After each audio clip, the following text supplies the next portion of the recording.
Is my voice nice? Hello. Hello, hello, hello, hello, hello. Let me move closer. Hello. Alright, let me open up the game. My voice feels quieter today for some reason. But maybe I'm just like hallucinating it. No, it's not. I mean, it sounds okay. Comparative to the game.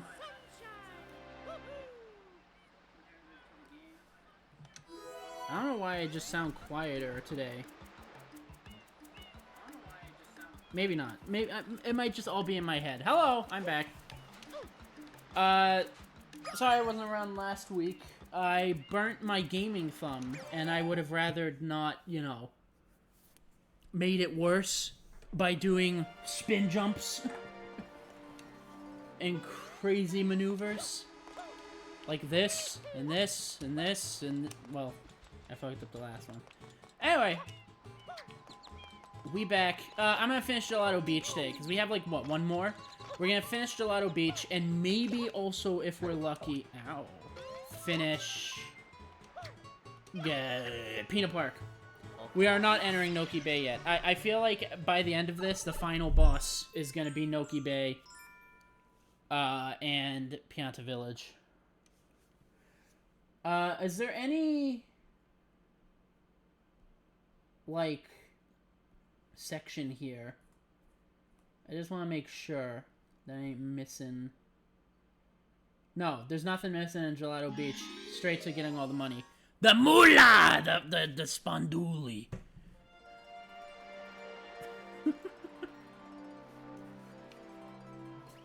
So, first things first, we're gonna have to get the hardest thing out of the way, which is clipping through the map. But then once that's handled, the rest of it should be easy.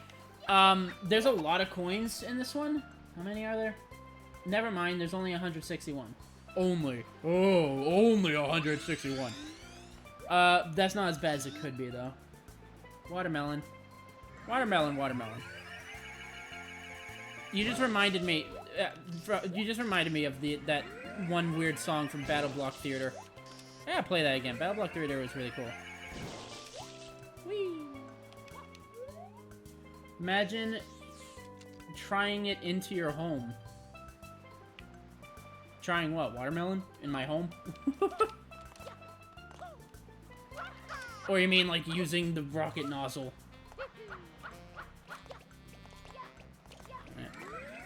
And I don't know where I am in comparison. Rolling it into the home. Yeah, there's 10 coins when I roll it into that.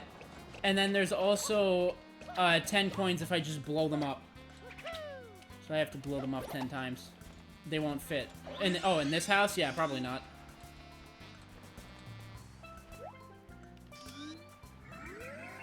Welcome to the stream, by the way. I didn't give you a hello. Hello, Sparkle and Stardust. We're trying to get every single coin possible, and the only way to get the coins that are under the foot here is by clipping through the map. These first 6 are the hardest ones. After that, the watermelon one should be, like, way easier. I don't know where I am. Okay, I'm, like, over here, so I just gotta adjust a bit. Little forward. Alright, I got 1. 5 more to go! They're so sensitive, one wrong movement, it's kaboom, no watermelon. Says exactly what happens. I remember as a kid, I used to get very angry at kaboom, no watermelon for the mission where I had to move it to the biggest one in the amphitheater to the end. God, it drove me insane. I don't know why I'm not ground pounding.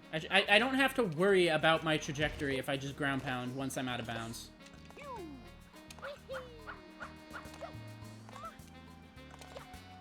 Alright, I think I'm under one now. Whoa!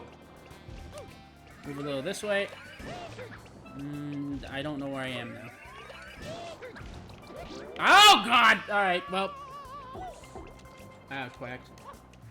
Same, I'm glad watermelons aren't like that in real life. I mean, if watermelons were like that in real life... I mean, I mean, he had to put a lot of pressure on it for that to happen, but if you've seen the video of the guy who put, like, how many was it? Like 100 rubber bands over a watermelon? And it exploded everywhere. That's one of my favorite videos on the internet. I'd seen that. Yeah, it's very funny. I like that video a lot. I especially like... Whoops, I forgot to go first person. I especially like the edits of it where it goes like black and white and slow-mo with sad music the moment it explodes. Just add to the drama. The drama of the exploding melon. Alright, let's not forget first person this time. I mean, I don't know why I call it first person. It's just a deep zoom in. There isn't really first person in this one. In Mario 64, when you would zoom in all the way, it would be first person. And in this one, they made it kind of over the shoulder.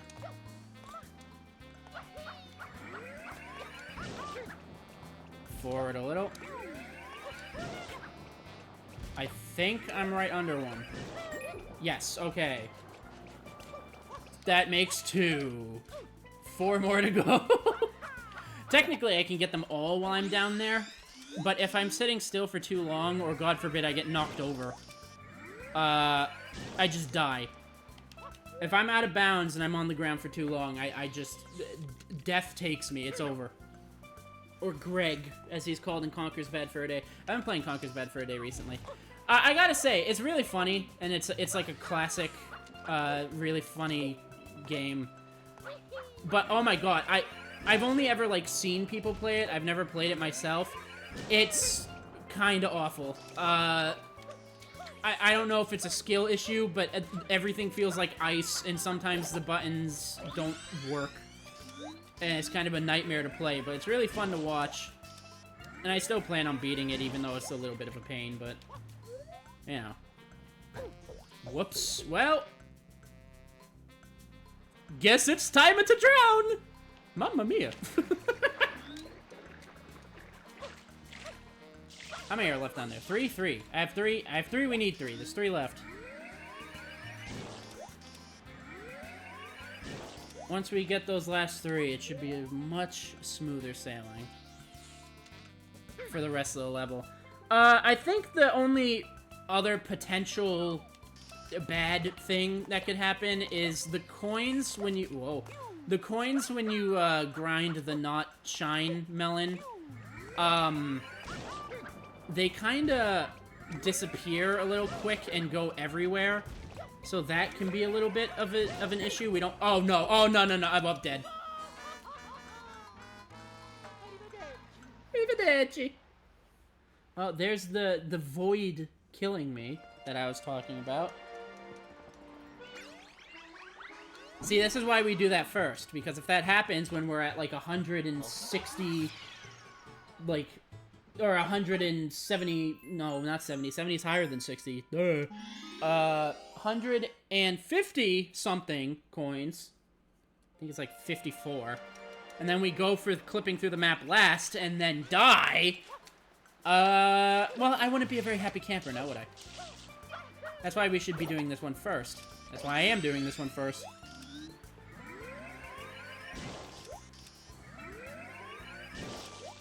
Oh, I moved a bit before doing the trick.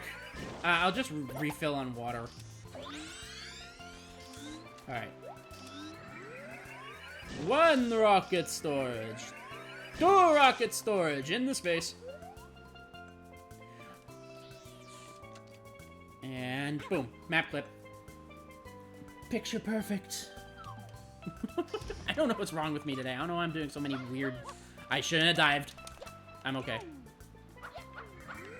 I gotta remember to be careful down here. Oh! 1!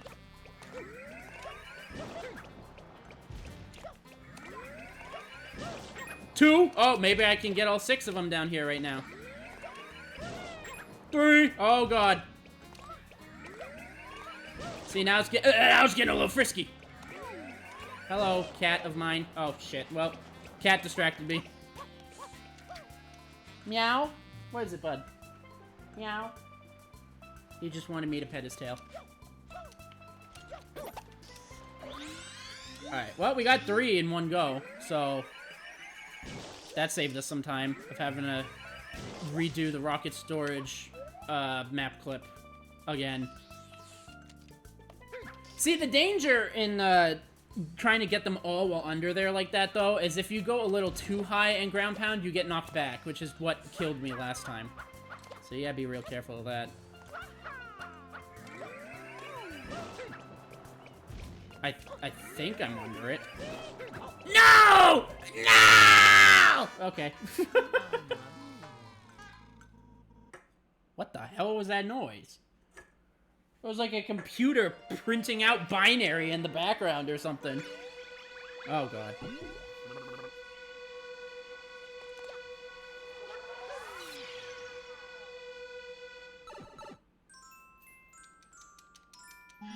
Take 3.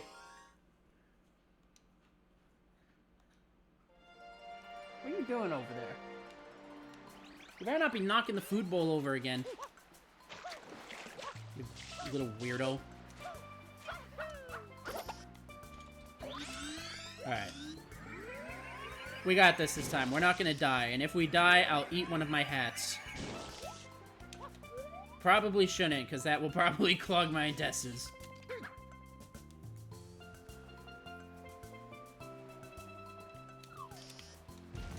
Alright. I got it this time. Trust, I got it. Ready?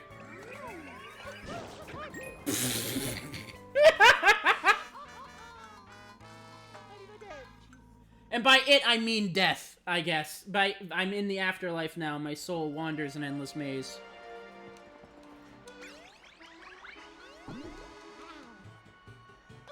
I like to think that the reason Mario dies if he's out of bounds for too long, or, like, if he, like, sits still long enough to notice he's out of bounds too long, is because the overwhelming, crushing weight of him being in a video game just gets to him. Oh my god, everything is not real! And then he just dies. He just has a heart attack on the spot. Mamma mia! It's so over!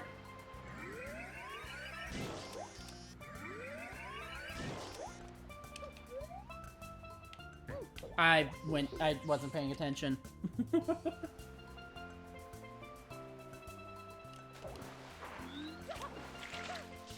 I gotta warm up again. I've been 2 weeks away instead of 1 week away. I just gotta warm up, right?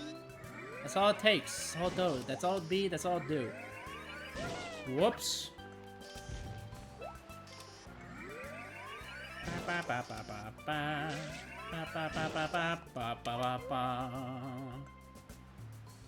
I don't think I did this enough, but I think I got it anyway.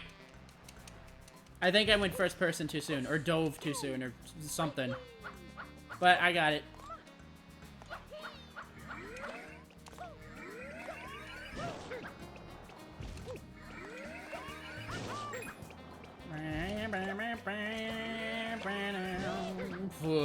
It's okay.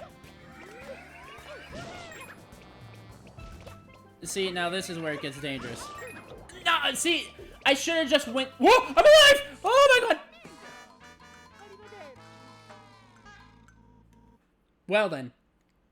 Never mind, I guess. Your fate was sealed the moment you went out of bounds. This is what saving all my 94 lives was for. See, now we're gonna... last stream we grind from 0 to 999 coins. This stream we're gonna grind from 99 to 0 lives.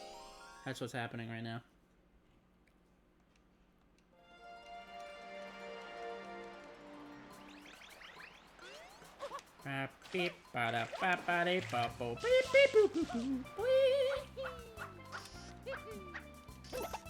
So I really want to play Mario Sunshine Eclipse. Excuse me, Jesus. I want to play Mario Sunshine Eclipse. But I want to, like, finish this challenge first, so I'm not just overwhelmed with Sunshine media. So I don't get, like, burnt out of Sunshine. Which is perfectly reasonable. However, if I did play Eclipse, that could technically quantify as training for this challenge. If I do say so myself. I think I'm getting... Never mind. I was gonna say, I think I'm getting better at the ground pound timer so I stay in map, but, I fucked it. Hold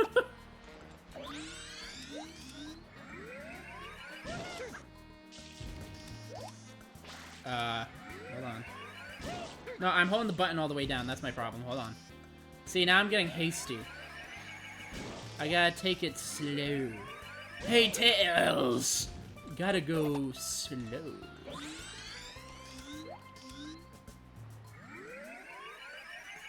Where have I heard that from? The gotta go slow. Zero Ducks Given. He used to do corruptions. God, I would love to do corruptions. The thing is it's a lot easier to play corruptions that other have made, like when Vinny does the corruption stockpiles, than it is to make your own corruptions that are really funny. But I still want to at least try corruptions at some point. I just gotta figure out how to get the RTC to work. For real-time corruptor, by the way. Whoop!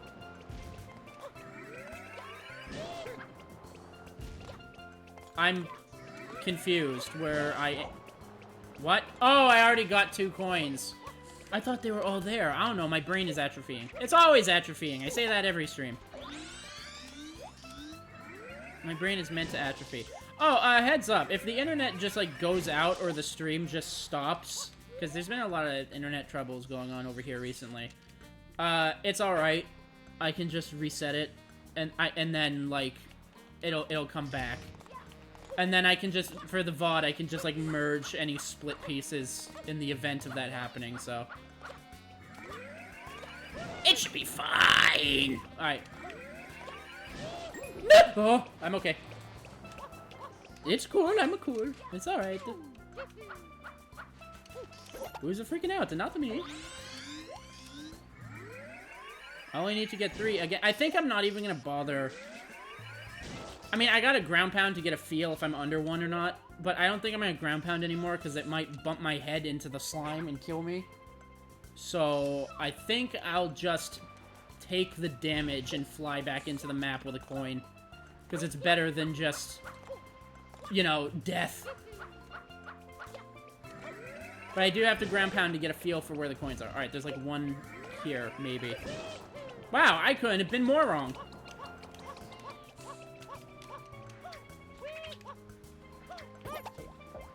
Ouchie.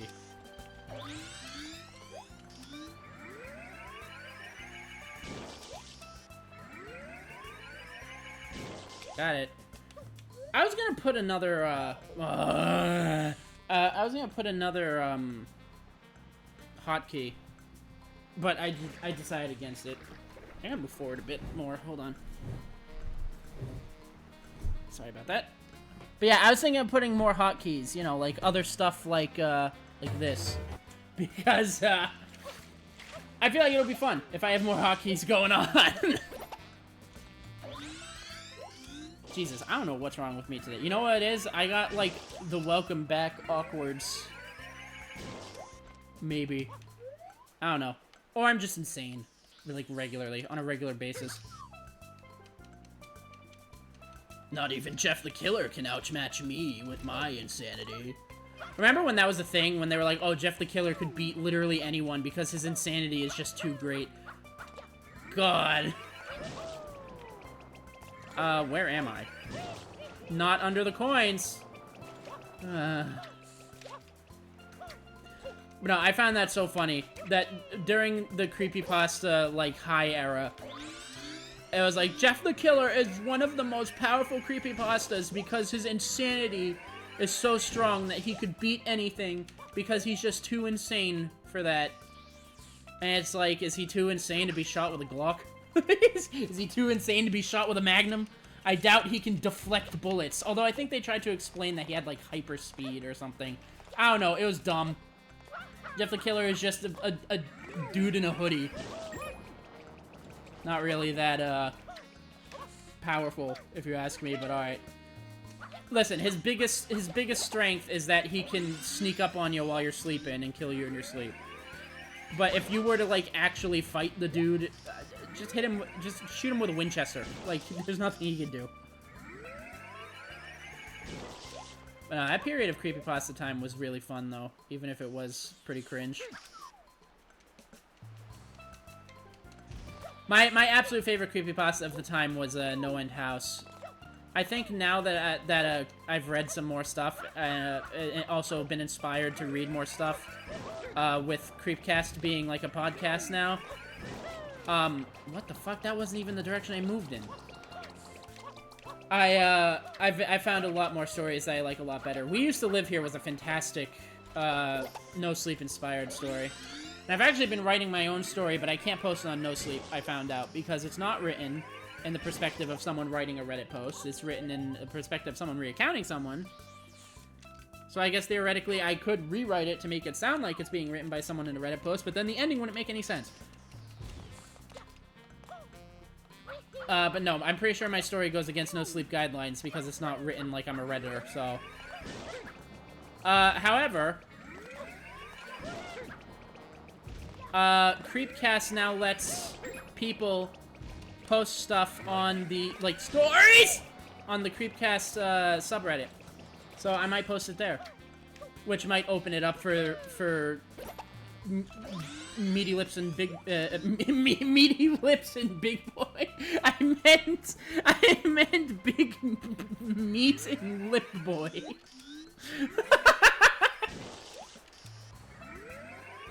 Oh god.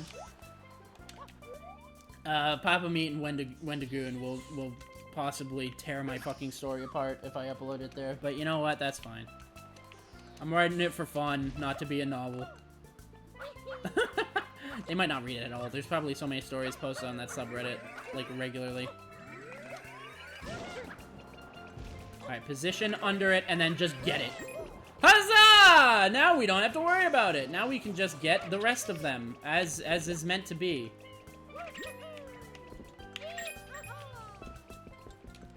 I do need the hover nozzle back, though. Here we are.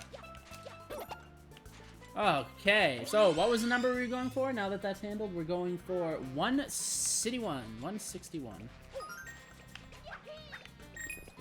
I'm gonna make sure I got all those, because sometimes some of them just don't spawn. Alright, we're good, we're good.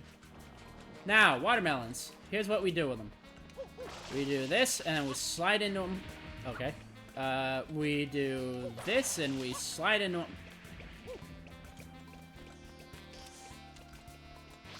We slide into them, and then they explode, and we get money. And we gotta do that 10 times. So we need 28. We need 28 coins before we can move this watermelon. What the fuck was that? No, I'm hearing a bunch of noises in here. I'm pretty sure I'm haunted. Wait, no. You get away from me! No! Get away! You! Ah! You son of a bitch! I almost had a crash out already. Well, now I need to get to 29. You know, fuck it. Let's make it 30. There we go. Now if we get to 30... I'm just gonna keep popping it to make sure... Can I not grab the tree? Thank you.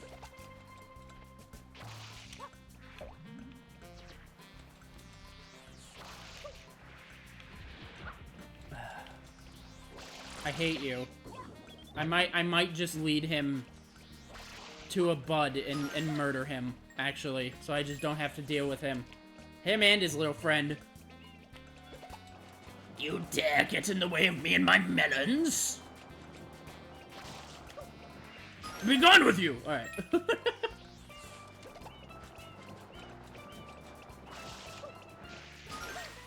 I will not let mere peasants get between me and my melons.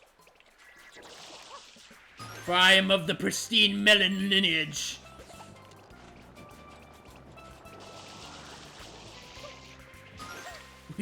We travel all around the world in search of big melons. Alright, I'm done. Bit's over.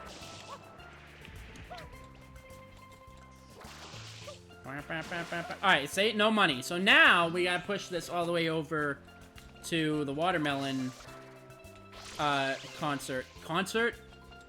contest. That's the word I'm looking for. Both start with con. Very different ideas.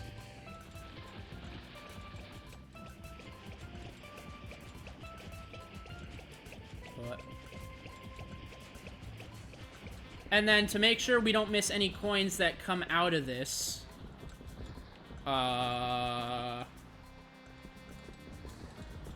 we'll be at 40. Coin, coin, coin. Coin, coin. Coin. I'm gonna crash out. I'm gonna crash out! Ah! Alright.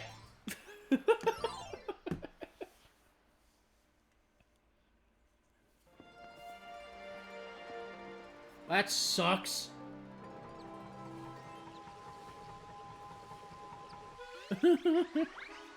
No.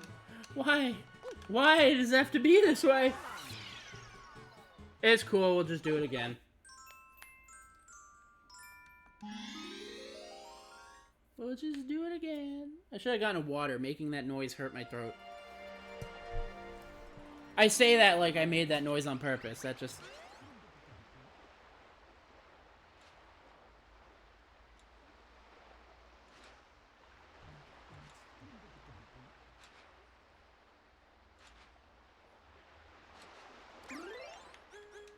I would like for there to be music during this. Oh, I could have put my own music on. Well, it's not like I'm grinding 999 coins for 5 hours, so I can afford to just leave and come back when the music works.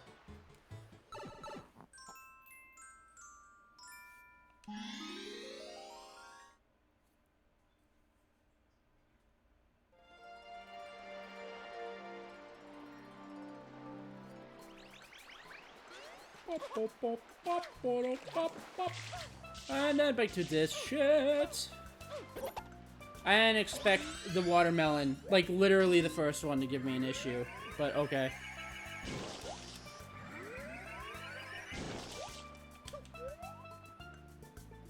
So there's only really like 4 coins that are a danger, and then there's 2 of them that's like really easy to get. The ones that are like directly directly next to the gloop, those are the dangerous ones. Those are the ones that you gotta be careful for. Oh my. Oh my. I wanna watch Ed and Eddie again. I wanna do an Ed and Eddie rewatch. I love that show. That's my favorite show of all time.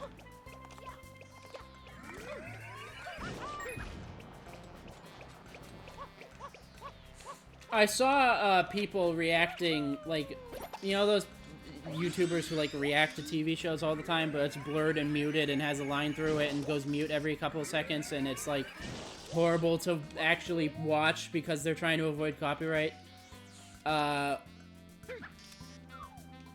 Which is good, because if people like what they see them reacting to, if they can see anything at all, that is, they'll go watch the uncensored, unfucked up version and support it. But I was watching one of those just so I could see some new faces react to my favorite show. And I forgot how, like, amazing the roasts in that show were. The dialogue was incredibly clever and funny for cartoons of the time.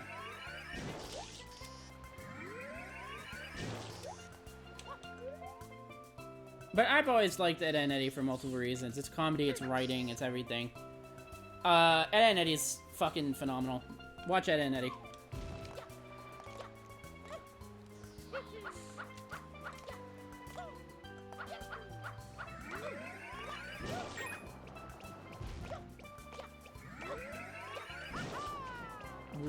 Why'd I go back that far? Okay. Whatever.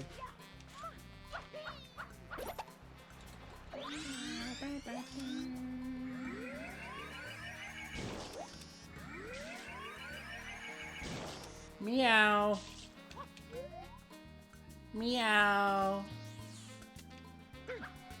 Hi, Smitten Kitten. Meow. Don't rub your head on that wire. No, don't do it. Leave the wire alone, you little demon. I think I'm right under it. Yep.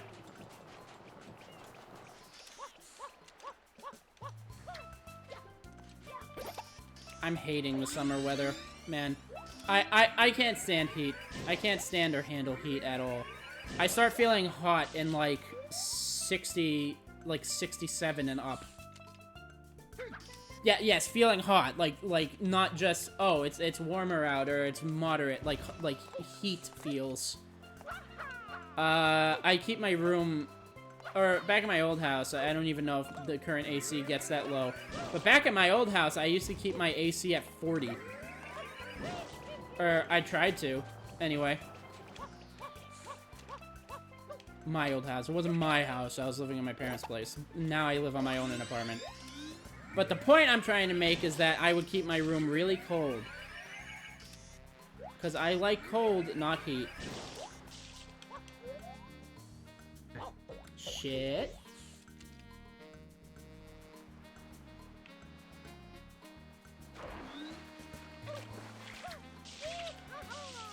It's alright, I'm getting the handle on it yet again.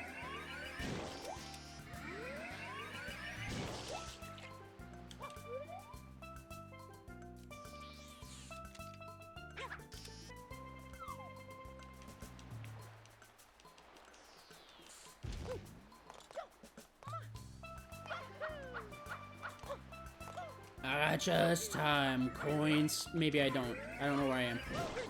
Alright, I'm like right here, so just move forward a little. And then blast up. Okay. Get away from me, you freak! Alright. No!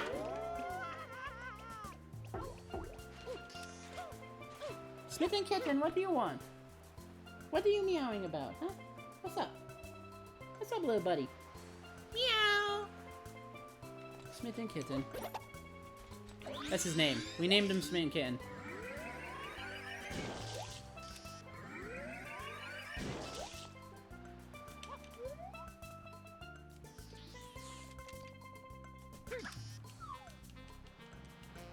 Reminds me of when I was a kid. We got a cat that I had named Baby Kitty. I was like 4. But I named it Baby Kitty because my mom was like, oh, what do you want to name the cat? And I was like, Baby Kitty. And she's like, yeah, I know it's a baby kitty, but what do you want to name it? And I was like, Baby Kitty! And from that day forth, he was known as Baby Kitty.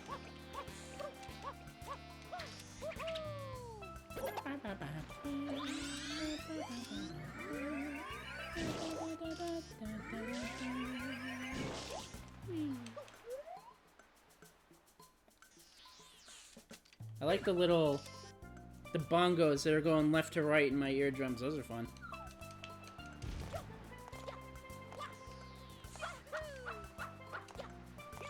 Oh yeah, so I already mentioned, I took last week off because I burnt my thumb.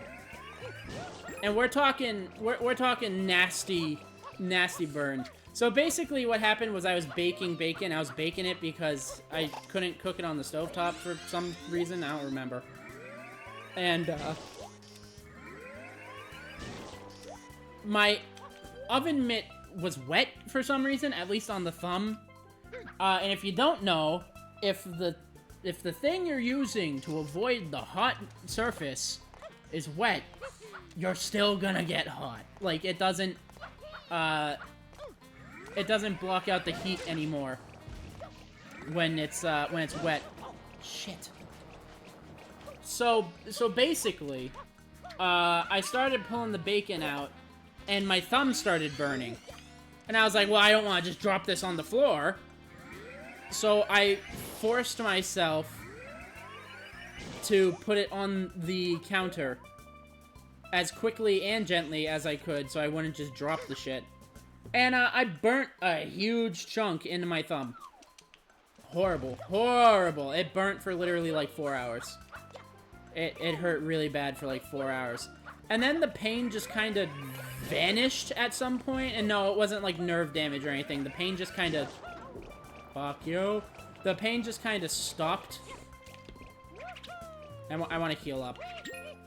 Just a little. Just all the way, I guess. But yeah, the pain in my thumb just kind of stopped. And then the next day, I had literally the biggest blister I have seen in my life. I'm pretty sure the burn I took was the worst burn that I've ever had. And I didn't want to pop it. You know, that blister was there when it was last Saturday. I didn't want to pop it, you know. I didn't want to be, like, in the middle of the stream and then be like, ow, my blister, ooey, ow, ow, ow, and then it pops and I'm like, oh shit, I gotta go wash this out, or whatever the fuck you, or, what, you know, whatever. And, so I just didn't stream, because I didn't want to risk that. As of today, it is, like, crusty. It's like, it popped at some point on its own. And as of today, it's like crusty, wounded, scabby skin that's, you know, healing up. So my thumb kind of hurts, but not bad enough for me to, like, not be able to do this anymore. So. But yeah, no, that was a bad burn. It was a bad burn. Can I have my money, please? Where is it? It's, like, right here. Ugh. So yeah, I would say burning sucks. That's my verdict. Burning sucks.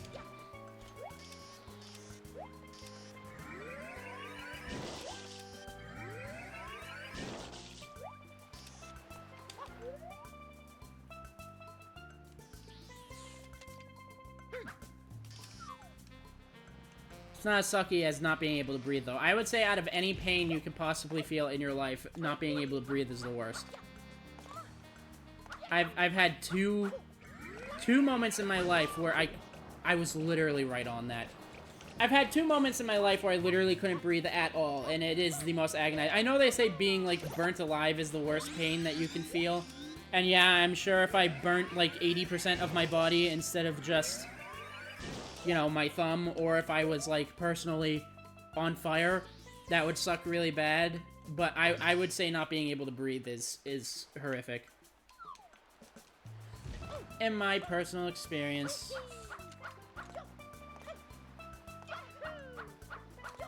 And I've had shit happen to me.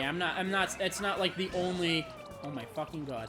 It's not like the only, like, awful thing that's happened to me painfully. You know, I've had legs slip out of their sockets and shit like that happen to me, and it says, out of all of it, the worst one is not breathing.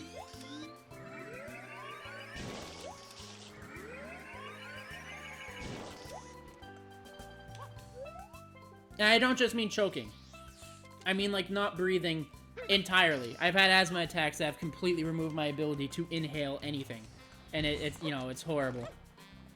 Or, like, drowning, you know.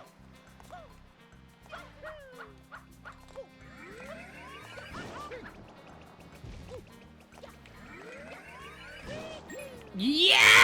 Alright, I can finally move on with my life. Well, not with my life, but at least with this part of the challenge.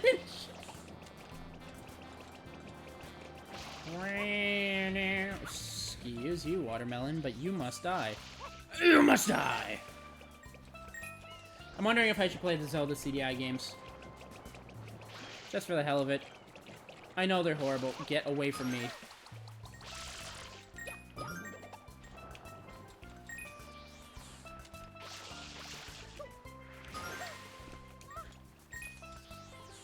I hate these things, by the way.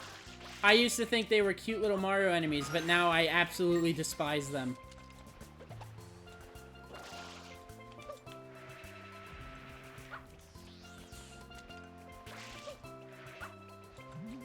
Yeah, I knew you were gonna wake up, you little shit. Thanks for getting the coin out for me, though.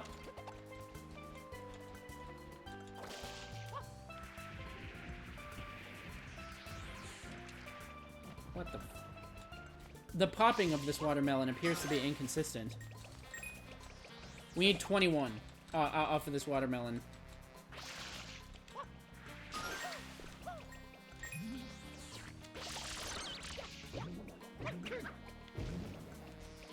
I need to ground pound. I just really don't like that guy. Giving him a piece of my mind!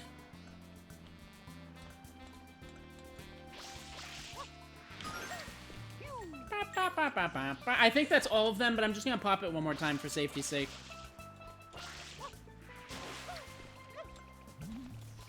I've been thinking of playing, but I really don't want... I hate you.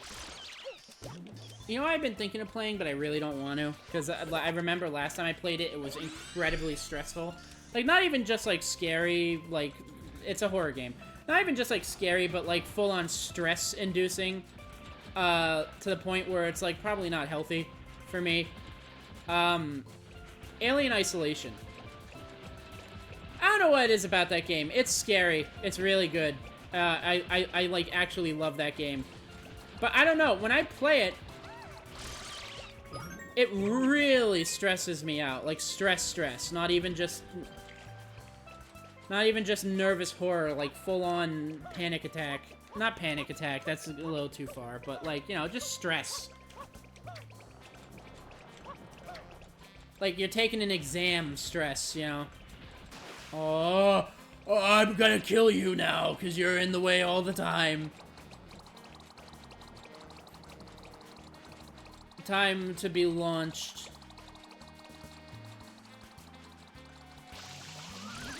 Bye.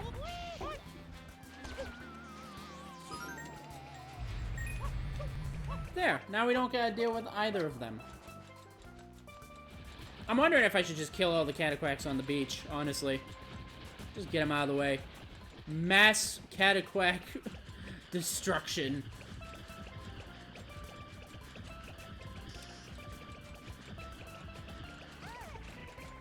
Sorry.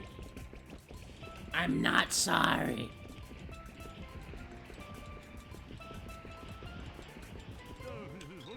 Oh, hey. Alright, am I gonna crash out again, or is this gonna be, like, doable?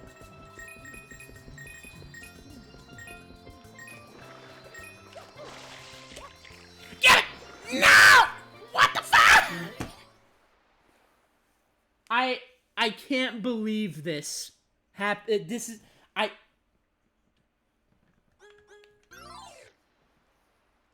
I'm crashing out over a watermelon.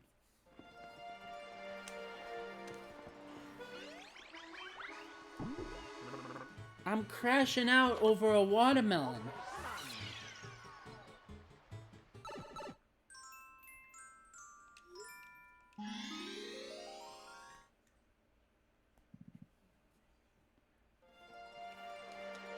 Hi. Jesus.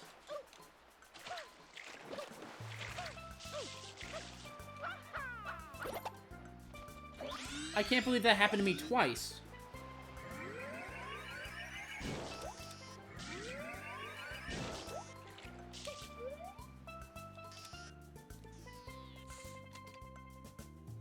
Wap wap wap wap weep wap wap weep woo. Wap wap wap wap weep wap wap weep woo. Wap wap wap wap wap weep wap wap wap woo woo wap. I think I underestimate, like, how much I move.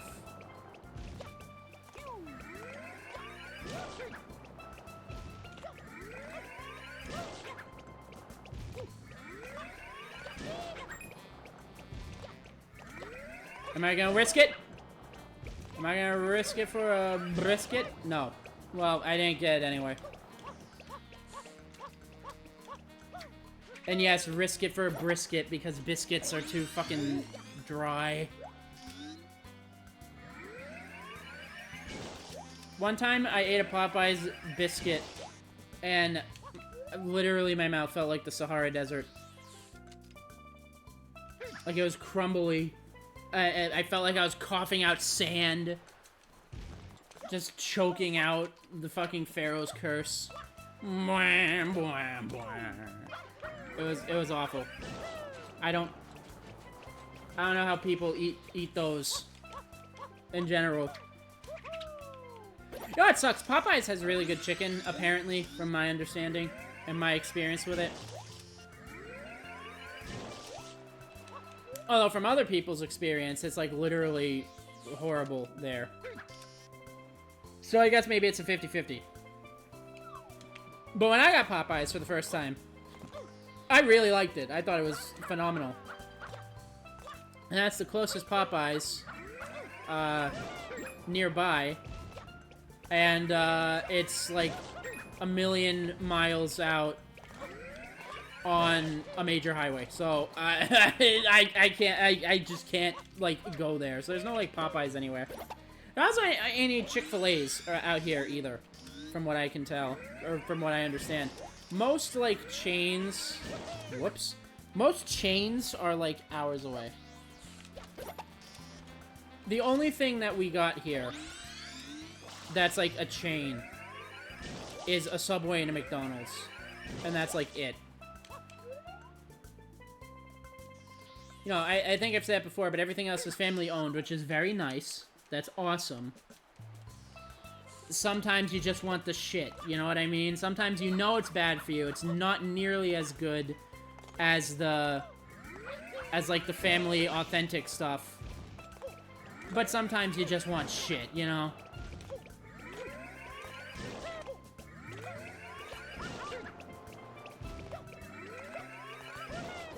Oh my god.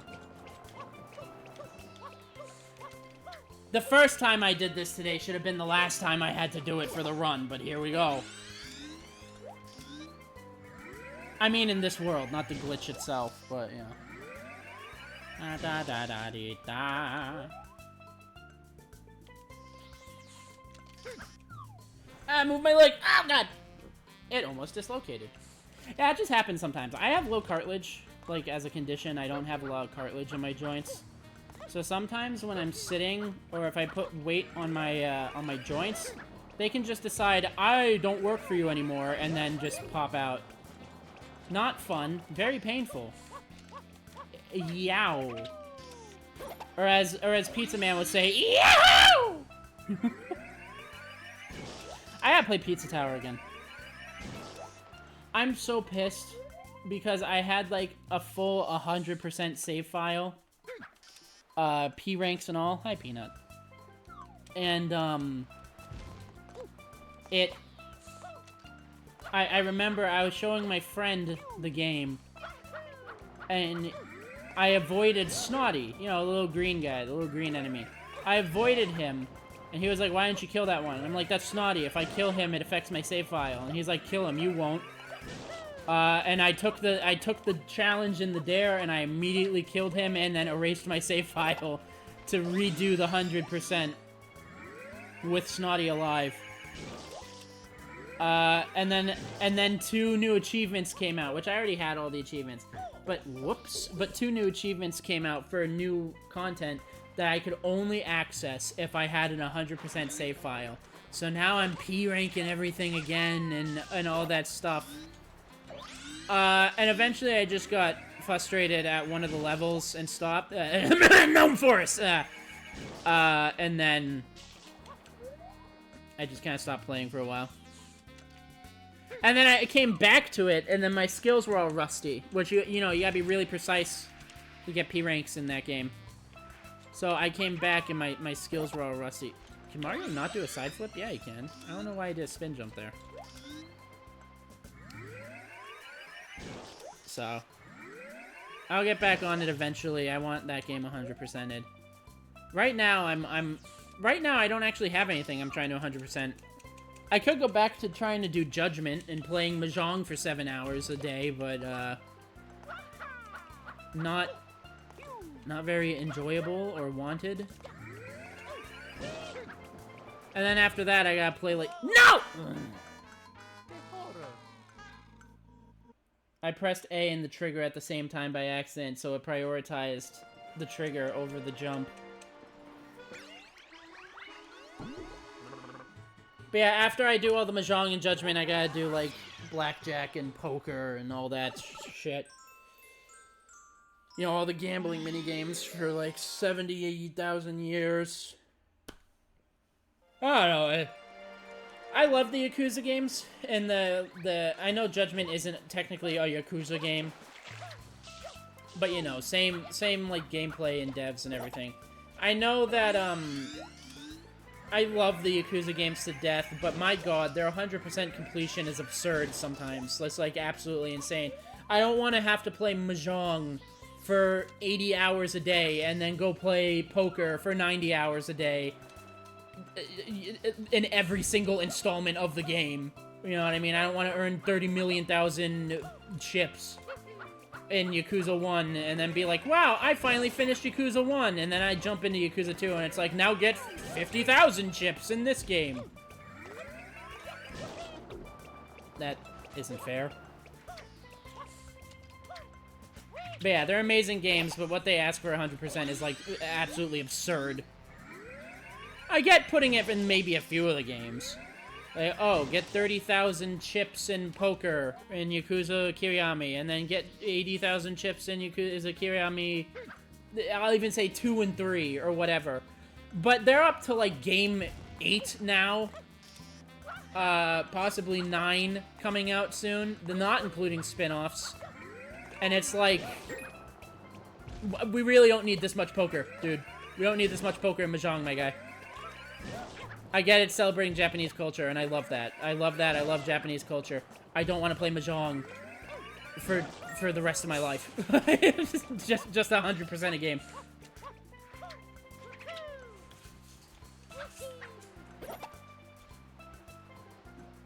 What the hell was that? Hold on a second, the cats are beating the shit out of each other or something. What are you two doing? He's drinking water, you psycho! He's drinking water and you're jumping around like that guy in that one meme video. Oh, shit! Alright! So you two are acting like. I got myself a bottle of water while standing up. I don't know if you guys heard that. One of the cats is like jumping around like there's a demon in front of him, and it's just the other one drinking water.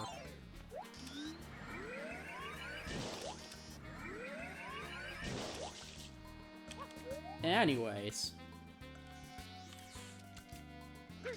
I'm gonna crash out again. If I get these last two and the next watermelon pops, I'm gonna crash out so hard. I'm probably just gonna jump to Peanut Park for now if that happens again.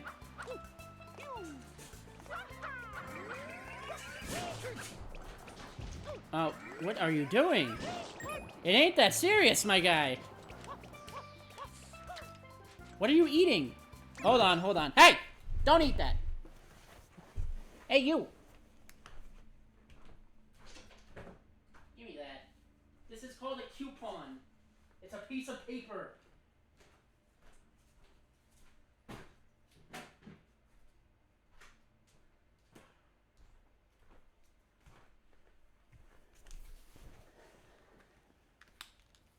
Sorry about that again.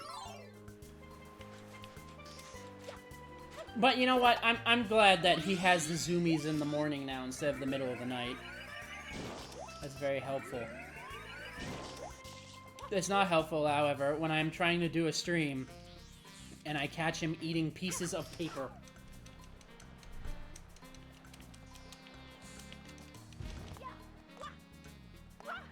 He literally stole that off the desk, too. That wasn't like... It wasn't like, oh, there's a piece of paper on the floor and he found it. It's literally from a desk. He was like, this is mine now! Alright, I'm gonna kill Cataquax until we get to 10. Just so it's easier to count and so the Cataquax are out of the way.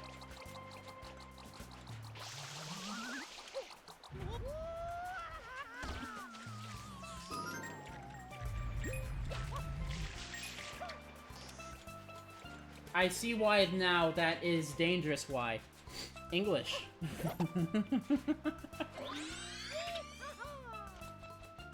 You, come with me. You shall die. Oh, he knows. He's like, now.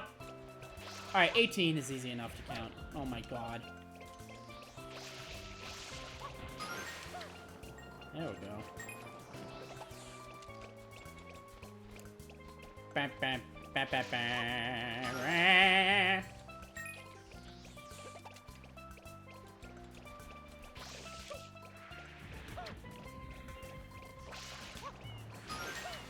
What nozzle do I have? Hover. Good. Just making sure.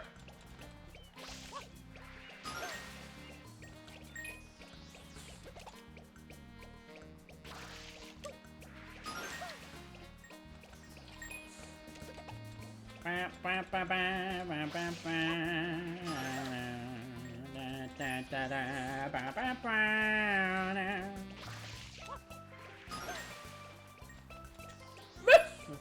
okay. We're good. We're fine. It's alright.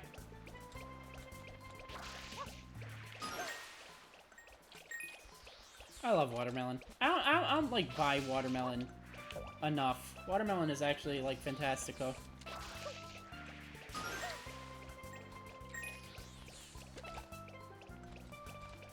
But I don't buy it as much as I probably should.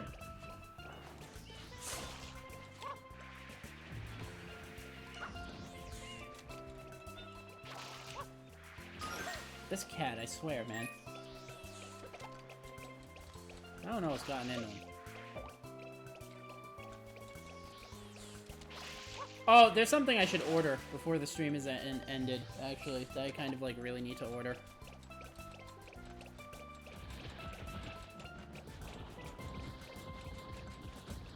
It's gonna be a pain to carry up the stairs. I need to buy cat food. You know those bags of cat food that are like 3 bajillion pounds? I'm gonna get a really big one. They still have a decent amount left. I just... No!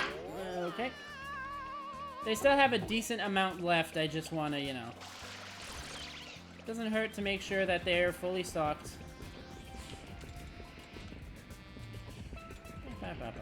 Alright, here's the moment of truth. To crash out or not to crash out, that is the question.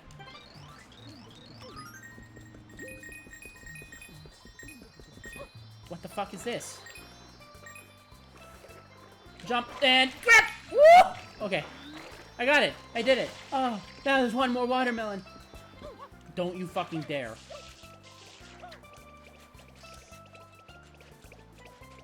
You, follow me.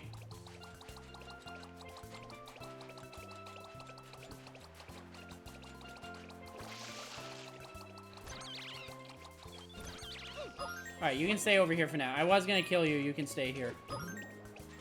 Now I'm gonna kill you. Now that I know that I won't lose any coins. Bye.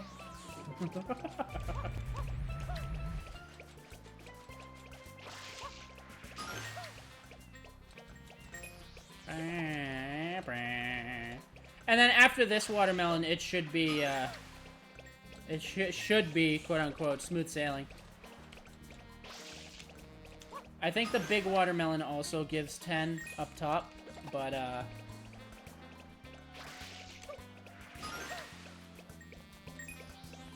and if that one rolls down the hill, that would be a, pretty big problem for us, I feel, but... I think that one is manageable, especially if I, like, fly into it at just the right angle.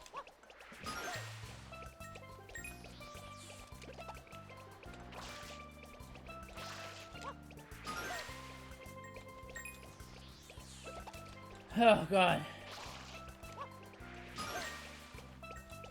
One more, and then we're gonna find out if we're gonna have the great watermelon crash out of 2025 or not.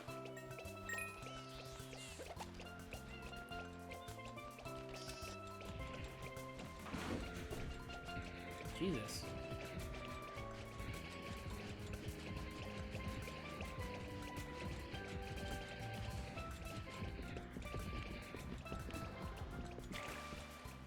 Cool! I love that! Hi. You're gonna die now. Goodbye.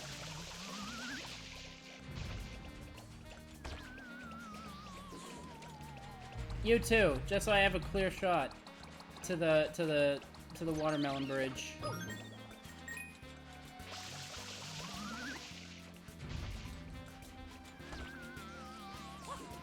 That ought to do it.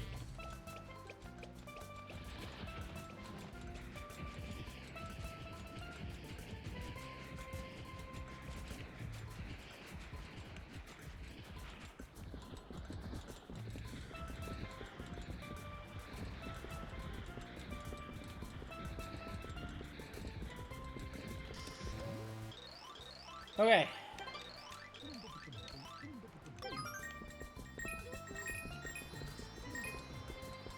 Why are they all in the water? Ah! No! No! No!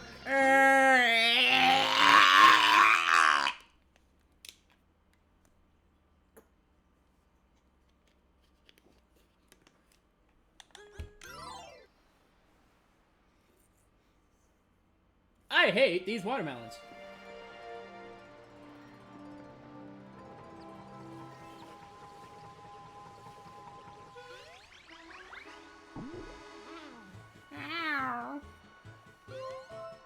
We'll do it again. Do it eventually, right? Might as well keep crashing out until the cash is out.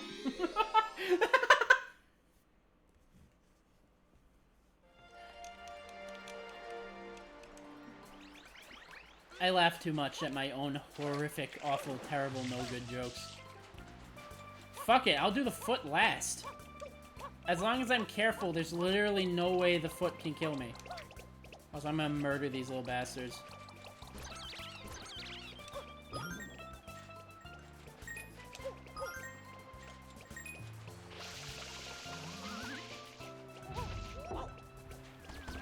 There's no, like, coins in the sky I gotta worry about, right? Cool.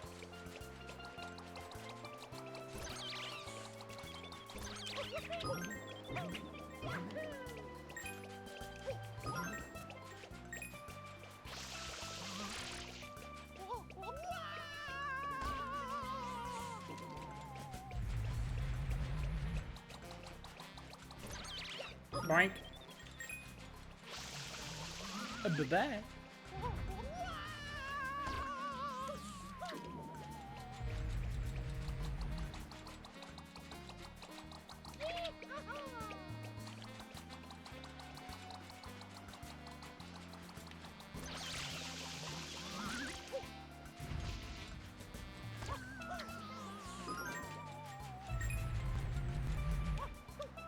I'm switching it up and I'm gonna do the watermelons first because while time-consuming and dangerous, I think I have the goop handled.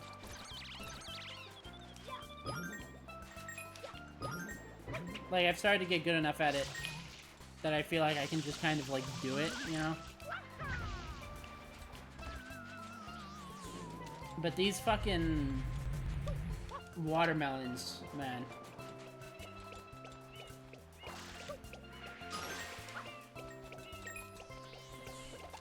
I want to get rid of these fucking things first. 18 is what we're heading for.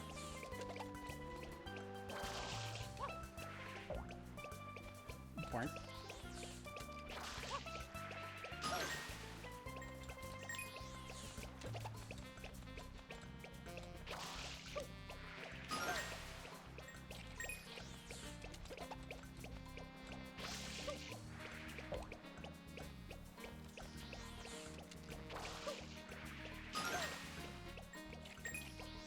I need 18.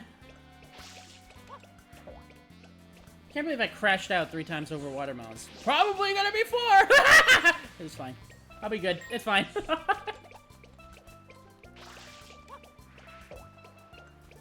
The more coins that are in the water, the worse off for me it will be. Cause like, okay. Cause you just move slower in the water. I mean, I thought that the biggest problem for this level was going to be getting under the orange foot goop, but, like, nah. That I've been doing somewhat reliable. Again, as long as I use my ground pounds to, like, observe and then go get the coin, like, just go through the roof to get the coins, I won't do the bump that kills me. Alright, we're good with this one now. So that has ended the run less than these watermelons have. Nightmare, nightmare, nightmare. But we got it. We got it. I'm not gonna crash out again. We're good. We're fine!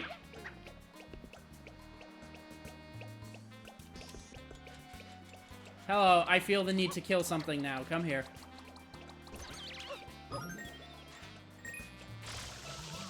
Bye! Alright, let's try that again. See, that's not the bad thing. The bad thing is when I actually end up delivering it. That's when it gets fishy. That's when it gets the little dangerous. We need 29 coins by the time this watermelon is dead. Can you please?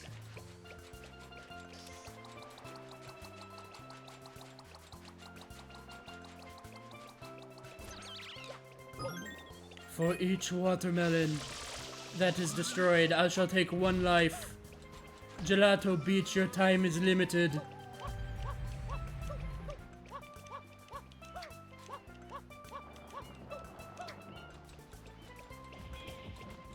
I am here for the melons.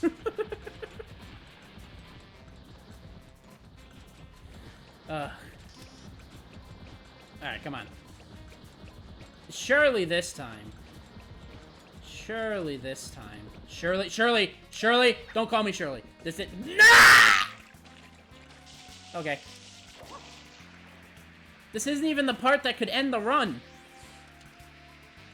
Watch, I did that 4 times, right? I did it 4 times, and I failed each time. Now I'm gonna succeed, and then a singular coin is gonna disappear again. And then I'm gonna crash out again.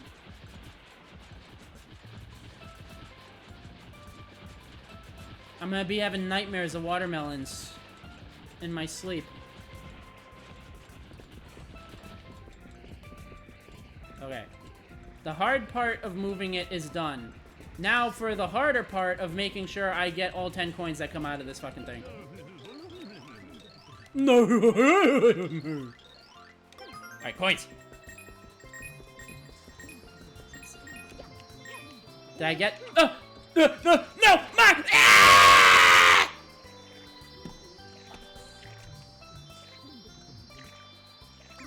Okay. Mark 4! 4 times! 4 times the melons have screwed me.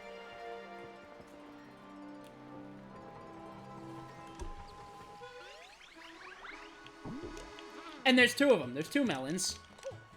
In fact, I got the last run. I got 1 melon. Good melon. Good singular melon. And then the second melon did exactly that. Actually, the second melon, I think, threw like 10 coins into the water at once. Ugh. No, it's definitely melon first. I was doing, like, I thought the map clipping was the hard part, and that once that was done, we got it in the bag. No, it's melons. I need you to die, because you have interrupted me so many times that I do not trust you.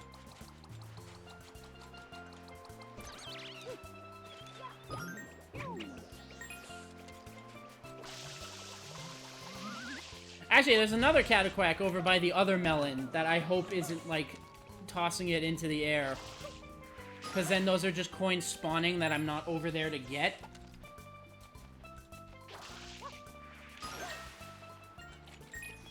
Which is nightmare, nightmare, nightmare.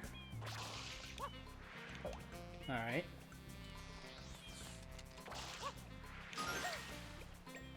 So we're gonna have 11. Because I got 1 from the Cataquack, so we're gonna have 11 when we're done popping this melon. And then we're gonna have 21 by the time we deliver it.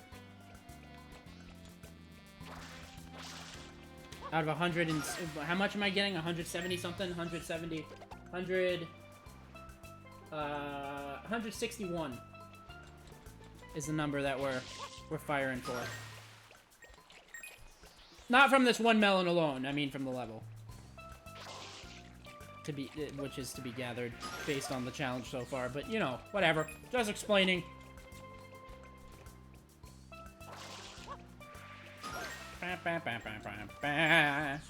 1 more. You know what, I'm just gonna pop it again to be safe. Hello? No, no. Leave my melon alone.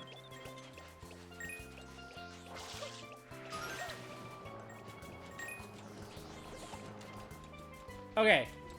Now I think we have to push it to the dock. Yes, okay. Here we go.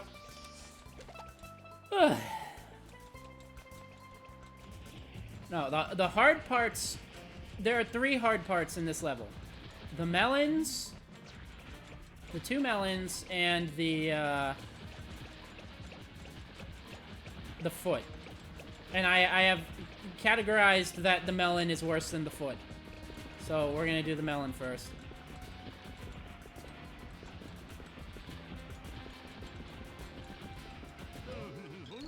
Alright, please.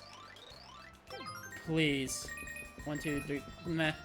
Okay, and here, and 19, 20, 21. Is that good? Did I need 21? I can't scroll back. Oh god, I'm terrified. I can't rewind my VOD. I think I needed 21, right? Okay, hold on. So I got 10 from the melon, which would be 10. I got... Did I get 2 Cataquack coins? Or did I get 1 Cataquack coin?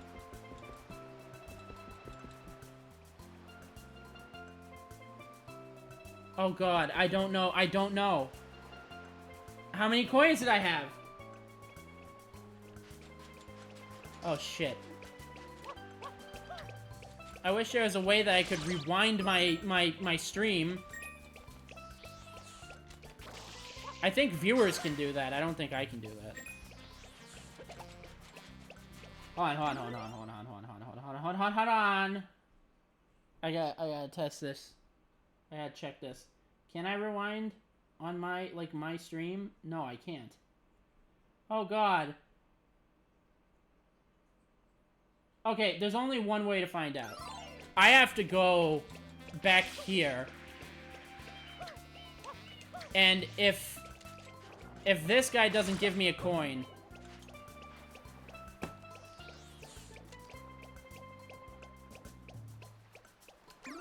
I'm pretty sure I fucked it up. Ugh. Alright. I can crash out on my own time. I got a melon to destroy.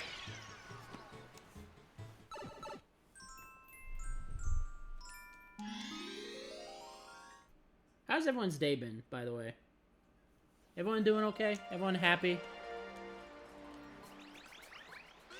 How's everyone's week been? 2 weeks. I've been gone for 2 weeks. How's everyone's week? How has everyone's bye week been?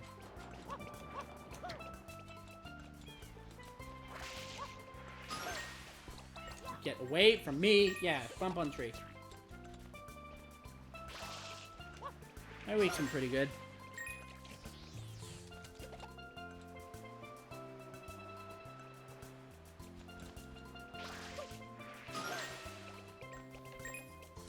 Other than, you know, burning my hand, it's been pretty good.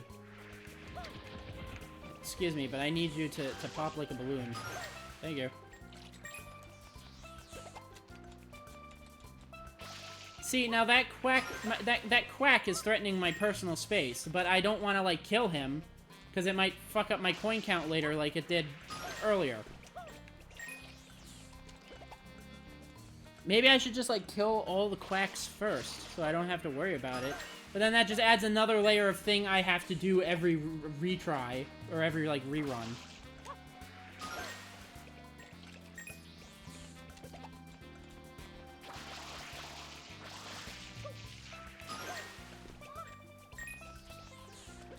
Alright, there should be one more in it, because I don't think I got a coin from anything else. But I am going to double check.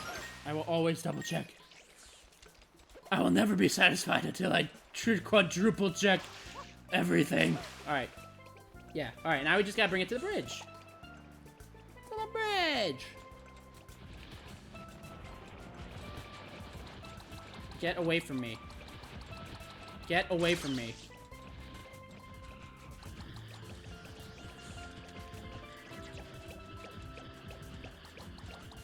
Oh my god, get... Back! Back, I say! Demon! It's okay. It's okay. I'm okay. Everything's okay. We're gonna get these coins like nobody's business. Ready? All 10 of them.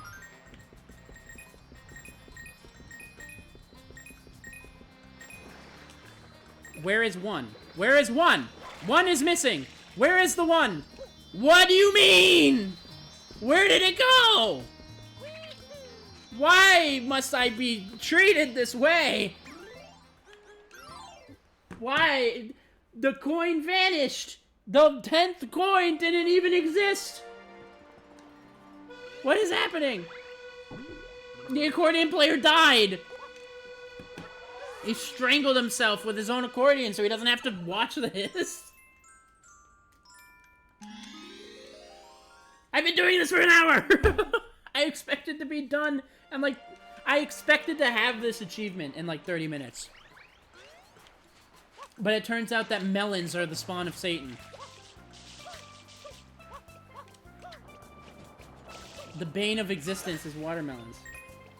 60 FPS hack? Yes, yes indeed, it's the 60 FPS hack. And a texture pack as well. HD texture pack. Just sprucing up my little summer trip.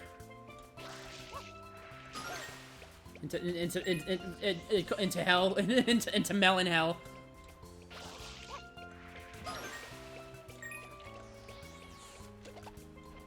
Watch this take as long as me trying to kill King Boo. Or not kill him, but, you know, gamble with him to 999 coins. It's gonna be a 5-hour stream of me exploding watermelons. Okay. There we go. Yeah, right now we're doing a coin collector challenge, which means we're trying to get every coin that is possible in the game. Each of these melons have 10 coins in them that you get from blowing them up like this. And then there's another coin, 10 coins, that come out all at once when you bring them to the Shake Shack. Like the grinder. However, when those 10 pop out, they just go flying everywhere. So, you know. And then they disappear fairly quickly. Okay, yeah. I was just double checking. I know it says 10 in the top left. I was just double checking.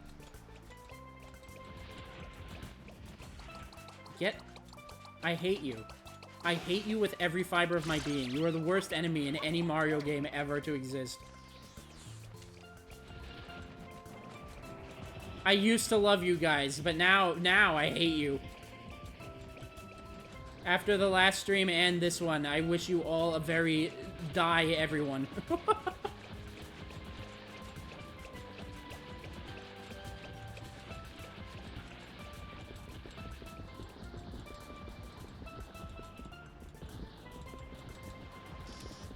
Okay. Okay. Take a breath before continuing. Here I go.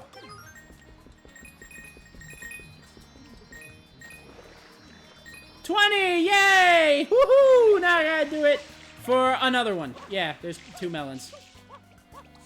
But at least one is done. Get away from me. Get away. I might have to kill these things.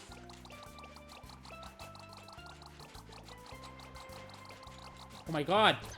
Leave me alone.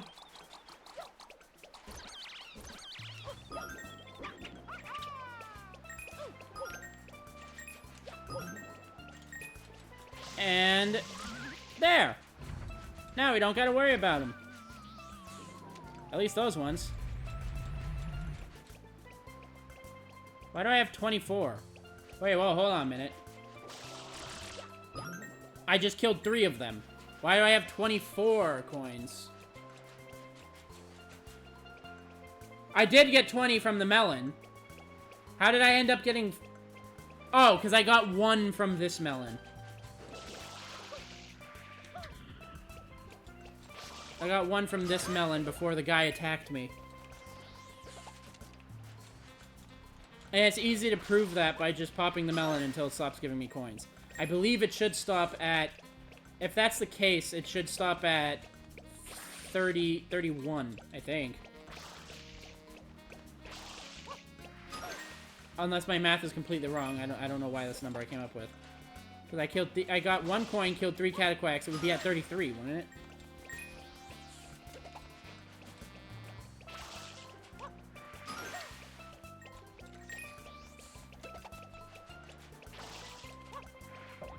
Whoops.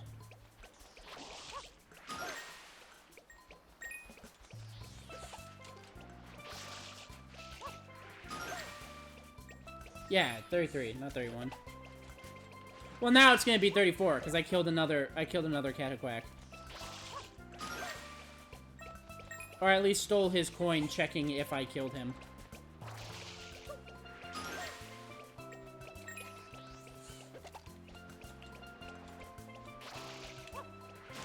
Okay, now I just gotta bring this one to the dock. I want you dead. Come here.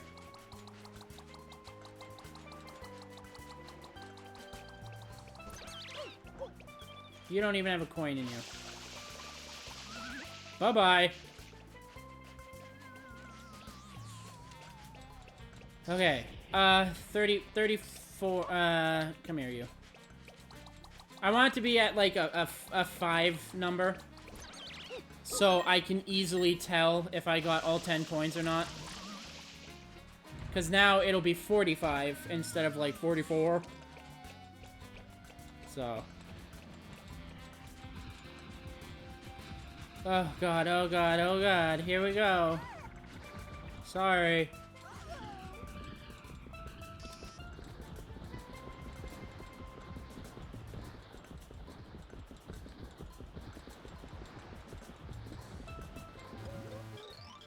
Okay. Alright. I got this. 10 coins.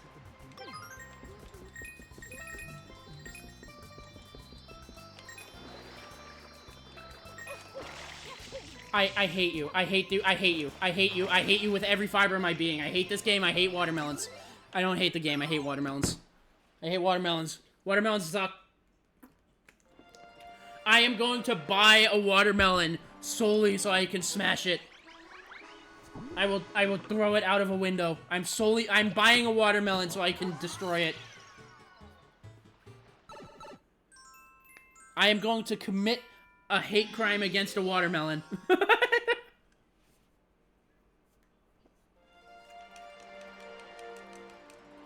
Ugh.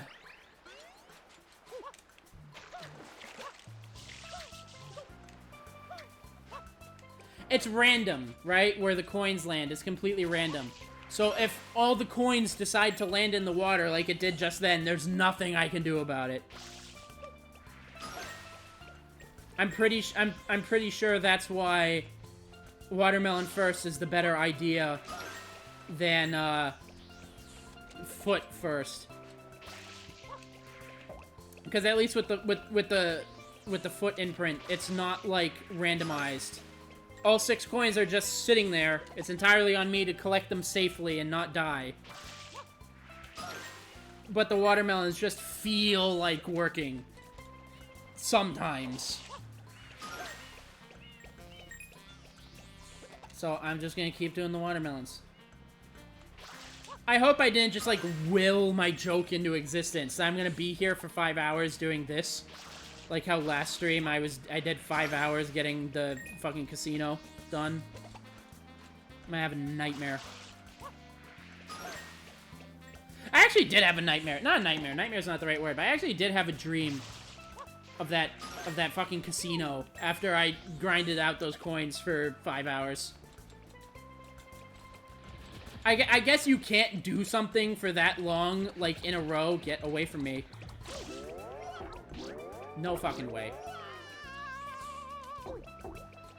I guess you can't do something like that, for that long period of a time straight without it imprinting itself onto your brain, and then you dream of it. Yeah. Okay.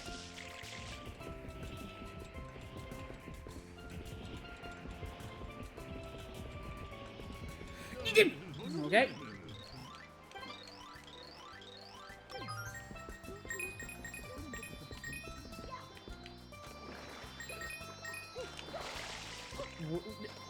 Huh? Huh? It didn't spawn again, huh? What? What do you mean? Huh? Okay.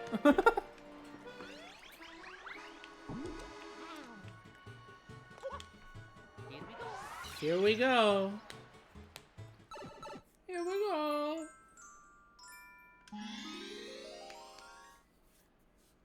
For every failure. For every failure to get the watermelon coins, I will smash 1 melon. Excuse me. Uh-oh. Where'd my stream go? Am I still alive? Yes. I don't know what happened there. For every failure, I will smash a watermelon. Which means I must mash 2 watermelons now.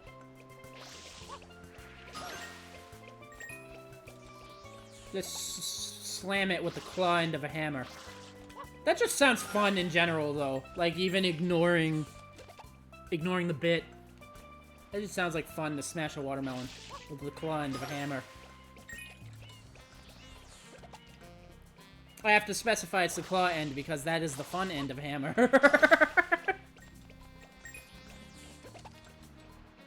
To hit stuff with.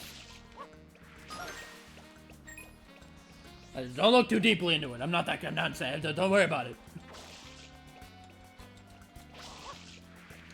I'm a perfectly sane individual.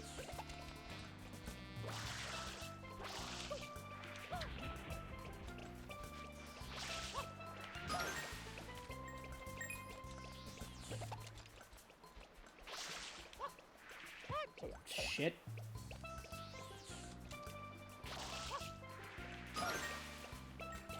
One more, and then back to the beach. Okay. Place your bets, folks. With this watermelon, give me the coins I need, or is it gonna fuck me over again? Place your bets. If I was a Twitch partner, you could literally place your bets. Like, actually, with channel points that I would be able to set up if I became a Twitch partner.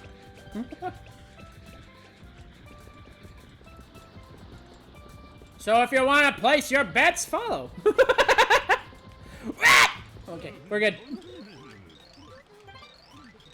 We have new neighbors that, like, moved in. I'm gonna take a drink of my water for a second here. We have new neighbors that moved in a couple days ago.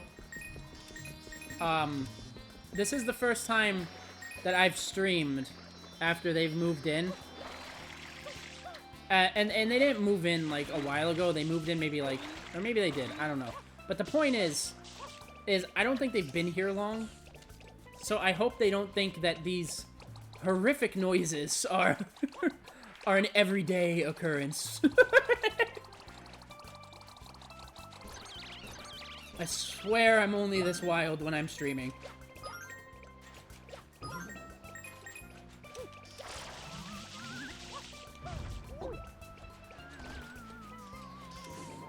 Let's get to 5, because I like 5. 5 is a nice number. To make sure I count right. What is your favorite number, everybody? Mine is 7. I don't know why. It just kind of is. A lot of people are like, oh, because it's the lucky number. But it's like, I just kind of started liking 7 as a kid. And I wasn't even aware of, like, what superstition was. I just like 7. I don't know.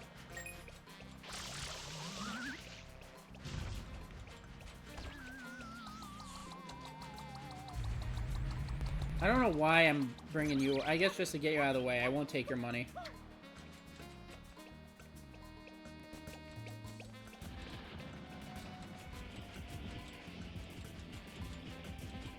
I hope my connection is okay. It says I'm stable.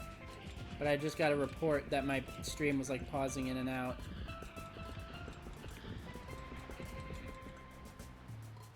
Hold on one second.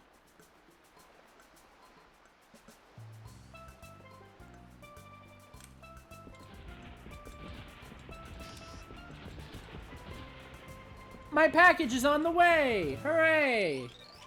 Okay. Okay. 35!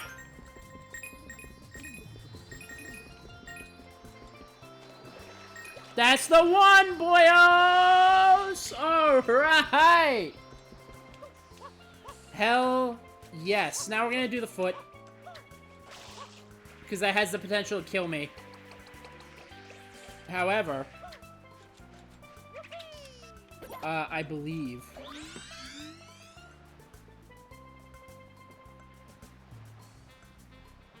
Hold on.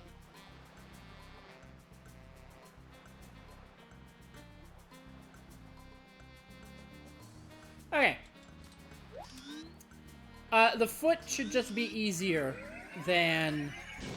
I don't want to jinx anything. You know what? I'm gonna shut up.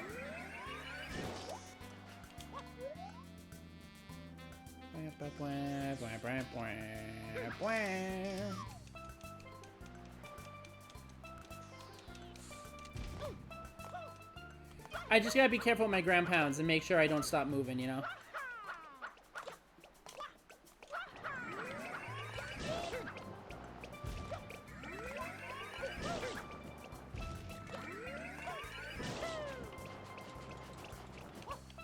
See, I didn't want ground pound there because better safe than sorry. Better safe than sorry, better safe than sorry, better safe than sorry, better safe than sorry, better safe than sorry, better safe than sorry. I downloaded that new,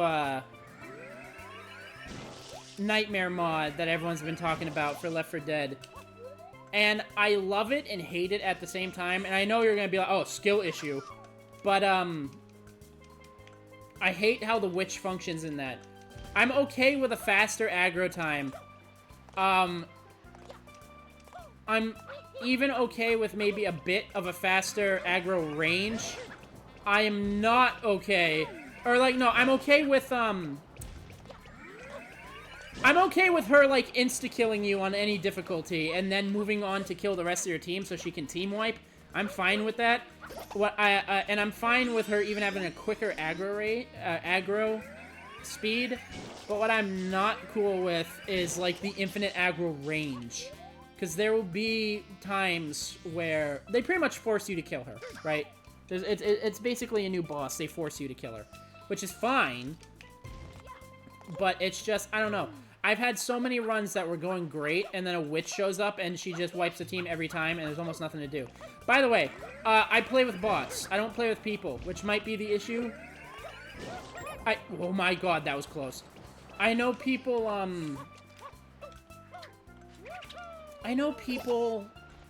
like...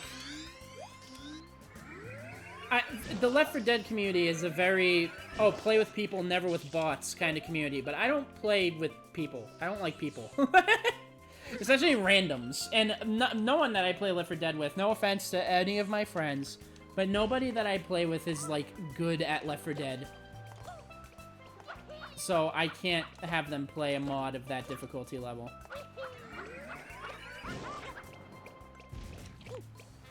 My friends are, like... I'm being so careful that I'm not even getting any coins. My friends are like base level Left 4 Dead. They can only really play Left 4 Dead on normal. You know?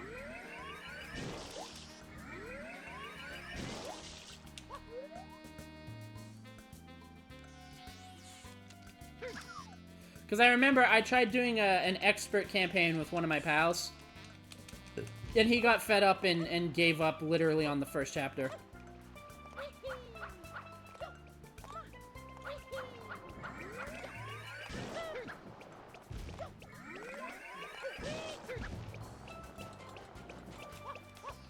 We're gonna be here for, like, ever.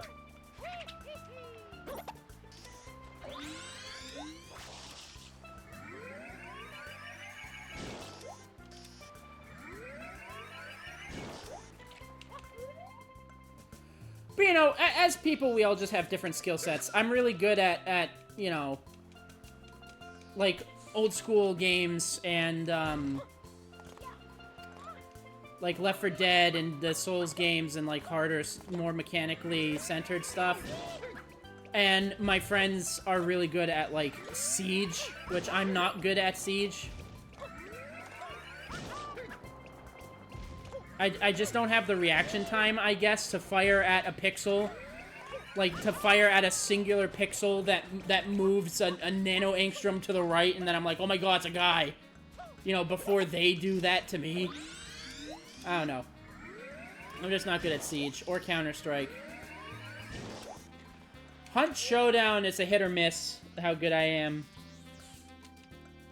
That game is fun, but it just gets kind of exhausting after a while. It's not fun. It's not fun to hide in a closet for like 7 years, waiting for someone else to kill the boss and then whatever. And so then you'd be like, oh, well, just like rush in and have some fun. Just like jump in and get into fights, right? But the friend who plays with me doesn't play like that. They play very hidey and very, you know, go in at the last second, shoot while you can't. There have been so many matches of Hunt Showdown where we got to the boss, we killed the boss, we banished the boss, we have the bounty. Okay, so we should, like, leave, right? Nah, there's like 1 million people outside. There's a bunch of people outside that are waiting for us to make the first move. We gotta wait for them to make the first move. And then we spend the next 30 fucking minutes hiding in corners in this same fucking building. And it's just... It's so boring playing like that. I can't stand it. You know, but to each their own. I wonder if I would like the solo mode. Because that seems like it might be more combat-focused, but I don't know. Also, whenever we do get into a firefight, I get my ass kicked, and it's because I have no firefight experience. Because we spend most of the time hiding, and then when it is time to shoot something, I don't have the practice that was necessary for me to shoot said thing. You know, if I'm gonna get good at a game like that, I'm gonna have to get into fights, but you only get into, like, 1 fight a match, and you either get domed instantly, or, you know, it's just not my style. It's too slow. Which I'm okay with slow, methodical games, but it's slow in the sense of you're sitting there doing nothing, not slow in the sense of you're methodically thinking of, like, what to do. No! Ah! I hate this level. I hate this level. You know what? Crash out achieved. Fuck this.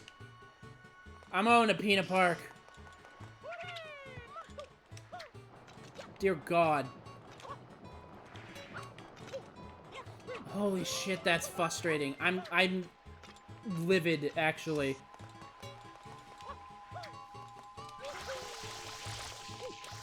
Alright, cool.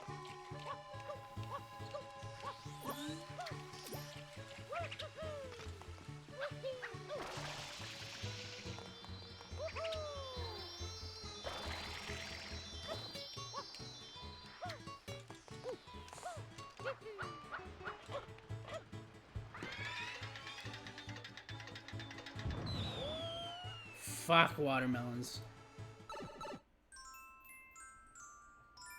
Alright, what are we on Peanut Park? Peanut Park 3. There are 83 coins. That's not a lot. And I have notes. I need 38 coins before I go into the park.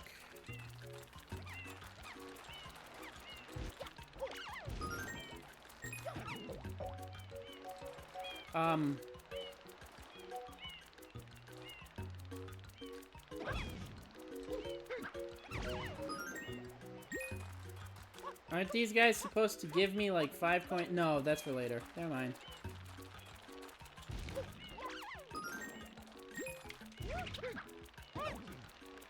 Okay.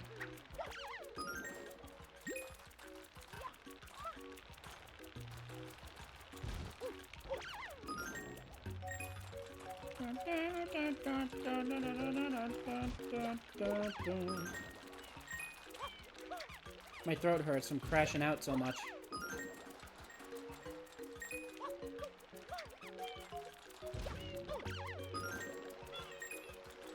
I can't believe we're 2 hours in and we haven't gotten one achievement yet.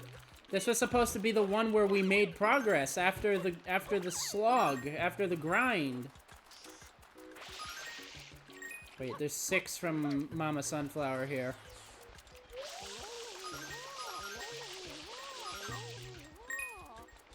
One, 3, 4.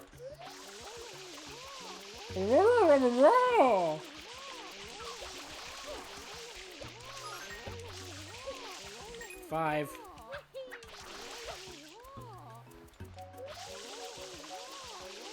6. And there's one from each of you.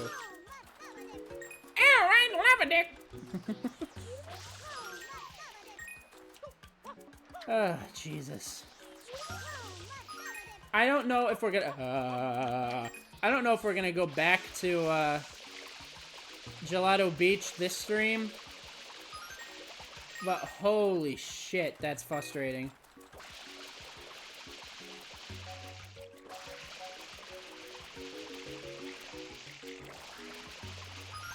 By the way, the fruit confirmed the fruit does not respawn, so if I get the bananas, I gotta switch to Yoshi.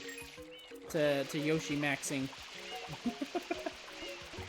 Bring home.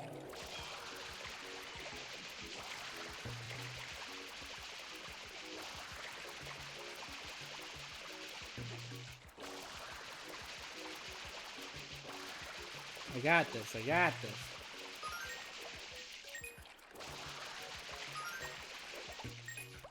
Papaya. Waiting for him to play Gangnam Style. I don't know why that popped into my head. Because I talked about it last time I was on Peanut Park, wasn't I? Didn't I? So that's why it popped back into my head. I'm standing there going, I'm waiting for him to play Gangnam Style. Still the most random fucking scene, like, ever.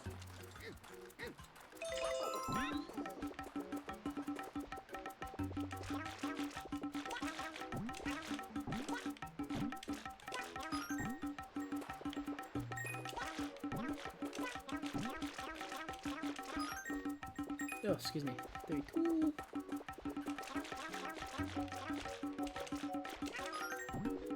Thirty-three.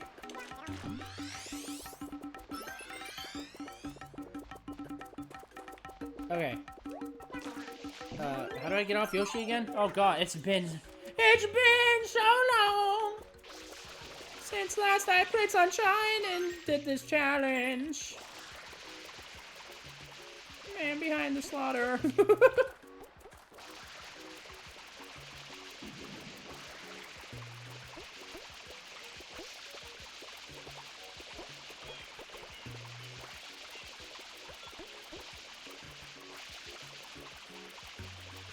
That's gonna be the credits music. Like, mark my words, that's gonna be the credits music for the FNAF 2 movie.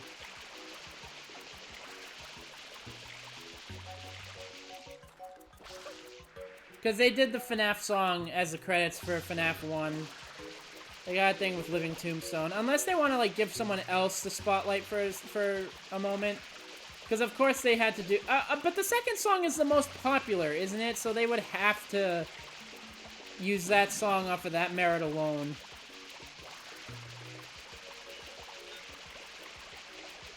You think the movies are going to get as far as the games did? Like, we're on Secret of the Mimic, like, game 10 or something.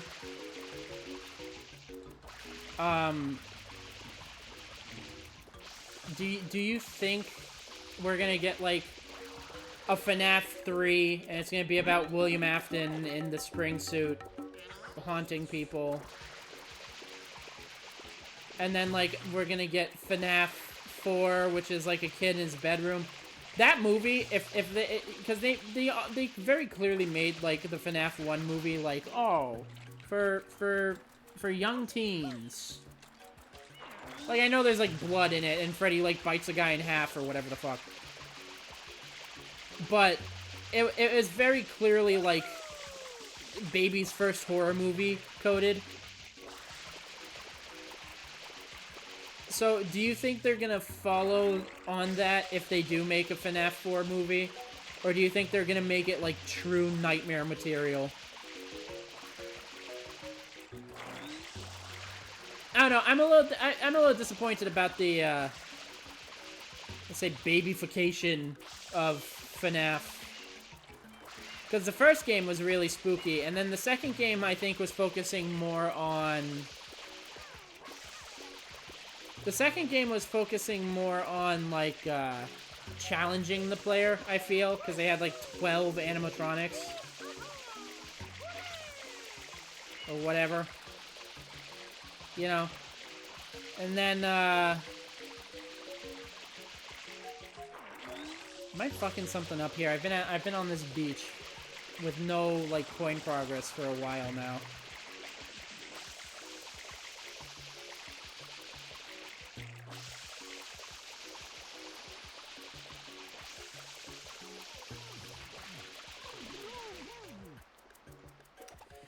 But yeah, and then FNAF 3 was going back to what was like experimenting with mechanics and going to a new route of horror, I think. And then FNAF 4 is horrifying. I would say FNAF 4 is the scariest one. And then we got Sister Location, which was kind of weird. And then we got...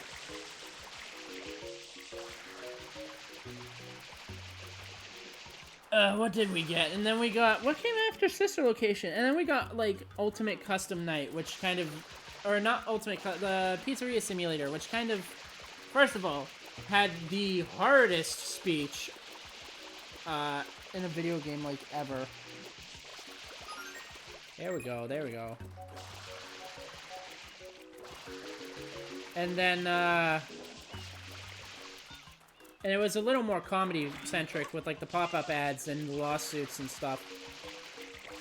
And then Ultimate Custom Night was just full do whatever you want.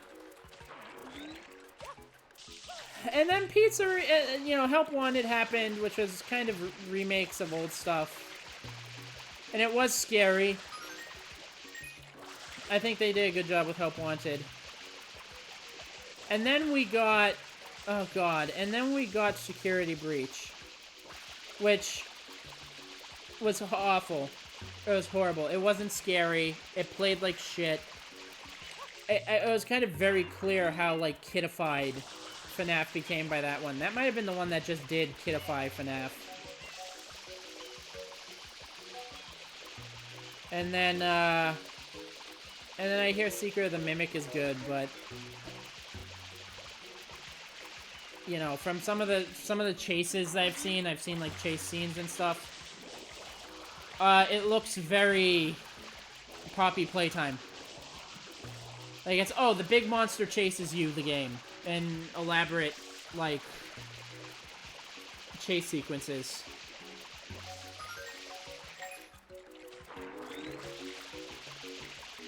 Which you know has its own merits and has its own place. Fuck you, Gelato Beach. But it's just, I don't know, it was never really FNAF, I feel like. I'm just not a fan of where FNAF has gone and what it is anymore. But I still follow it, and it's still really cool that Springtrap got into Dead by Daylight, I think. I actually played him, he's really fun. He's not too weak, not too strong.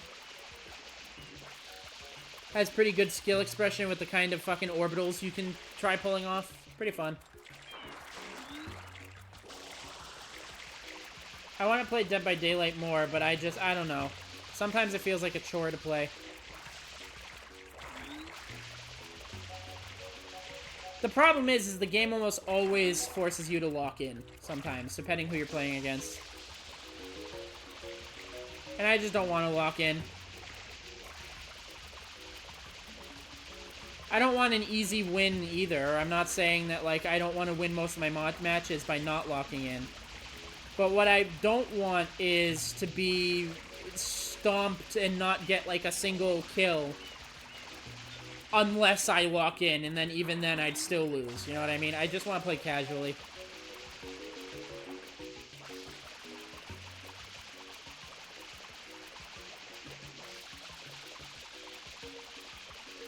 Where is this last coin? Excuse me, I'm doing the trick. Can you splurt the water? Thank you.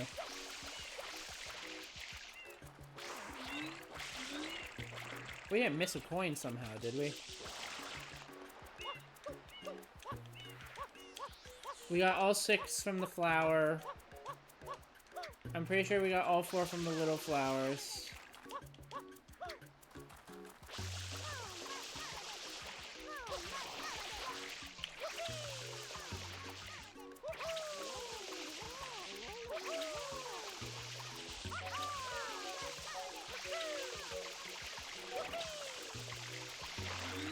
The coin hunt is never ending.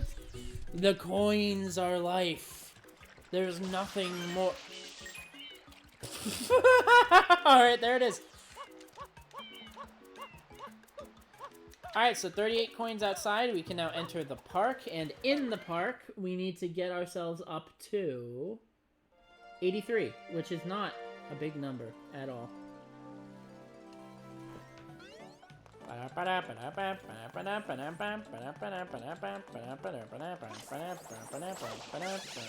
almost forgot about the door. Don't want to forget about the door.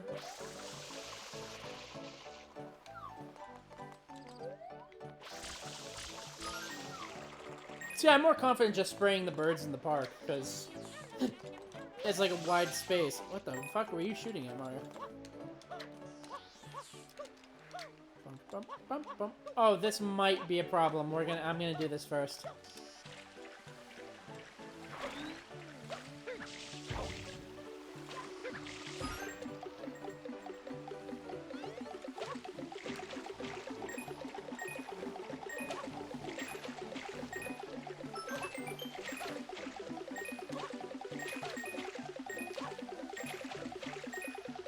Alright, good.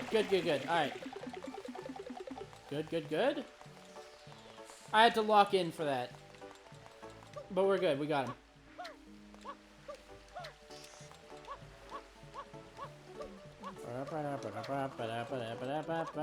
Hello, you.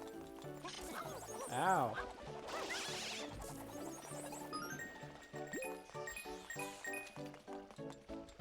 And then there's 2 birds up here that are a little bit of a pain.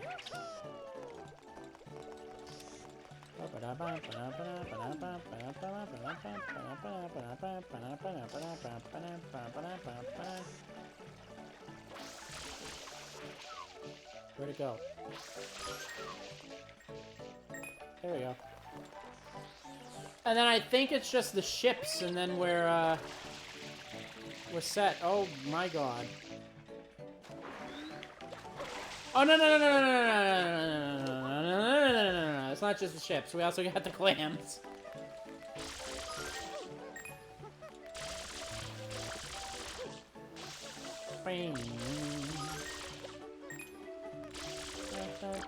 Why is this mission done, by the way? This mission being done implies that we already got, like, the Chivo for this, but that's not true because we don't.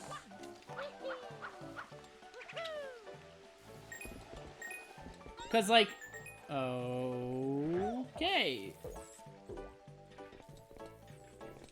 Marvelous.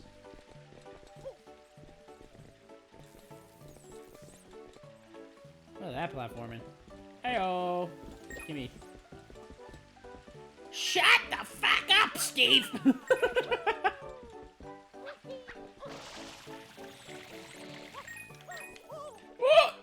Okay, we're good. There might be, like, a bird I'm missing, or maybe Yoshi exists. I don't think he does. But, whoops. How many do we need? 83, right? Yeah, 83. So, 75 is this one here. I see 76, 77 over there. Or, 77, 78. It's just numbers spewing out of my mouth now. I don't even know what the fuck I'm talking about.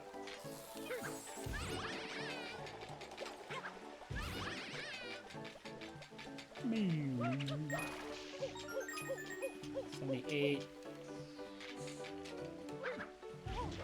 This will put us at 80. So there's 3 coins missing. That could just be up here, but I don't think it is. It is. No, wait, there's 2 up here. I'm missing 1. I think I'm missing a bird by the gazebo. Yep.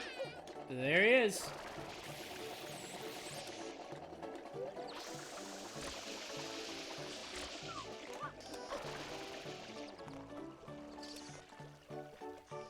We need to wait for him to come back.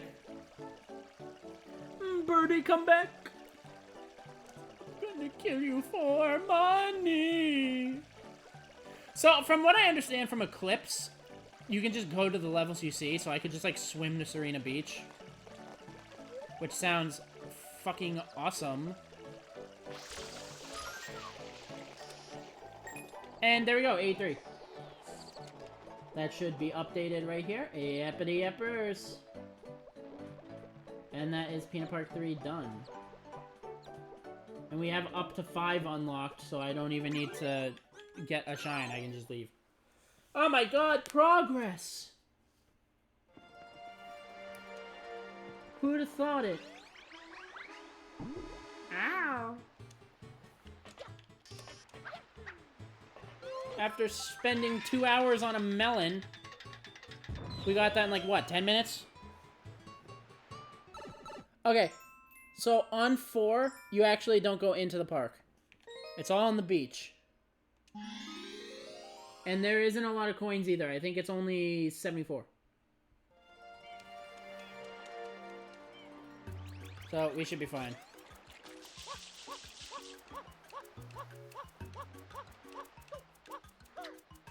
I think we still need to spray the beach a lot. And then spray the sunflowers when they come back to life. But, we're just gonna handle these freaks. Now, the coins that these guys drop disappear fast. Like, when the sunflowers come up, they drop coins, and those disappear real quick.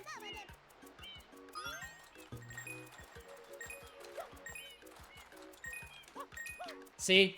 That's what's dangerous. So we should probably get these guys first. Also, return of these freaks, but they're not on windmills, so it's okay. Beep, beep, beep, beep, beep, ba-doop. Ah, beep, beep, beep, boop, bop. Actually, I'll stand right on the edge, because it might give me the edge.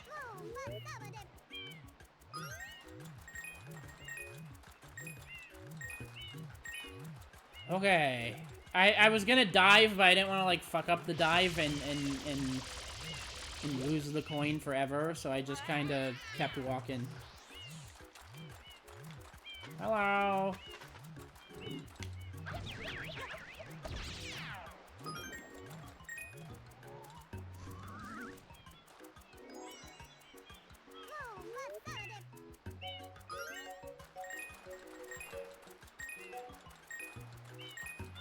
There we go, there we go. 2 more.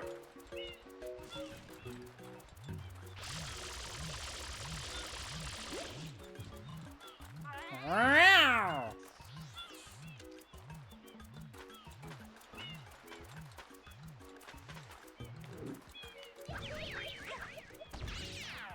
The enemies in this game are really weird.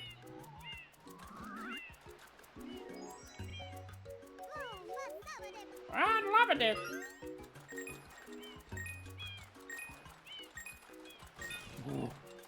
It's scary. It's scary seeing them just about to disappear from your view.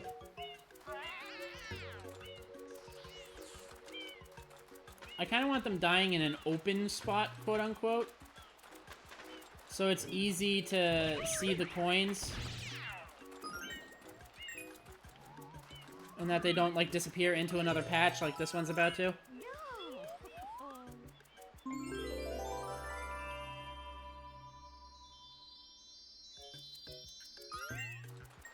Uh-oh. Alright, I got it. Alright, you!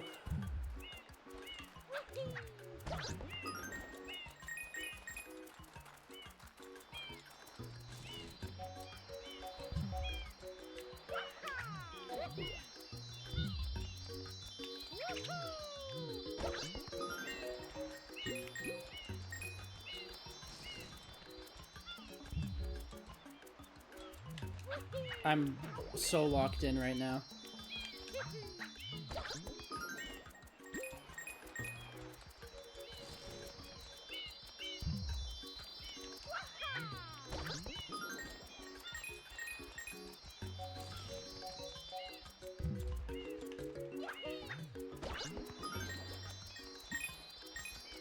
Okay, I think that's all the temp coins. So now we need papaya and beach coins.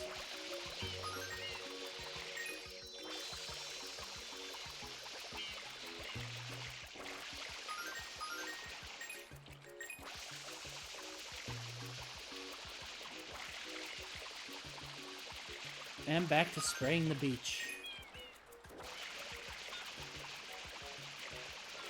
I think this is one of the most tedious levels just from having to spray the beach like this alone. But it's not, like, hard. And it's definitely not as tedious as gambling. So, I'll take it.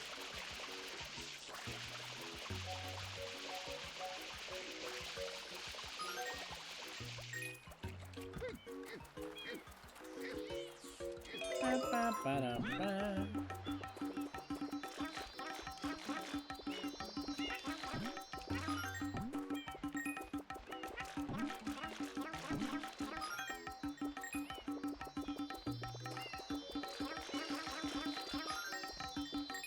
Thanks for the help, Yosh.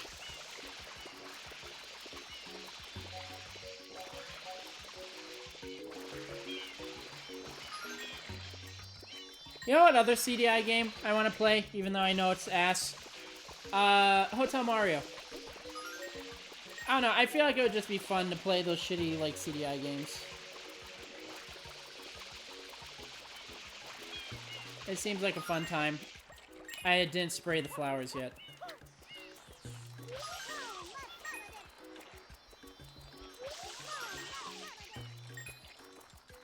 I was worrying about not having enough coins, and I realized I didn't spray the flowers yet. 1, 2, 3.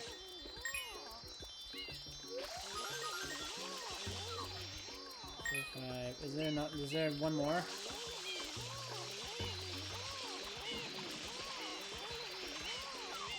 Maybe not. When it was 3, I think it might have been 4. It looked a bit more dense than usual.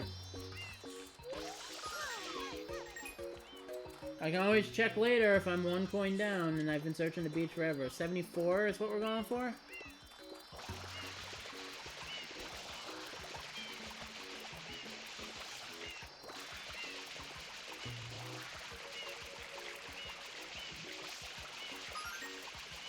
And 1. Home the beach.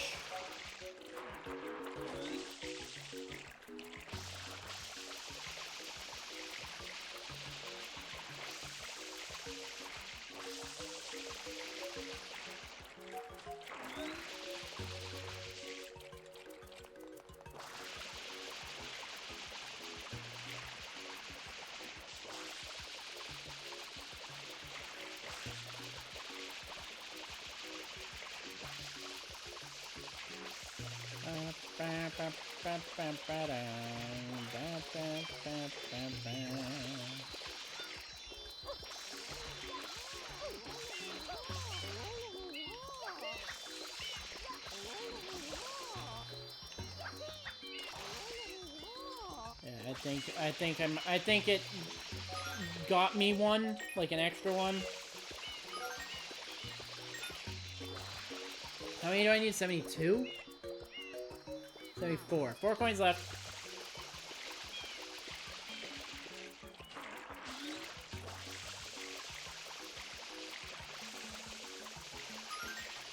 71. 72.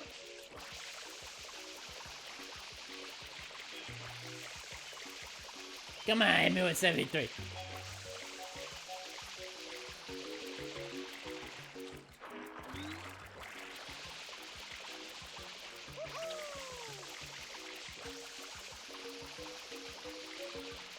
What's 73?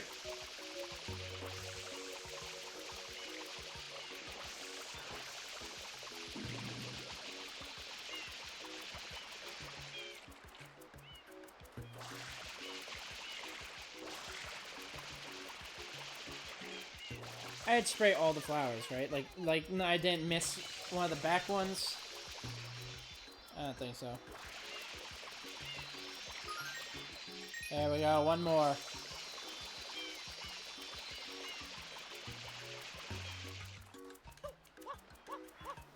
I think I got all of hers, but I'll just...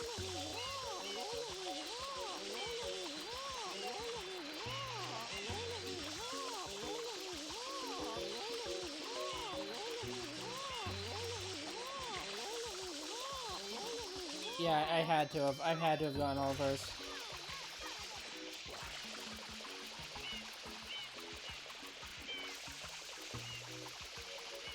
It's just on the beach somewhere.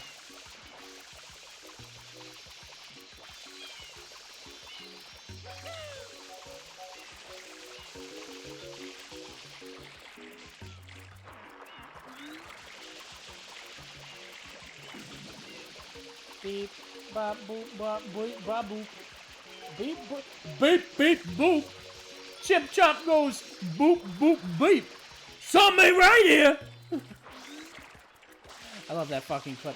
I used to watch Chum Chum. Oh, excuse me, I gotta like move myself. I used to watch Chum Chum when I was younger.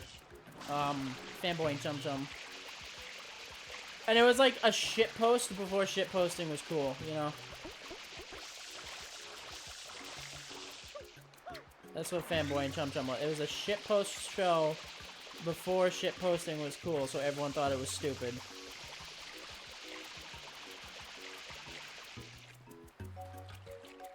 But I did used to watch it. I don't know, I felt like there was this era of cartoons where there was just nothing to watch on any channel, right? Like, after Dexter, Ed, and Eddie, all of them shows ended. At least for me. When all of those shows ended, all that was on TV anymore was, like, Foster's. Which I know people like Foster's, I wasn't into it. I couldn't stand Blue, he was insufferable.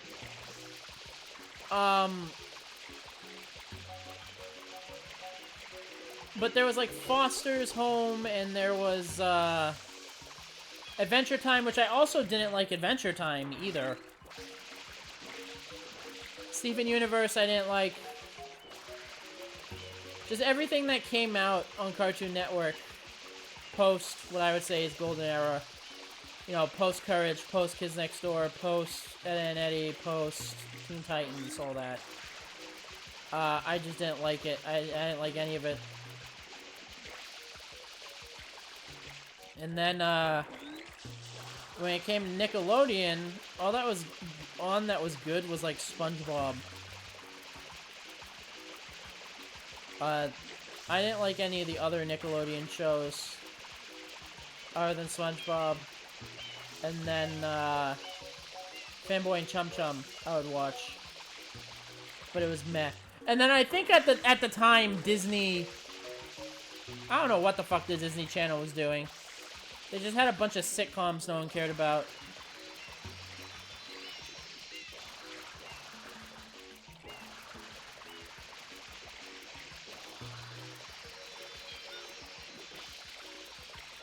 Where the fuck is this coin?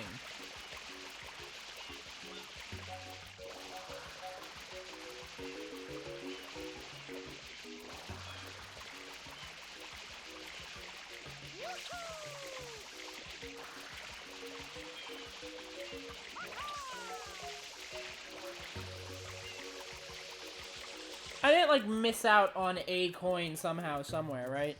This is always the part where I have to, like, second guess myself. Maybe it's the door, actually, come to think of it, because the door's closed.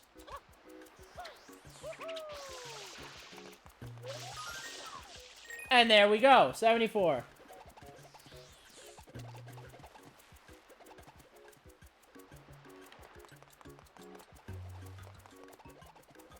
The fuck is happening back there? You hear that?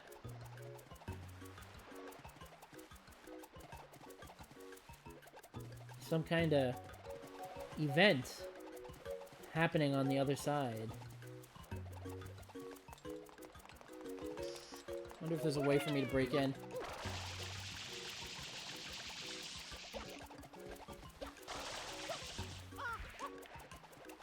Nah. Alright. Alright, next, Pina 5. This one we will have to get the star when we're the shine when we're done because you know.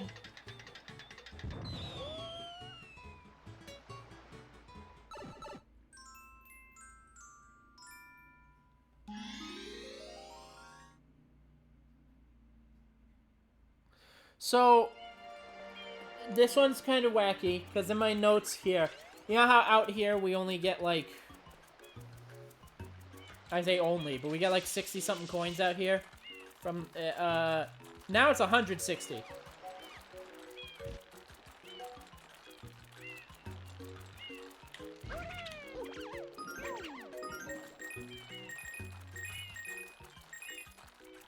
Alright, we're good.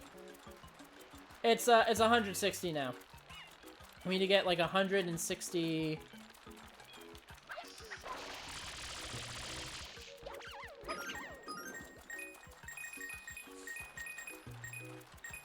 Uh, 162.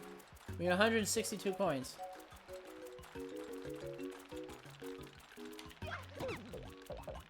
My hat.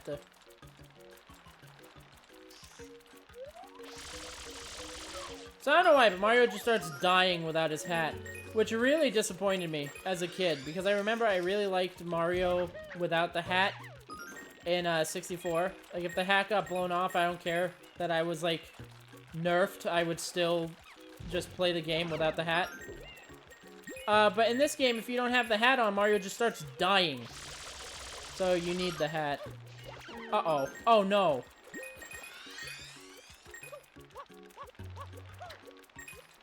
Okay, we're good. That was almost bad, but we're okay. I don't know why that coin showed itself, but I'm glad it didn't just disappear. Alright. Now the usual get the sunflowers. Where did that coin come from? Did it come from the sunflower back here? No, it didn't. I don't know where that came from then. It's probably one of the random in the sand ones, but I thought those ones disappeared quicker. And then we need 6 from this one, so we're going to be at 61. One more. There we go. Alright, Yoshi needs bananas, so if we find bananas spraying the beach, we bring those to him. Yeah, so they just kind of buried way more coins in Pina 5 than they bury normally for some reason. Like, look at how many we're spraying out already. They just upped the coin count in the beach. So that's why instead of only needing to get like 60-something, we need to get 160-something. Because they just buried way more. I think there's still only 3 groups of butterflies. Although they hide amongst the flowers now. Yeah, only 3 groups of them.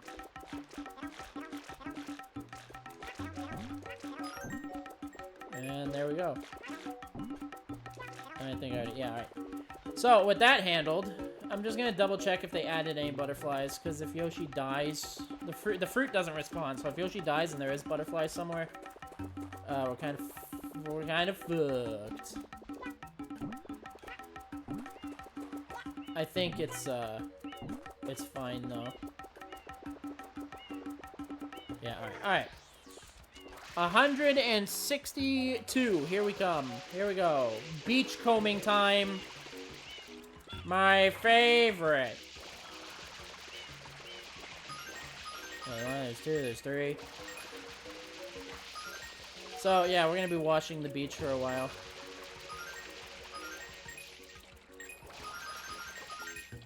But what else is new?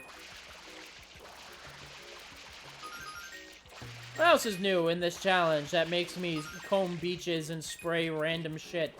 There's 111 coins in Serena Beach that I had to comb the ground in general for. That was fun.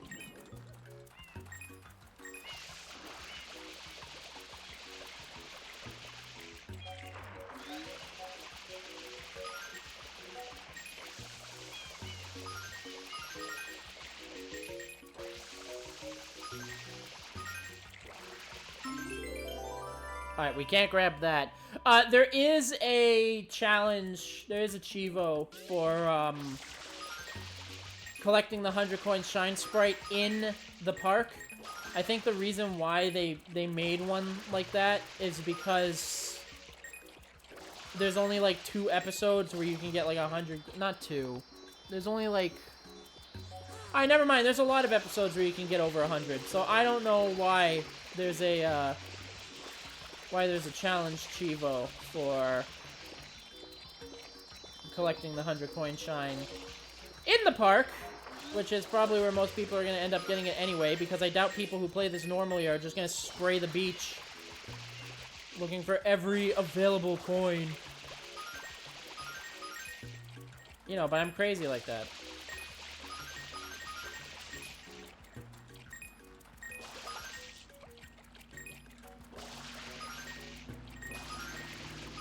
There we go. Now the coins are coming in. I was expecting them to be popping out left and right like crazy a lot earlier, because there's 160 of them. Look, and now we're back to, like, none. There we go.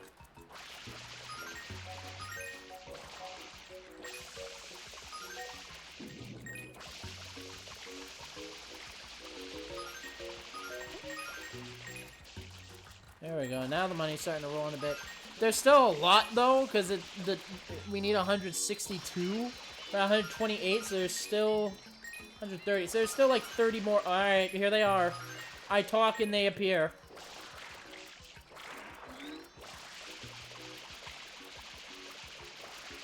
And then I stop talking and they stop, and then I talk and they appear. They're voice-activated coins. Computer, give me coins. Turn off my pain inhibitors, Doctor.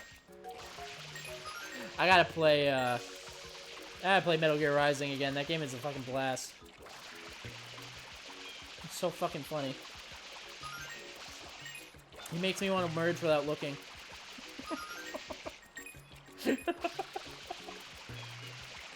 I found a YouTube poop music video of the Hummer guy from Family Guy. It was a Jevil remix, you know, like the World Revolving. But the guy who made the video, he put lyrics to it, so like he would sentence mix to have the Hummer guy like sing lyrics about how he's trapped eternally in a Family Guy cutaway clip to be used as a meme over and over again for eternity.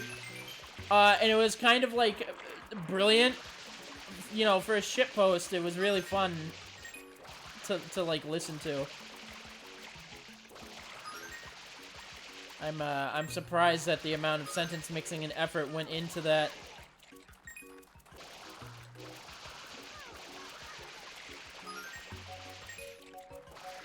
But yeah, I love when people who make shitposts and like YouTube poop music videos and all that, I love when they go like above and beyond to make like an unforgettable video.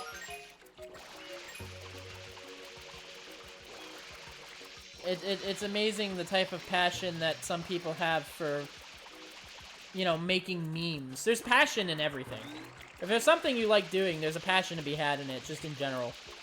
It's insane the kind of stuff that you can just do and make that will resonate with people.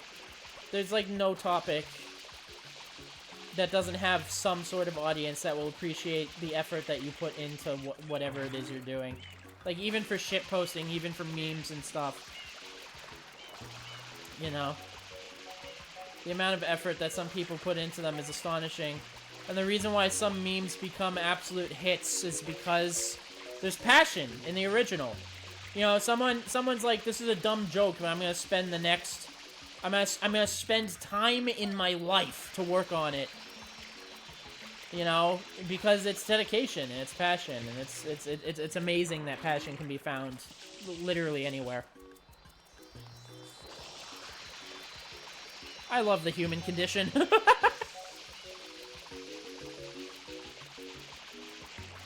You know, except for the existentialism part of it. Well, actually, no, I don't hate that either. I actually find the concept of death very comforting. I'm not like, you know, I'm not, like, suicidal or anything. I just think that life is more special because it ends. Isn't it amazing how the world in general works? I'm gonna stop, like, gushing about existence. But isn't it amazing just how the world works and how everything intertwines and just functions in general? Oh, it's fantastic.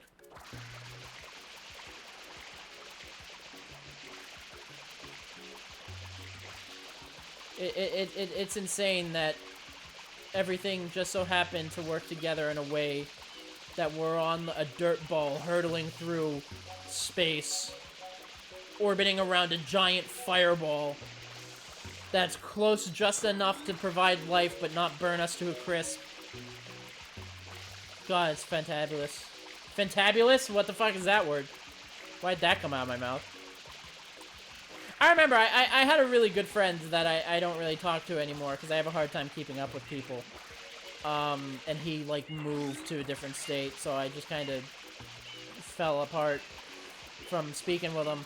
But, I had a friend who asked me, because he was on the concept of, like, robots having free will and all that stuff.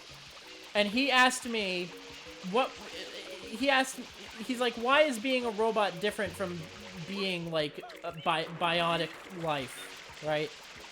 And he said, if I was a robot, if I one day found out that I was a robot, but everything was, like, the same, I still had emotions, I still felt the same, yada, yada, would I be upset about that? Would that actually change anything? And I told him, yes. And he goes, why would it actually change anything? You have all the, you know, free will and the thoughts and all that stuff that you have now. And I told him, because as a robot, I know where I came from. Someone built me, right? I might not know who built me, but I know how I came to be. Someone built me. I exist because I am someone or something's creation, right? As a human, it's more mystical. Like, yeah, my mother built me, quote unquote. But how did life begin to exist? How did it evolve? How did it, you know, it's come so far since being a tiny little protozoa or whatever the fuck in like a lake that turned into a walking fish. And all this happening all at once. All to lead up to the existence of me as a being. Right? And if I was a robot and I knew where I came from, I would lose that magic. You know what I mean? All the magic of, like, evolution and where I came from and all this just managing to happen would be gone. That mystery would be gone because it's like, oh, I was a robot the whole time? Okay, I was built. And I wouldn't be part of that, like, I don't know, biotic life form club.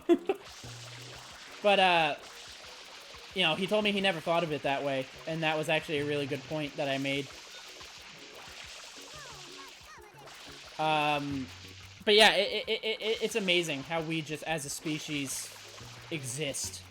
It's actually phenomenal.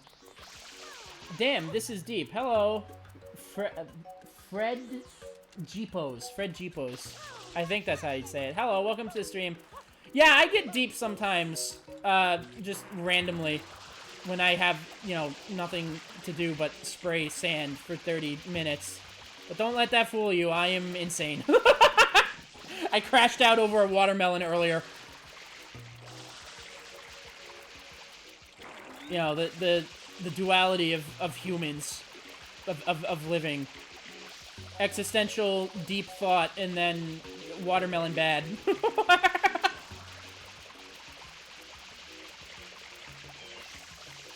I need 162, right? 59, 60, there's 3 more coins hiding somewhere in this beach that I've been combing. I don't think it's on this side. They would have popped up by now. But yeah.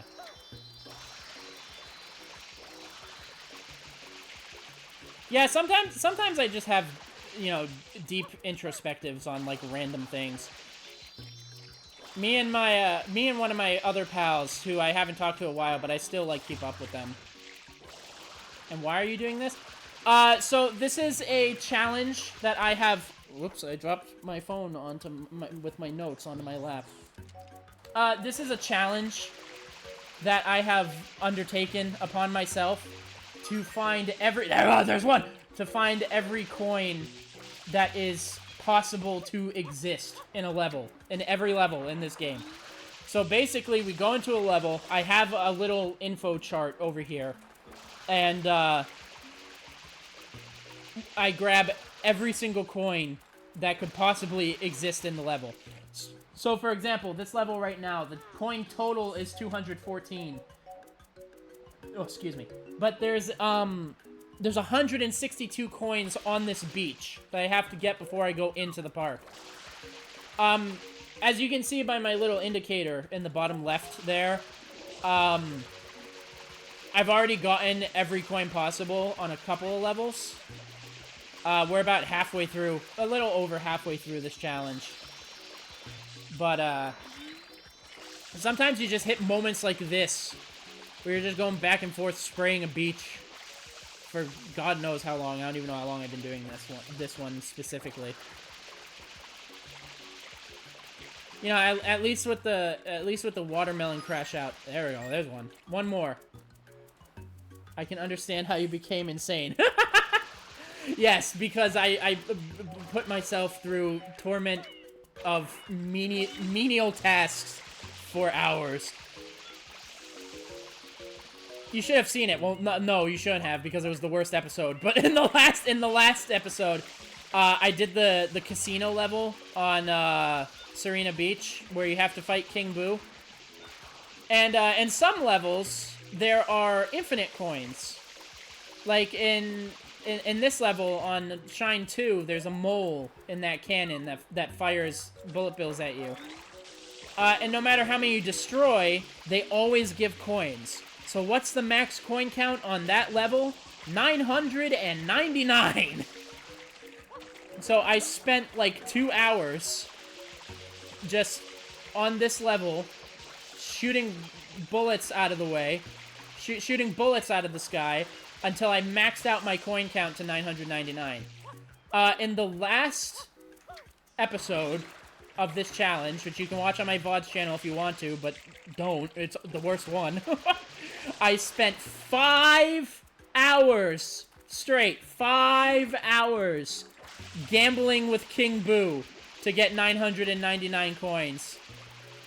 And the thing is that the boss... The only saving grace... It's actually a saving grace that this happened. Is that the music glitched out and broke and just stopped playing.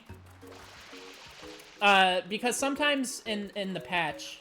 I might watch that to fall asleep to, not gonna lie. Yeah, you know what? Fine, go right ahead. That's the perfect use of it, actually. It's better to fall asleep to than it is to just watch. I also didn't talk much in that one in general either, because it was just the same action over and over and over again, so probably perfect to fall asleep to. But the only saving grace was because of the patch that I used, the 60 FPS patch, for some and quality of life.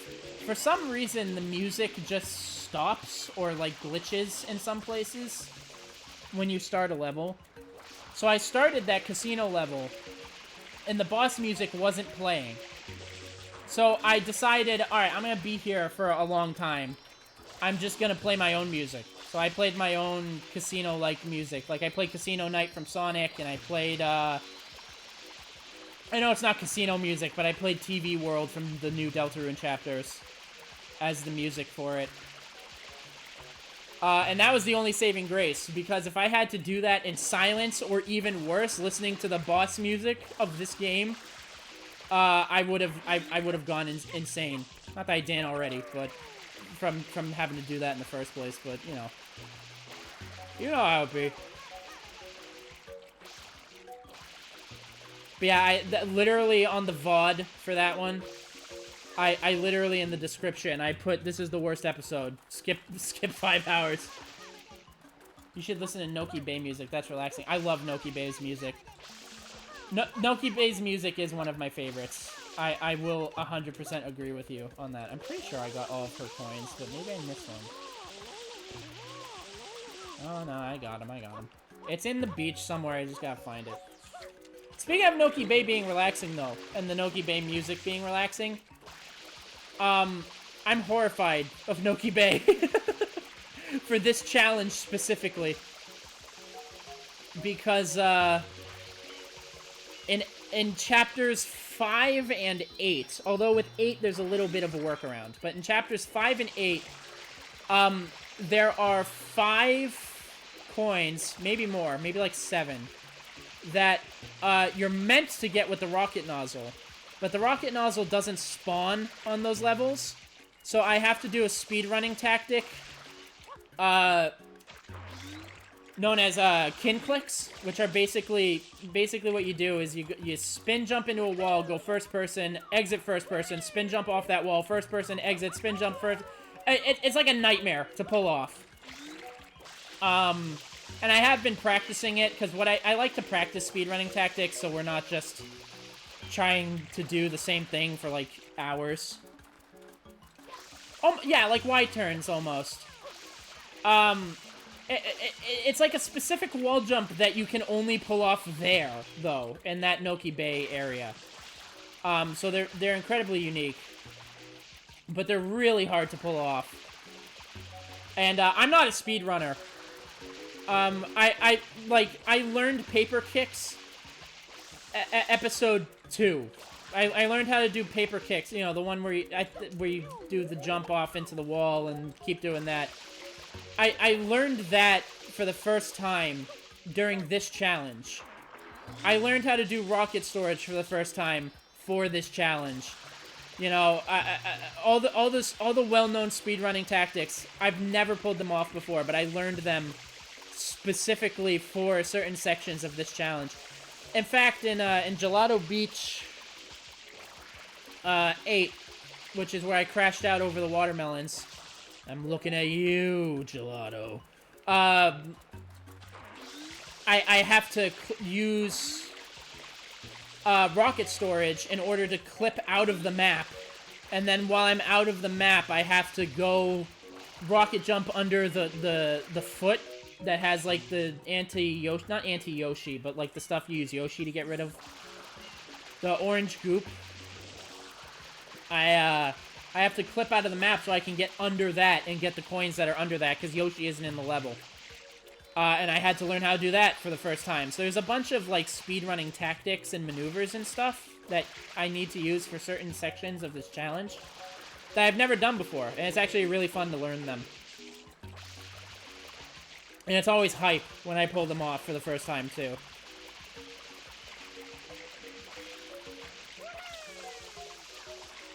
I didn't, like, accidentally... See, this is the part where I start questioning myself. Of, like, I didn't accidentally, like, reveal the coin and not grab it, right? Like, it disappeared. Did you ever try to speedrun this game? No. Sunshine is not my, let's say, speedrunner's forte. I'm more of a Mario 64 guy. And that, I'm gonna try to speedrun eventually. You know, trademark eventually. Meaning it could be within the next month or the rest of my life. But, I do want to try speedrunning 64. And there's a great set on retro achievements, which is what I'm using now. That's what the indicator in the bottom left is. It's my retro achievements progress. There's a retro achievement set for Mario 64 speedrunning. And they do it really good, because there's an achievement for each glitch that could be performed in that game. And then then there are achievements that are like, oh, get this star in this amount of time. And it'll be like a star that you need those maneuvers for to get in that amount of time. And it all culminates into an achievement that's like, beat the game in 2 hours and 13 minutes, or whatever. So it's not just a set that's like, oh, speedrun the game.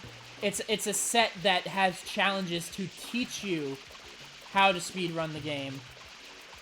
And that's really fun. I really like that. That sounds like something I would watch.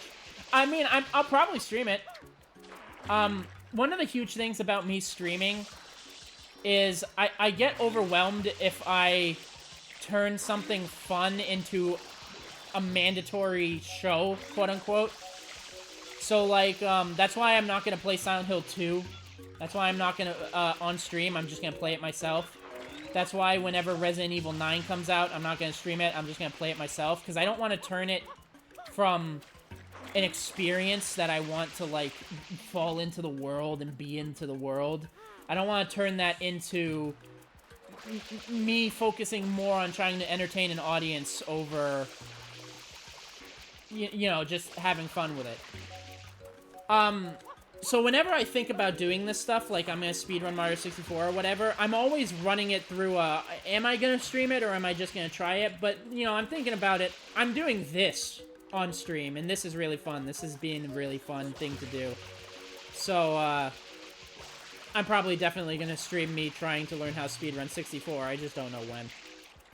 I tried some speedrun techs in this game, but it's time-consuming to learn them.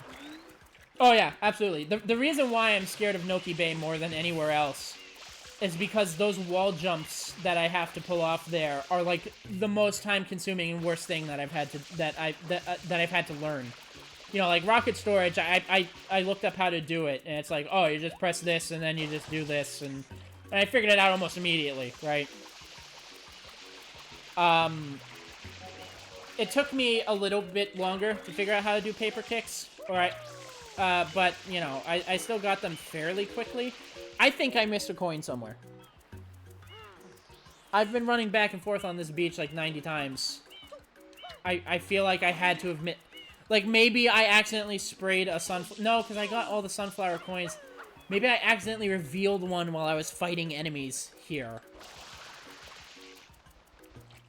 Try around the baskets. Alright, good call. I hope they're not, like, in the baskets, and I gotta go back to 2 and get the guy to... See, this is where I like, second-guess myself. Because it's like... You know, oh no. Did I miss one, or am I just not finding it? And I don't want to reset the level if it's still, like... Sorry, I'm trying to spray this basket. The door isn't here, but maybe the trigger still is? No. Maybe it's on this side of the beach? Maybe there's just one coin on this side of the beach.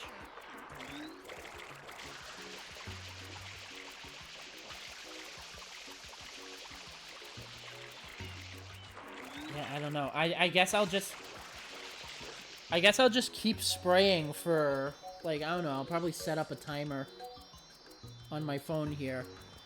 And then just keep spraying it for, we'll say, what, another 30 minutes? And if I don't find it... I mean, 30 minutes is a lot to spray a beach back and forth for one coin. But it's really hidden, clearly.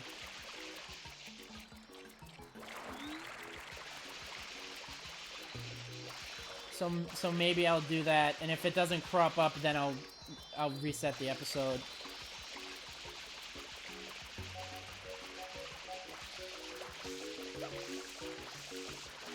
Because there is a chance I, like, accidentally revealed it. Excuse me. And then it disappeared. And if that's the case, then, you know, I had no idea.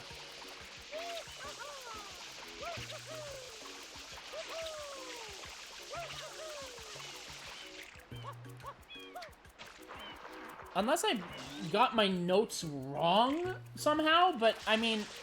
I was paying real close attention when I was writing them. No, there's 162 coins. I have to do this every time for the next, like, 3 episodes. So it's definitely... It's definitely not wrong, my notes, because I wrote them down individually. Like, episode 5 has this, episode 6 has this. And they're all 162 before entering the park, so...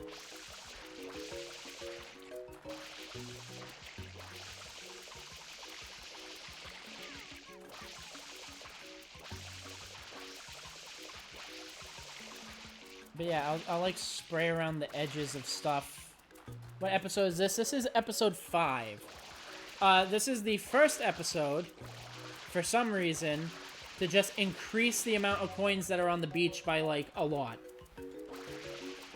Because normally, I would only have to get, like, 67 before entering the park.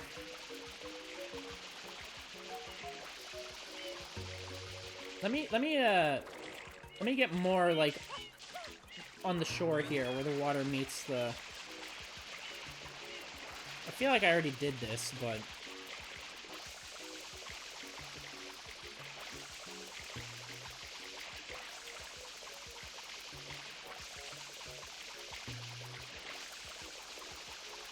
Yeah, nothing there.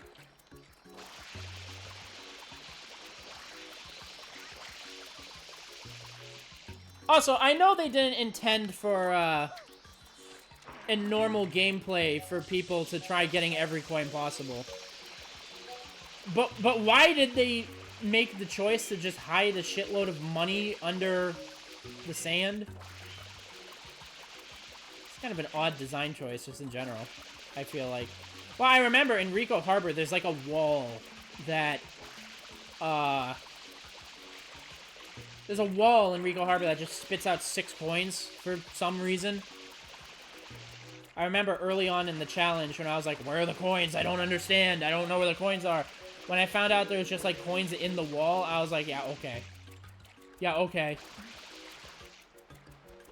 So sometimes the coins are just hidden in really wacky, really weird places.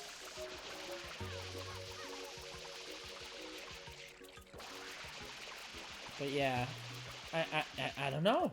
I would have thought I would have found it by now. It is a really well-hidden coin, I guess.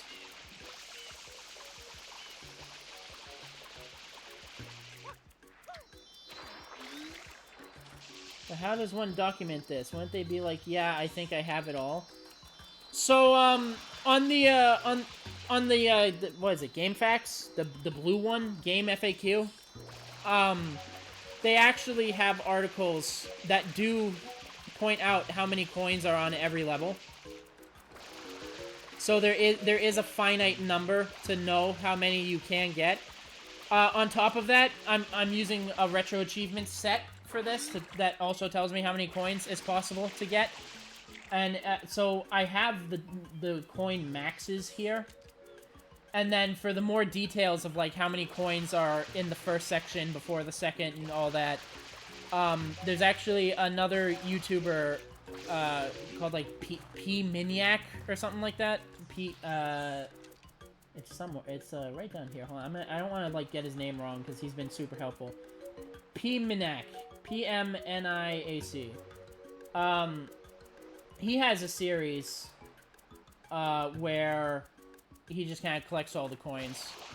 Also, it's more of a guide. There's not a lot of like commentary. But he's much more of a speedrunner than I am, and he has videos of him getting all the coins.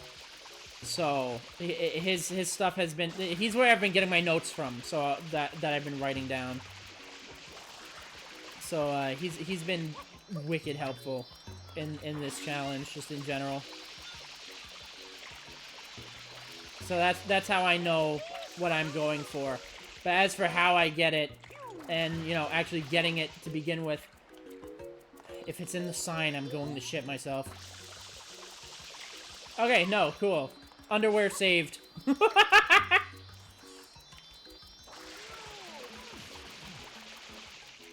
yeah, his videos have been, like, wicked helpful, so.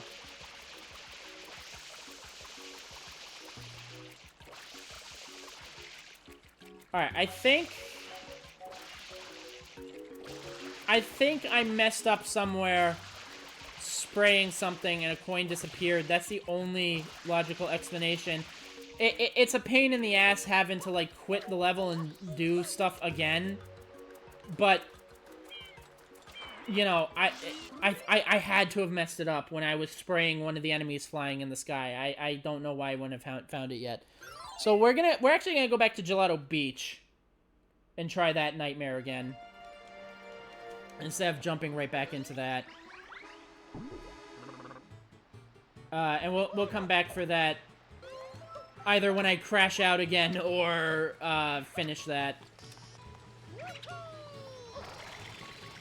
Just so you don't have to see me spraying a beach up and down for 7 years. We're gonna take a little break and go for a different one. Now this one, while less boring, because there's less spraying a beach back and forth, this one is kind of frustrating. It's the last one I need. And it's a fucking nightmare because of the watermelons. I hate the watermelons so much. So there's 161 coins total. That's what we're going for. There's 10 coins in each watermelon. 20 total coins in each watermelon. But you get 10 of them by popping them 10 times. And then you get the other 10 by bringing it to the juice shack. And, once they pop in the juice shack, once you bring it to the juice shack, the 10 coins come out all at once. They come out at random, so they can just land anywhere.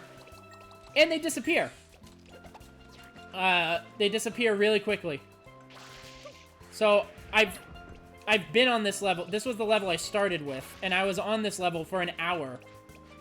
Trying to... Can you just pop? Thank you. Trying to do this. You have to bring them there 10 times? No, I have to pop them 10 times and then bring them there once. But I might as well have brought them there 10 times, because the way the coins spread out at random, can really just, like, screw me over and make it so I can't collect the coins on time. You know, unless I'm a god.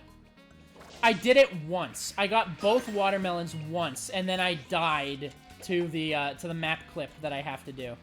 Which the order that I do this in is watermelons first because of the randomness of the 10 that come out. And then clipping through the map because while it's dangerous, it's more controllable. So I can die, but I can be safer. I can do something about it. And then once both of those are done, once the map clip and the watermelons are both done, it's smooth sailing from there. Getting the rest of the coins shouldn't be that bad. But it's literally just these watermelons. My throat is sore because I was, like, crashing out at the beginning of this stream over these watermelons. And I'll probably crash out again. But... Fuck you! Get away from me. No. Also, I hate these things. Catacracks used to be some of my favorite enemies. And then this challenge happened. And now I hate them. Get away from me. Get away from me. I said get away from me! They won't leave me alone. They're everywhere. The beach is swarming with them.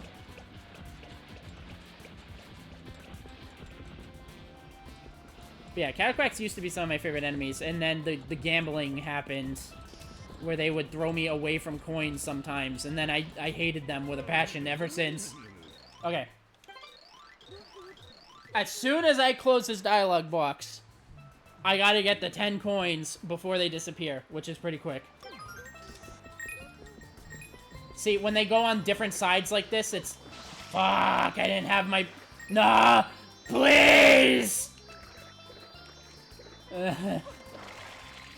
I'm immediately reminded of the frustration.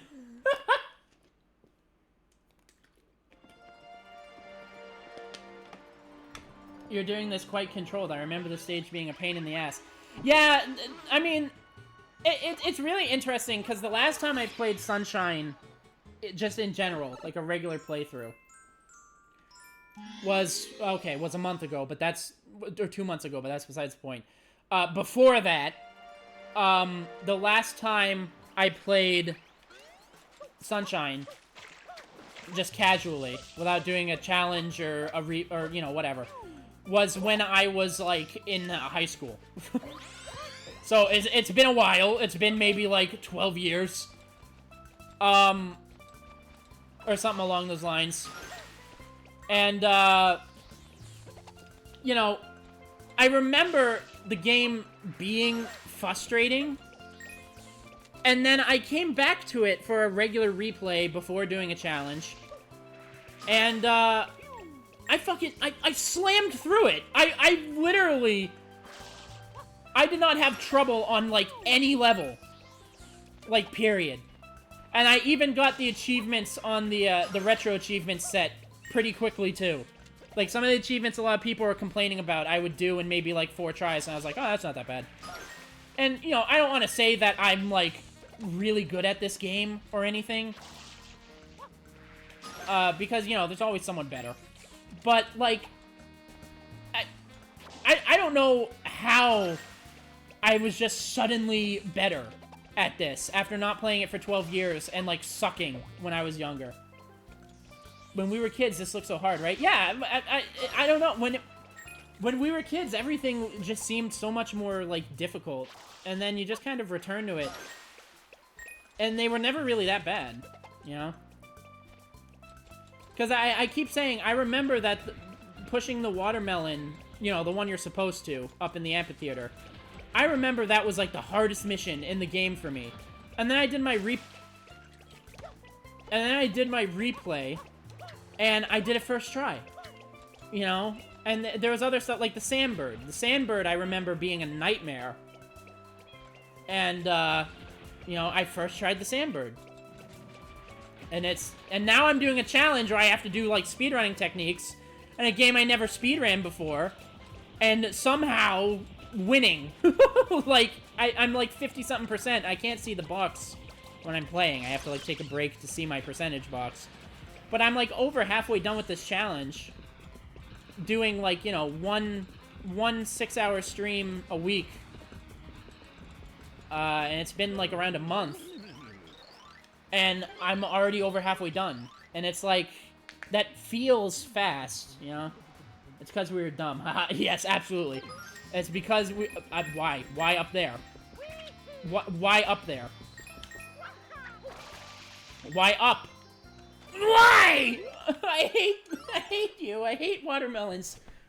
For every time I fail this, one watermelon will be destroyed. In real life.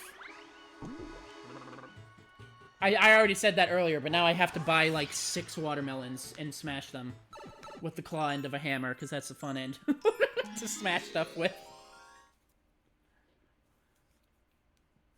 Yeah, this is what I was doing for the first hour of the stream, by the way, was this level. And then I switched to Peanut Park, and then you joined in. So you missed the crash outs. But now you get to witness them, renewed. Hooray! My suffering televised for all to see! I think it's better to order a boatload of watermelons. Yeah, I'm just... At this rate, instead of, like, keeping track, I'm just gonna buy 10 watermelons and then just, like, you know, just a massive group of them. And, like, eat half of them and smash the other half. I mean, who's to say I can't eat the watermelons I smash afterwards, but, you know. It's a little messier. 10's not gonna be enough, bro. How much? Like 100? 200? How many watermelons are we going for here? We go for as many watermelons as there are coins needed for the stage. It'd be 161. So I'm gonna buy 161 watermelons. 43. Okay, I was thinking too big, it would seem.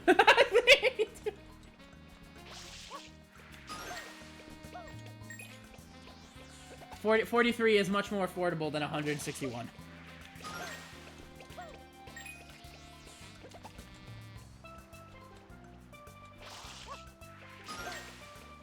By the way, we gotta do this twice. Smashing a watermelon 10 times and then bringing it to the juicer.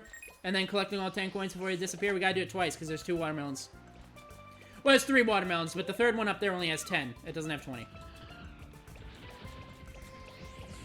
We only have to pop it 10 times. We don't have to do the whole bring it to the juicer thing.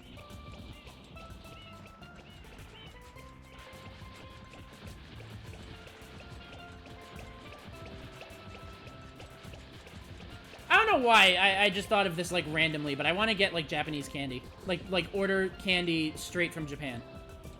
I don't know why that just popped into my head, but I want Japanese sweets right now.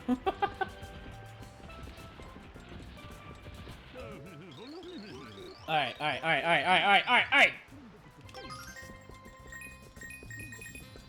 Get out of my way! Get out of my way, bitch! Whoops. Didn't mean to press that button. Ah! Got it, okay. Oh! Oh! I got it. But the other one is smaller and closer by, right? Yeah, it is. But that doesn't change the randomness of the trajectory of the coins once it's brought to the guy. I don't like you here. I'm going to kill you because I don't want you getting in the way of my melon.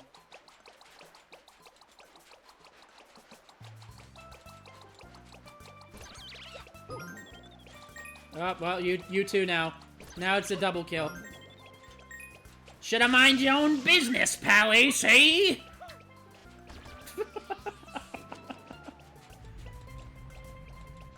Alright, we're at 23. That's with one melon thing. So, 32. 32 is how many coins we have before we gotta push it to the juicer. Do they respawn after you kill them? Nope. At least I don't think so. Hi. I'm pretty sure they don't.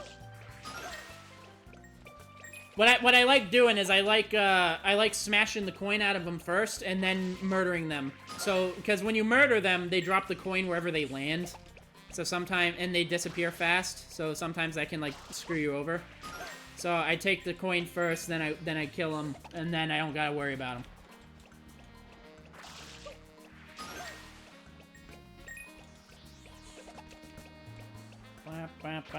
I love the music in this game.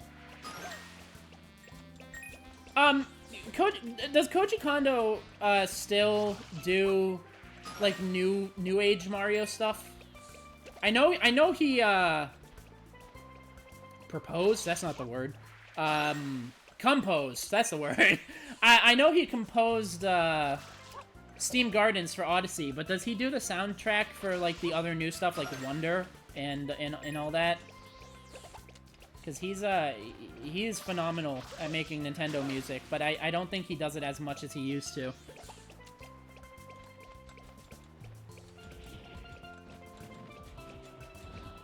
Stay away from me.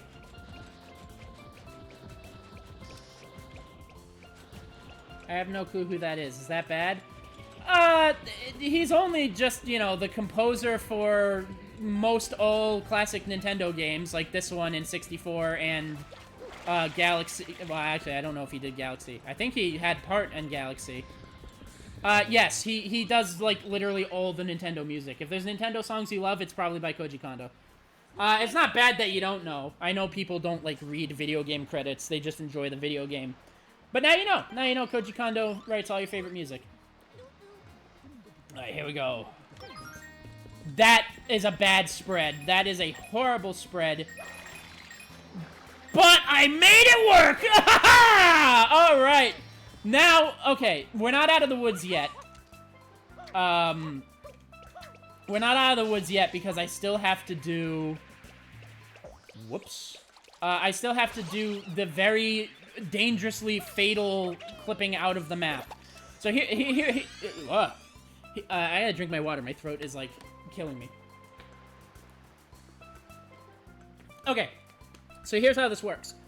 Once I'm out of the map, if I'm not moving for a short amount of time, I straight up die. Like, I just instantaneously die if I'm not moving. So once I'm under the map, I have to keep jumping. Because if I touch the ground for too long, I am dead. So that's where the danger comes from. What makes it especially dangerous is that orange goop that I'm trying to grab the coins out from under. If I get hit by that while ground pounding, it'll knock me over in a way... Okay. It'll knock me over in a way that, leaves me on the ground for... It like, incaps me. Like, I go, oof, and then I sit on the ground for just long enough to die, and there's nothing I can do about it.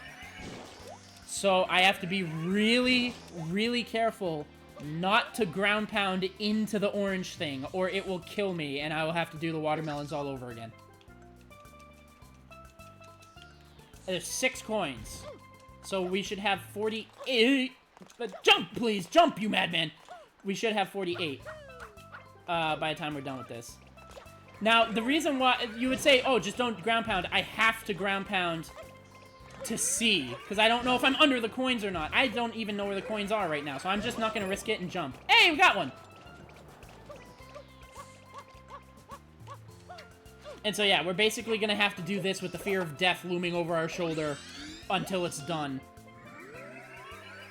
But when it's done, the rest of the coins should be a breeze.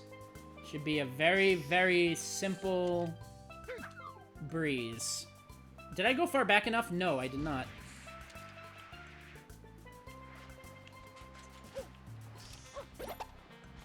See, there's two ways that can go wrong. Because if I... Whoops. If I just keep, like, going towards the out of bounds of the level, I'll like, bump my head on an invisible wall and fall back in.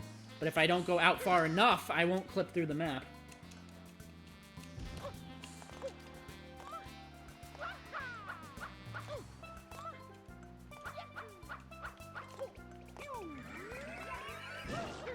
Oh, scary, scary. These coins are safe to ground pound for, though, because they're not, like, being guarded by the orange shit. Oh, God. I also gotta make sure I don't, like, run out of water, and I can, like, escape. Alright, I'm just gonna jump straight up. I'm not gonna risk the ground pound. Get away from me. Haha, you hit a tree. Okay, so that's 3 of them.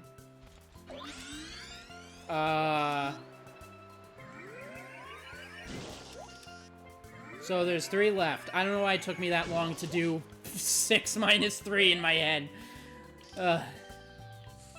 I'm in college to be a programmer. What's 6 minus 3?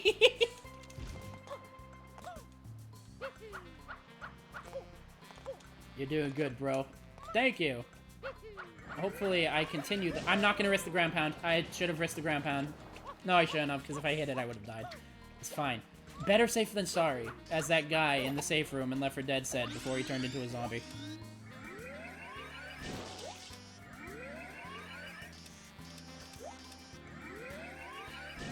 I wish Valve knew how to count to 3.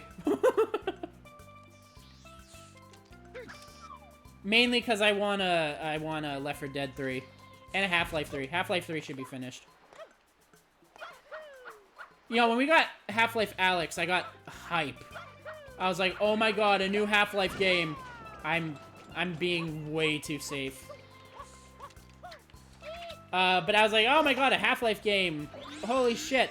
Are we gonna get Half-Life 3? And then they just, like, disappeared again.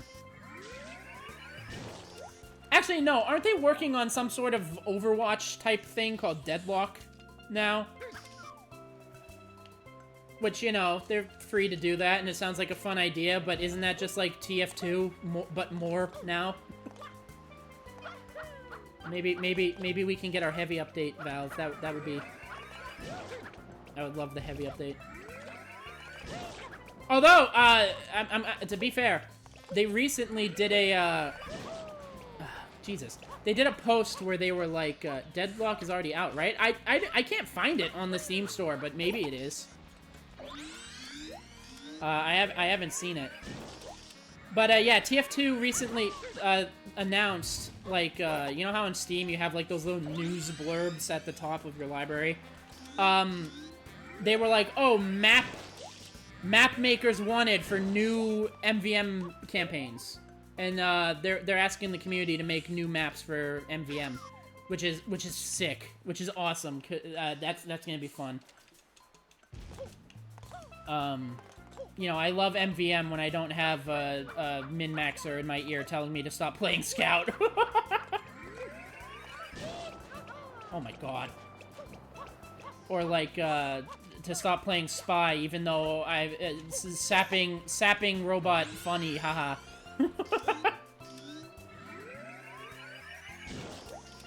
You know, I understand wanting to like win at things, right? And like min-maxing and getting the best stats and trying to, you know, I understand that, and more power to you. But I don't think, I think it's not cool to trash on people who are, not meta chasers. I remember when I was playing Helldivers, one of my friends invited one of his friends, and his friend looked at my loadout and he was like, "Oh, what's this trash-ass loadout? That's not meta." And I said, "It's not about the meta, it's about the fun." And he was like, "Oh, you're a fucking idiot." And then he, like, went off on me for, like, 10 minutes. Or that's probably an exaggeration. But, you know, we went into the match, we were having fun, we were doing really good. And we did the objectives, but we didn't extract, which, you know, in Helldivers, if you do the objectives, you still win, even if you die. And, we did the objectives, so technically we won, we just didn't get to extract. And then he was like, "Oh yeah, it's probably this meta isn't important, it's about fun guy over here, not bringing the right stuff." And he was just really annoying. So then the next time I played Helldivers with my friend, he was like, "Oh, we have one more space for someone in our lobby. Can I invite, you know, insert friend's name here?" And I was like, "No." I was like, "Nope, I do not like that guy." And he was like, "Alright, fair." So he didn't invite him, which is cool. I'm really glad that my pal has respect to be like, "Oh, you don't like that guy? Alright, I won't invite him." That's really cool of him. I'm so close. One more, you can do it. I know. I'm fighting so hard to not die, but get this last coin. I gotta be really careful with my ground pounds so I can, like, see it, but not, you know, not ground pound into the goop.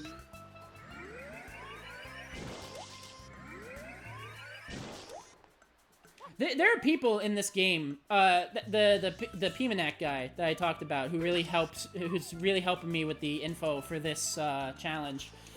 He's able to get all 6 of those coins in one go. Like, he has the ground pound timing to a T, too perfect.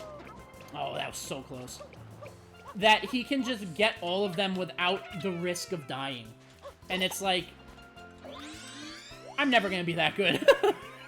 I mean, maybe with, you know, enough training. Anyone can get good at anything with enough practice. So I absolutely could do it. So let me rephrase that. I don't want to do it.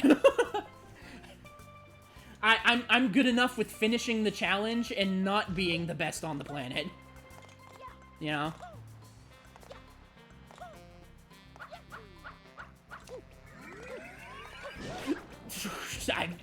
Just go up, just go up.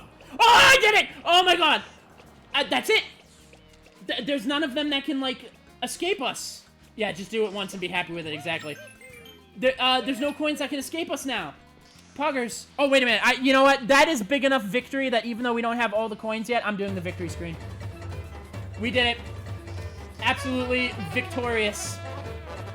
Smooth sailing from here, fellas. We got this in the bag. I want more hotkeys. I really want more hotkeys. Whoops. Well, you know what? I got a blast nozzle, so.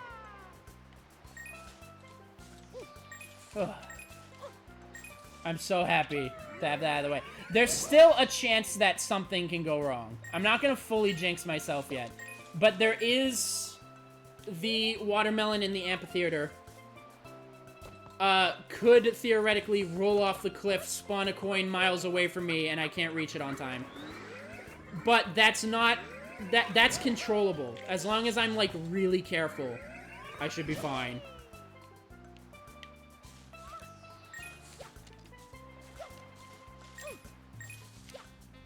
In fact, I'm, like, half debating if I should just go do that now, so I don't have to worry about it later.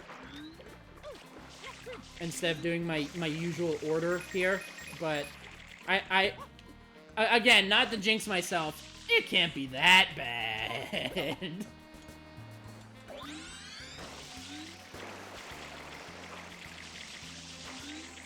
Alright, give me my hover nozzle back.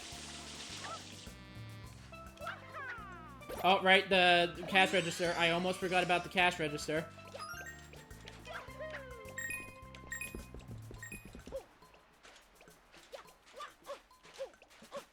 Alright, we're good, we're good. Alright. Give me coins. Also, I don't have to kill them now. I was only killing them to get them... Don't get stuck in the tree. I was only killing them to get them out of the way for the melons. But these ones can live. There will be no Cataquack genocide today.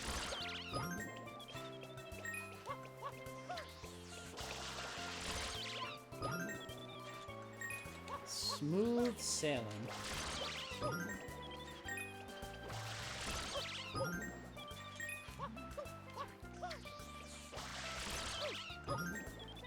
Alright, and then last two.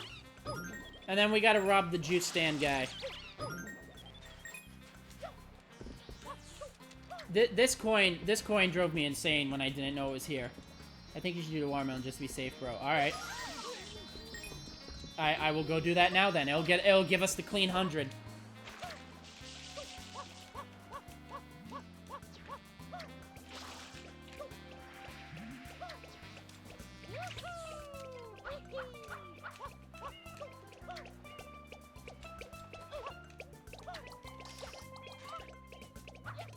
I'm like walking in to do platforming that I don't have to do. I could just walk there, but I'm just...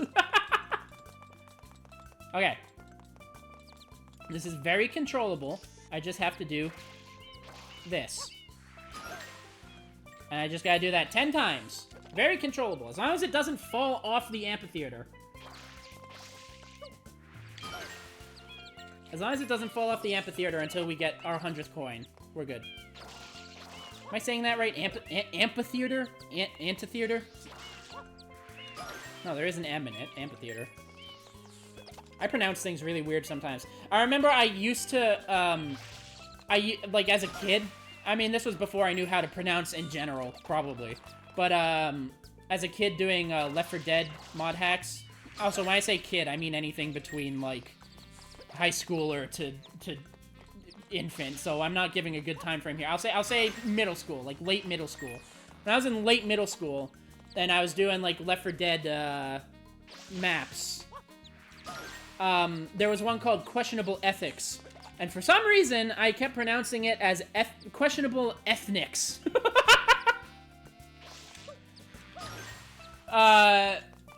So yeah, I just pronounce things weird sometimes if I don't hear the word often enough. I think you should do the one... oh, I already read that.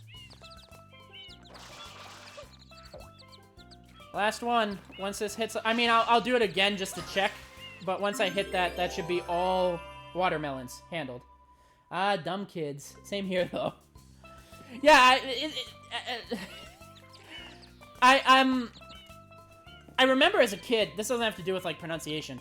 But I remember as a kid, I used to insist... Alright, cool.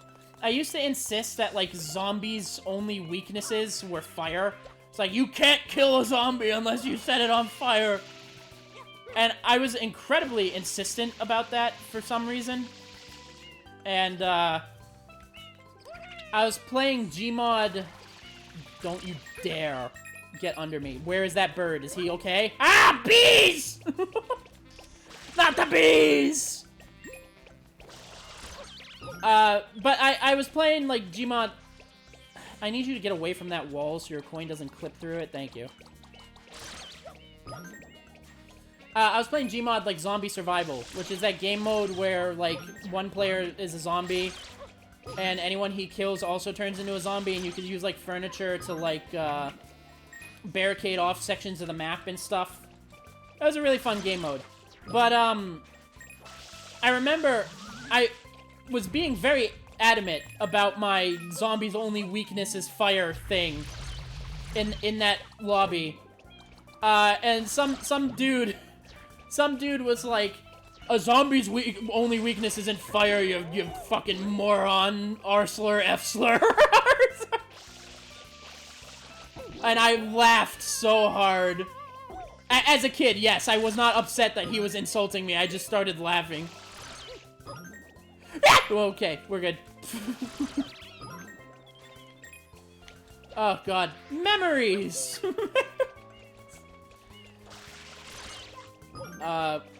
But yeah, I don't know why I adamantly thought that zombies could only be killed by fire. No!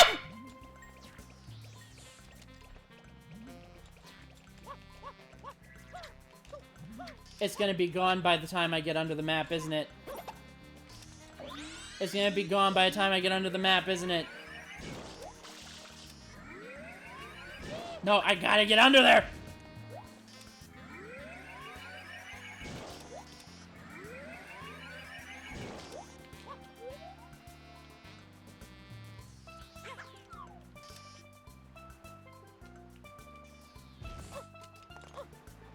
It's gone.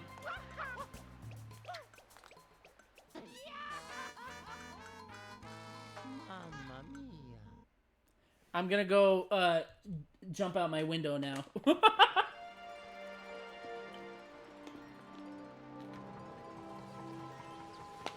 God damn. God damn it. Now I gotta deal with the melon shit again. Alright. Okay. Okay. Alright. Okay. Alright. Should have been smooth sailing, but okay. Alright. Ugh. What 3 things would you want in a zombie apocalypse? So, I'm half torn on one. Obviously a gun. That's like the big one, right? Well, that's loud, right? But I guess it doesn't hurt to have, especially when you're fighting, like, people. So, yeah, I did preemptively put on the victory screen. Oh, God. Well. No. For today. But yeah, I would say a gun. I know it would, like, attract zombies via noise, but... You know, what if I gotta deal with, like, a bandit or whatever? Second item, I'm torn on this. I might replace this, but, a suit of knight's armor.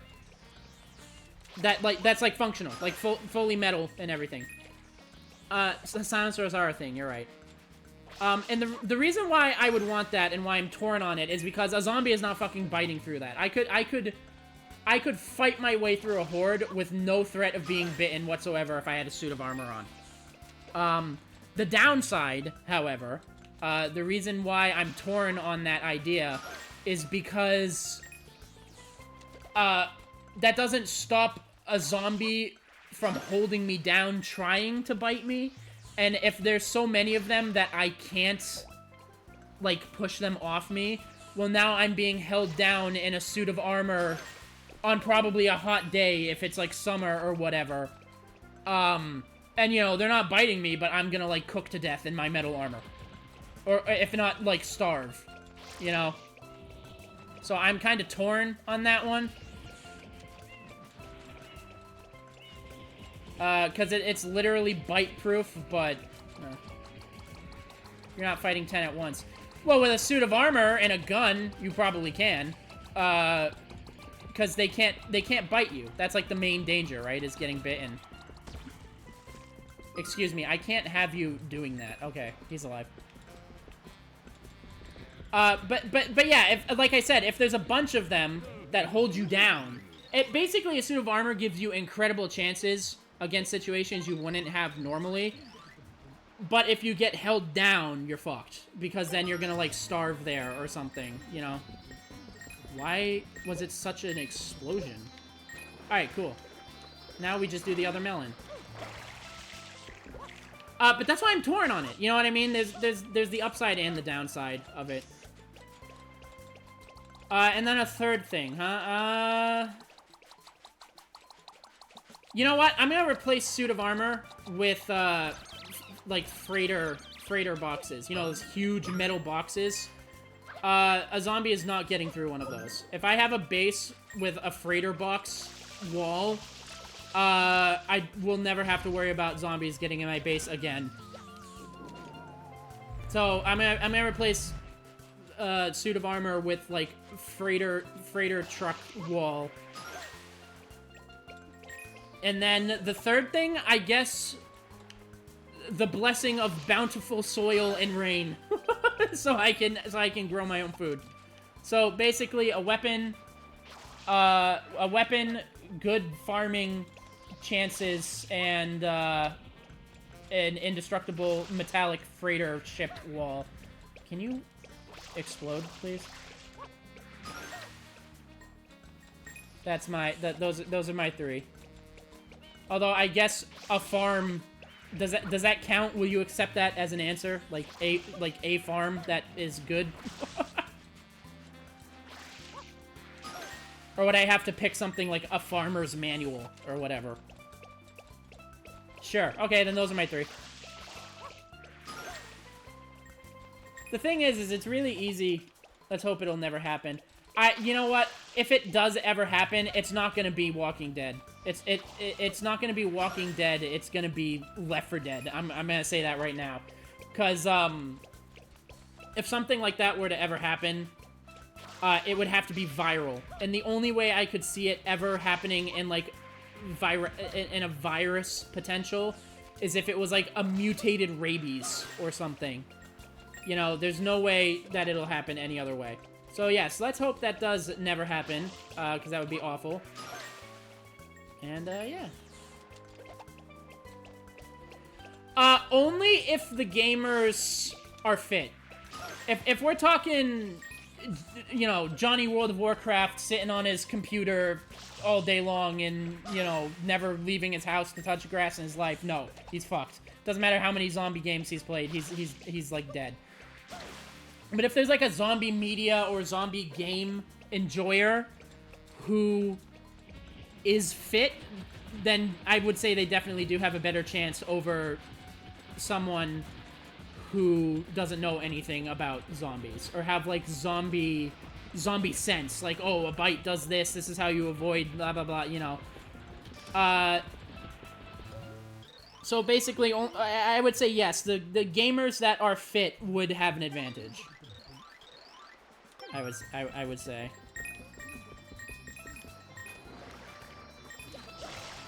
This was a bad spread, but I made it work!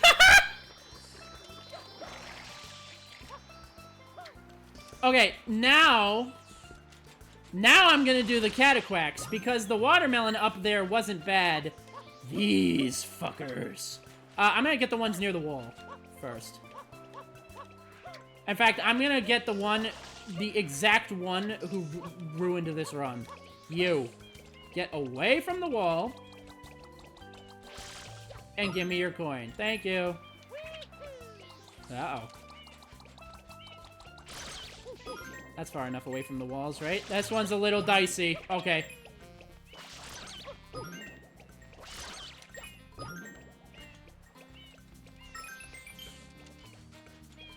You, away from wall. You. Step away from the wall, or we will shoot. I don't know why, I will shoot anyway. Alright, let's go.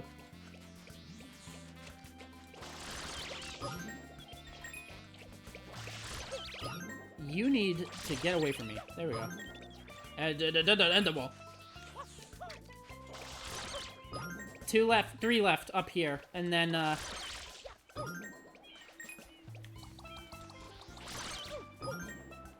okay, no more wall. No more wall cataquacks. None of that.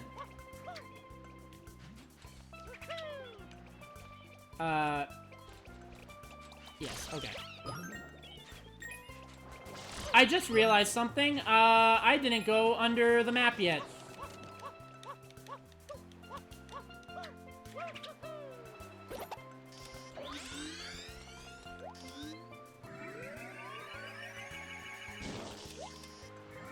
So hopefully, I don't die.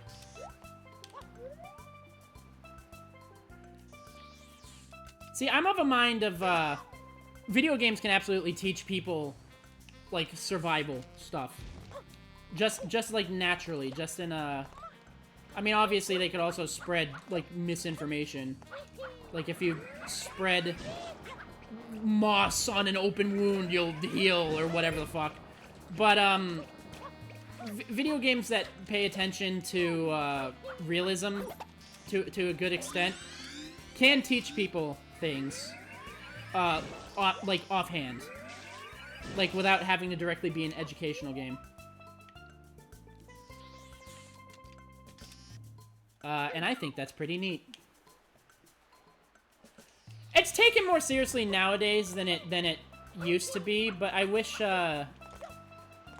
video games were seen more for how much value that they can provide, like, as an art, than, you know, the kind of, shit. Also, hold up, my thing just froze. Am I still alive? Am I still here? My stream paused for a second here. Am I still, I think I'm still live. Hello, I am. Cool. But yeah, and I think it is starting to happen. I think people are starting to actually recognize video games for, like, the value and the art that they can have, because there's a lot more, I know this is a weird merit to base this off of, but there's a lot more video game adaptations coming out in Hollywood, which makes me believe that these Hollywood execs are starting to realize that video games can have just as compelling a story as movies. But then the caveat to that is, we got the Halo show, which is dog shit, and a few other dog shit things. But some good ones as well.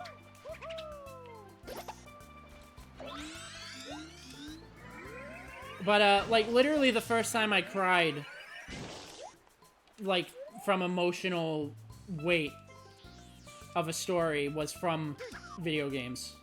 Like, the first time I ever cried to a story was from a video game.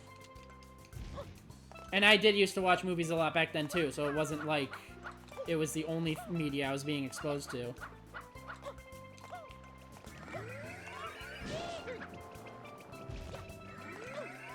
Walking Dead Season 2. Which, you know, I know the Telltale games are a little funky when it comes to quality. But I couldn't help it. I got the ending... I got the ending where I killed Kenny, because I thought he was, like, going insane. And then Jane revealed that she never actually lost the baby. And so she pretty much was indirectly the cause of Kenny's death there. So I was like, well, fuck you, I'm not staying with you. And I left her. So I got the ending where Clementine was completely alone after killing Kenny. And it just hurt. It just hurt so bad. It hurt so bad. And, you know, obviously there are more games that give me more of an emotional response than that. But in the moment, that was just so damaging emotionally. The game that gets me the most emotional, not even sad, just emotional, period, is Silent Hill 2. That game is horrifying, that game is depressing, that game makes me feel like a speck on the horrible existence of depression. Which is why I love it so much. Fantastic game. Phenomenal game. If you haven't played Silent Hill 2, the original or the remake, both are pretty good. Play it. I would recommend the original first and then the remake, but they are both very good in their own ways.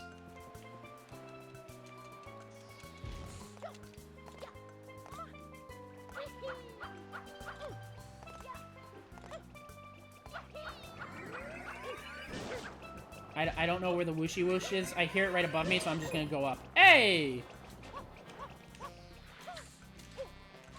But yeah, I know Telltale's Walking Dead Season 2 was, like, people's least favorite. And I think Telltale's The Walking Dead is really good at writing for emotional impact. Yeah, one more coin.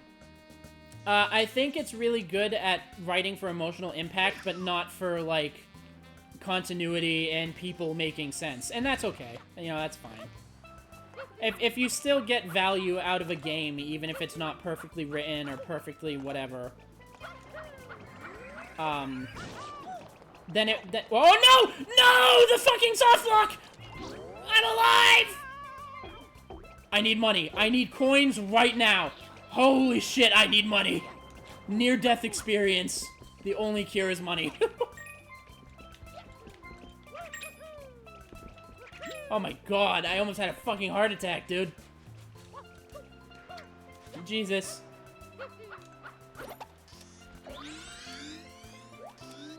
Oh god. But yeah, even if a game is objectively, like, shit, as long as you get value out of it, then it's not necessarily bad, you know? That was the most exciting part so far. The horror of death looming. For instance, I'm probably gonna get... Okay. I'm probably gonna literally get torn apart for this one. I am not a fan of the OG Resident Evil 4. I know everyone's like, that's the best one! That's the greatest Resident Evil! Not a fan of it. And you know, people are gonna like... That's like blasphemy in the gamer sphere. But, I don't know, I just couldn't get into it. But the remake is phenomenal. I really like the remake.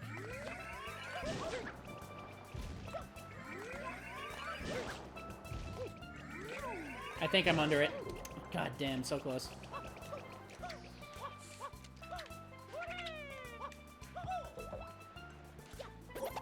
Also, my favorite Resident Evils are split into, like, trilogies. If that makes any sense? So, like, there's the OG trilogy, which is 1, 2, and 3. There's the action trilogy, I'll call it, which is 4, 5, and 6. And then there's the new horror trilogy, which is 7, 8, and soon to be 9. And, my favorite in the old trilogy is Resident Evil 2. You know, how could it not be? My favorite in the action trilogy is Resident Evil 5. Which will get a lot of people upset with me, but, you know, I actually really like 5. And then in the New Age trilogy, Resident Evil 8 is my favorite. 69. Nice. You do the flip, and you do it now, Mario. Oh my god. I need to, like, lock in. I almost just lost the easiest coins in the fucking game.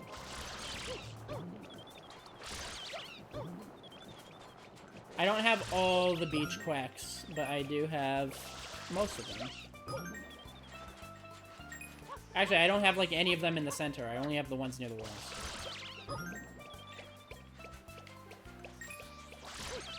You look off the screen for 1 second to look at chat, and you almost lose an entire coin. You almost lose it.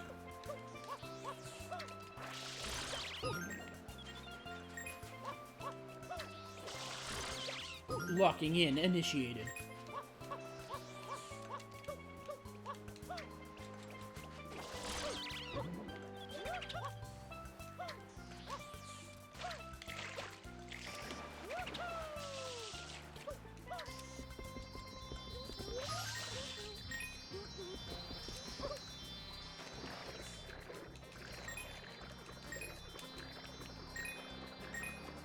By the way, because this is the last Gelato Beach, I know where all of them are. Like all of them. I've done this so many. I've done this 7 times. I know where they are. Okay, so smooth sailing right now. I believe so. The cataquacks by the walls are dealt with, so the coins can't phase through the wall. The watermelon up top isn't done. That was actually... Get away from me. Get away from me, all of you. The watermelon up top isn't done. Oh my god, get away from me! But, that was, like, way easier than I thought it was. So I don't expect to have any problems with it. And I know the location of every other coin. So it should be, quote-unquote, smooth sailing. Should! I pray it is smooth sailing. Is there a coin in this box? No. I saw, like, a coin clipping with the box a little bit, and I was like, is there a coin in there? The birds are a little scary, but as long as I'm, like, ultra patient with them, they're not a problem. So we'll do the watermelon and the birds.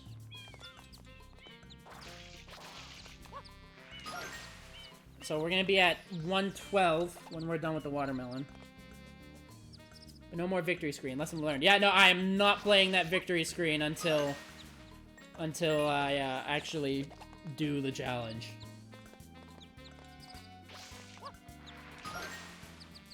Lesson learned, no preemptive victories here.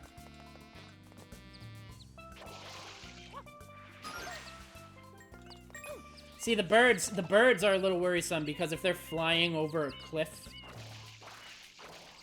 or like over the gorge when you kill them, the coin can just like slide all the way down. How are these still getting through?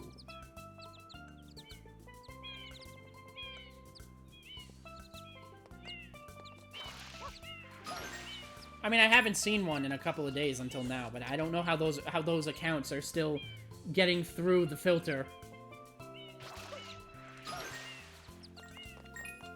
It's not about the viewers, Scambot. It's about the friends we make along the way. It's a bot. So it's a bot that is trying to convince me to pay for viewers to artificially inflate my stream so more people will watch. But it's not about the viewers, it's about having fun and just having something for people to watch. You know, I don't care if I make it big, I don't care if I have a small community, I don't even care if I stream for a whole day and there's literally 0 viewers for the entirety of the stream. All I care about is that I have fun and the people who join have fun. That's it. That's all this is about, you know? It's a hobby, not fame. At least to me. So, whenever I get these, oh, pay for bots! Pay for bots! It annoys the hell out of me. Also, it's against Twitch TOS, so even if I was like, yes, make me famous, I would get banned immediately.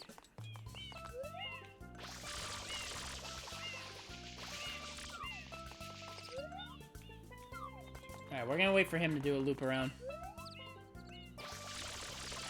And we're gonna wait for them to do a loop around. You might be my next victim. Okay, no, now we gotta wait for him to do a loop around. But yeah, I get those sometimes, because I think they're basically bots that search for accounts that have, like, less than a certain threshold of viewers, and try to convince you to buy viewers so you can inflate your stream, and you know, I'm not gonna fall for that. Never trust any links from anything that offers you something for free. Well, it says buy, but still, even then. It's probably a scam, too. Yeah, absolutely, it's probably a scam. These are some resilient birds, apparently. Now we gotta wait for them to come back. See, it's all about patience. If I don't want to start over every 10 seconds, I gotta be patient.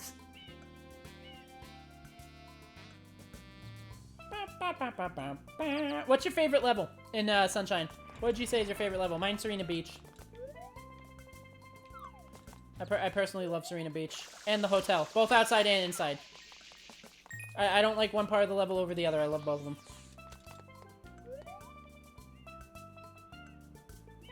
There you are. And I think there's one more bird. I hear him. I hear him tweeting. There you are. Alright, birds. What am I missing? I'm missing those ones. Alright.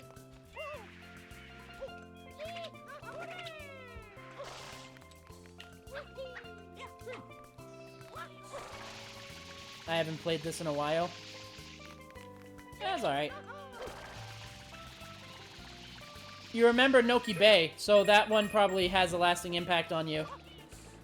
Noki Bay is such a good level, though. It is a phenomenal level. Whoa.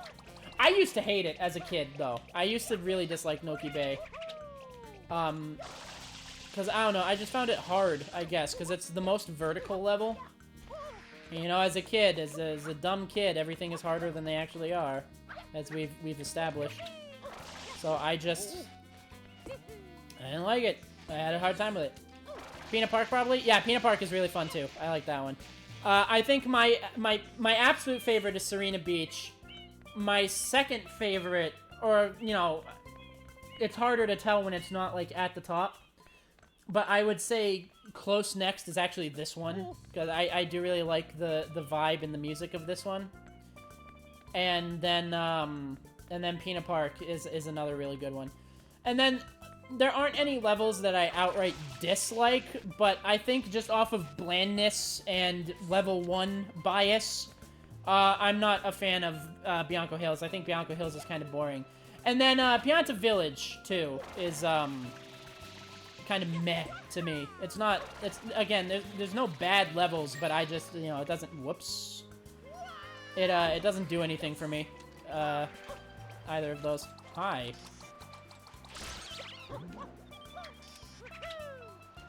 Is anyone's Rico Harbor? I feel like Rico Harbor is, like, a neutral. I feel like it's, like... Yeah, it's there. Maybe it's Rico Harbor. Maybe Rico Harbor is the one I don't like very much. I don't think anyone really likes Rico Harbor that much. I think it's because, like, I think the music is fine. I think the problem with Rico Harbor is that most of the level is just, like, scaffolding in the air and not, like, an actual level. It would be like if this level were these ropes for, like, the entire level almost. You know what I mean? I think it's just, there's no substance to the level other than just, like, a bunch of floating paths.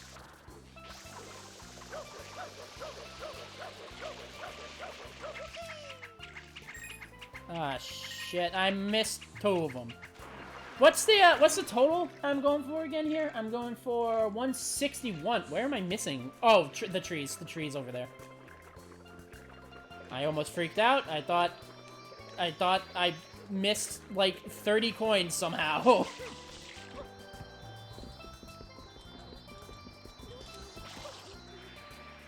Yeah, almost. And then once it's done, Gelato Beach is 100%ed. Which would make Bianco Hill, Rico Harbor, and this... Oh, and Serena Beach. The levels that are completely done. Which will leave Pina Park, Pianta Village, and Noki Bay. And Delfino itself. But there's... I don't know what's happening. I might have to, like, downgrade from the quality of life version. Because I think the quality of life version is making, like, 2 birds disappear somehow or something. Because there's 17 birds in, There's 17 birds in, Why am I blanking on the level name all of a sudden? Delfino Plaza. There's 17 birds, but for some reason I can only find...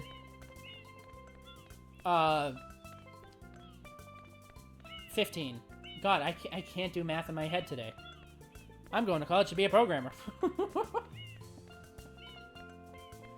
It's for the love of problem solving, not for the excelling of math.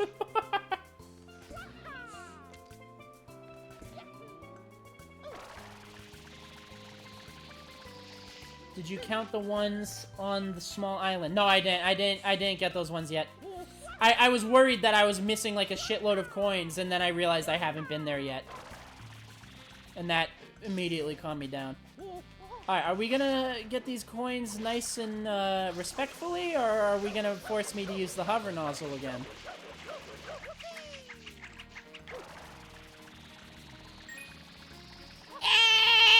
Nope, not even close. Alright, one more climb. I took the long way to climb. I don't know why I keep doing that. I keep, like, going over there all the way up to the amphitheater and then following the rope when I don't have to do that. I can just climb up here.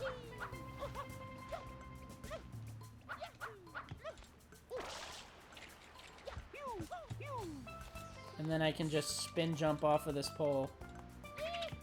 Whoops. Whoops. You're making it really hard to prove my point, pole. Okay. Maybe spinning off of this pole. You were just vibing with the music? I vibe with the music a lot. You know what? I love music. It becomes more and more apparent to me every day that I love music in, like, all forms. You know, lyrical, video game, classical, anything. Music is great. The only music I can't stand is a lot of rap. Some rap is good. I'm not gonna say all rap is garbage, but a lot of rap is just, like, overtly negative. And then,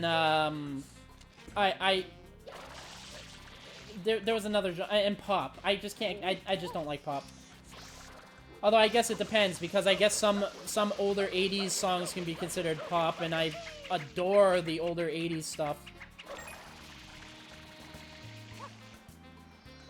But those are the only two genres I can't get behind. Literally everything else I adore. And I want to be able to like make my own music too. Not with like lyrics or anything. I'm not a singer. I can't sing or any of that. But you know, like video game soundtracks and such, or like just ambient music.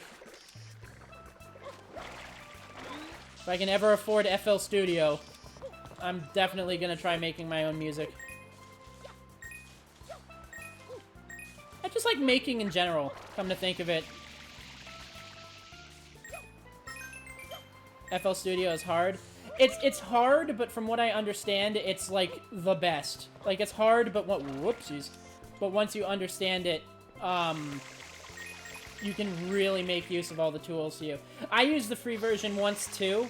I tried to compose a custom pizza tower track, and I used the build your own pizza mod thing, where you can make your own pizza tower levels. And I wanted to compose my own custom music for... Is that it? Did I just do it? 161! Hey! I wanted to compose my own custom music for a custom pizza tower level. And I was getting somewhere, but not somewhere enough to... You know... Victory screen.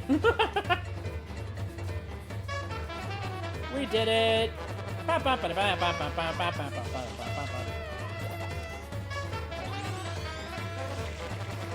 just gonna leave that on until I get the shine sprite now. I probably shouldn't do that, should I? It'll make this unwatchable. Ah! Okay, alright.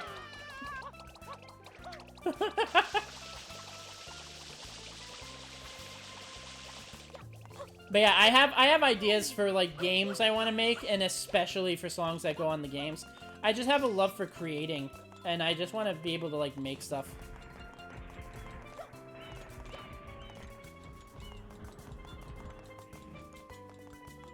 So that's my ultimate goal, is to make even doing this. Excuse me, can you stop teleporting, Melon? No. Even just doing this, streaming, in its own way, is creating something. It's not as high effort. Well, I mean, I don't put on a persona, per se. It is my personality, but I definitely put more focus on trying to entertain and vibing at the same time. And, but what I'm saying is it's easier than the videos on my main channel, where I try to edit them and I try to cut them and do more edits. And I want to turn this series into a main channel video. I think I'll have such a blast creating that. I haven't made a main channel video in a long time. I haven't made one since I did that Incredibox mix of Express. I really want to start posting more on my main channel. I just learned how to use DaVinci Resolve, which is way better than Camtasia. Oh my god, fuck Camtasia. Well, that's exactly what happened to me. Actually, before this challenge I'm doing is actually the first time I've just kind of streamed being me. When I would do streams before, I would always focus way more on trying to be this sort of persona, and it would bum me out, and it would make playing the games that I was streaming more about how I react to it than actually experiencing the game. And it just burnt me out, so I stopped streaming for like a year or more. And now I'm back, and I have, you know, I'm just gonna vibe. I'm just gonna do my own shit. And, you know, I'm still gonna try to be entertaining. I'm not just gonna sit here in silence playing a game, and then when something cool happens, I go, oh, cool. You know, because usually when I'm by myself, I'm not talking constantly. You know what I mean? Most people usually aren't just talking to themselves 24/7. So there is an effort for me to speak, you know, to have something to say so you guys can interact with me. But I don't, you know, I don't force it anymore. If I don't have anything to say, I just don't say it. Okay.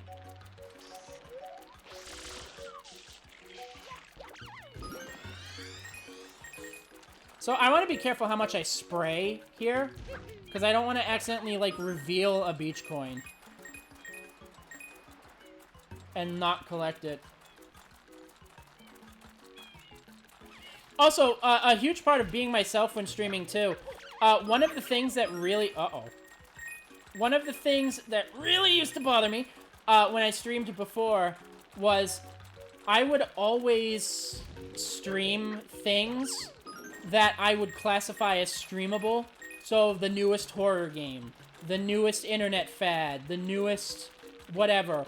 And if I kept doing that, I would have, like, streamed the Silent Hill remake at some point, and I wouldn't have been able to just experience it. You know what I mean? And I'm so happier playing games and experiencing them versus playing games because it's the fad and it's what's expected of me to be streamed. Back when I used to stream under that mindset, I wouldn't stream this at all. What I'm doing right now, I wouldn't have even have been a series. I would have just played Five Nights at Freddy's, Secret of the Mimic, maybe some old horror games, Resident Evil, and, you know what I mean? Like, all like, I don't want to say streamer bait, but, you know, like, the kind of stuff that YouTubers just, you know, play. Doing this, being able to play this, and play more games that align with my interests. Not that I'm not interested in Silent Hill and all that stuff, but, like, I'm not losing anything by streaming this, is what I'm saying. It's not like I'm gonna look back and be like, oh, I regret that I didn't play the coin collector alone with the door shut, because, you know, I'm not getting, like, an emotional experience out of it. I'm just getting a satisfaction experience from completing the challenge. I don't know if what I'm saying makes any sense, but the point is I'm more so stream what I want to now instead of what I think is expected, and it's a lot more fun now.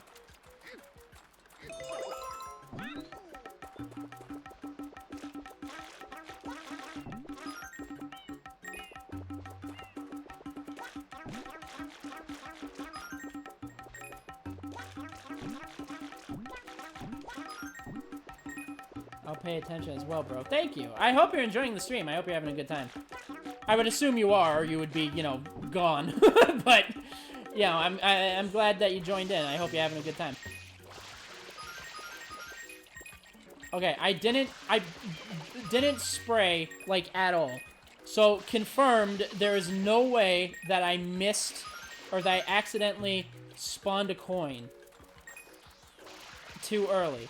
Which means 162. It's gotta be here. Wow, why is my teeth hurting all of a sudden? Or my tooth, I guess. My one tooth. Yeah, you got them all so far. Yeah, there is no way that there's one that I'm missing. So.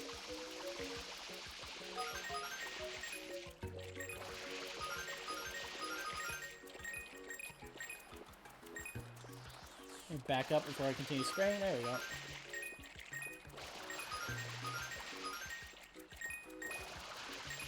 You know, this is such a far cry from... I've said it before in earlier episodes. I noticed that I, like, repeat myself between episodes, but it's, like, a week between them, so, like, give me a break. But, it's such a far cry from, the Mario 64 coin collector challenge and this one. There's actually a really interesting story about the history of the 64 coin collector challenge. But, wow, Fruit Mania over here. But Mario 64 was a lot easier because you could get every coin on a course in any course. So if you go to course 1, you can get every coin. There are some levels where it's easier to get them than others. Like, obviously, if you have a wing cap box on a level, it's easier to fly around and get the high up coins than others. But they would all be contained. So for all intents and purposes, there are only 15 Chivos for that, because there are 15 courses. I mean, probably more, you know, not including, like, the Bowser levels. So it was a lot less. I didn't have to go to every episode like I do with this one. And on top of that, it just felt a lot easier. The coins' behavior was more consistent. In Mario 64, a coin will always disappear after a set amount of time.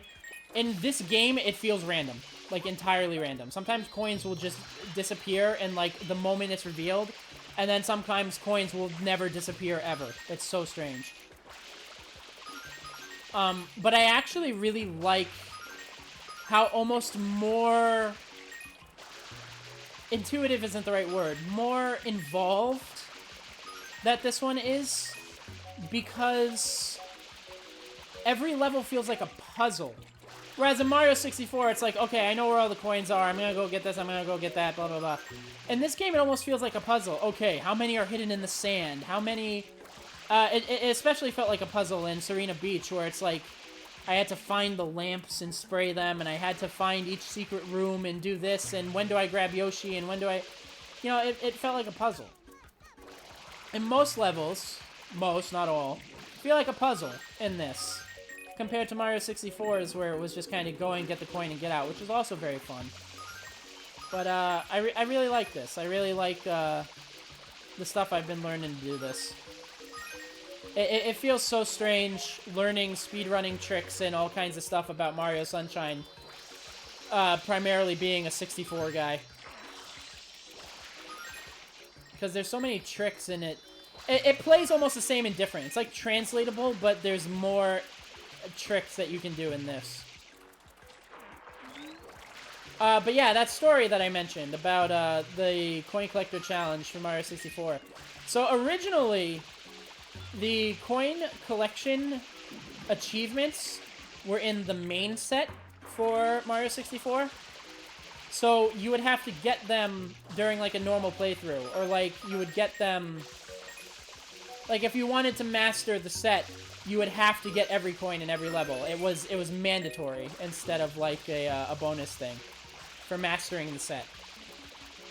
And I did it, and I thought it was fine, but apparently, if you go in the comments, a lot of people were really complaining about it. They really didn't like Coin Collector.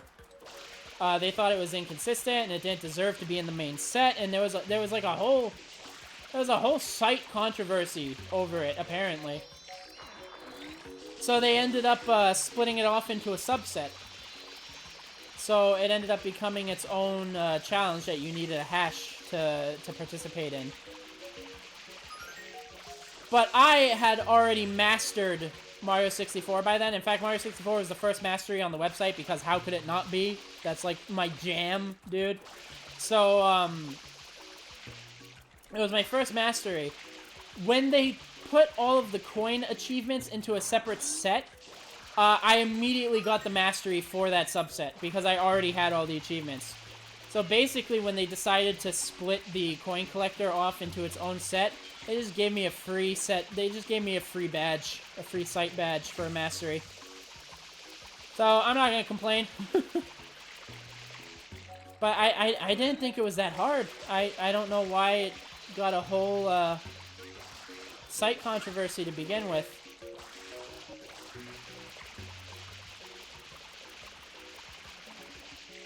Then again, I'm also the kind of person who's like, hey, I recommend this hack. I recommend this ROM hack for Mario 64. It's really fun, and it's not that hard. And then, you know, someone will play it, and then they're like, that was one of the hardest hacks I've played in my life. And I'm like, wait, really? So... You know, I hate bragging or gloating or whatever, but I can't deny it any longer. I'm kind of fucking cracked at Mario 64.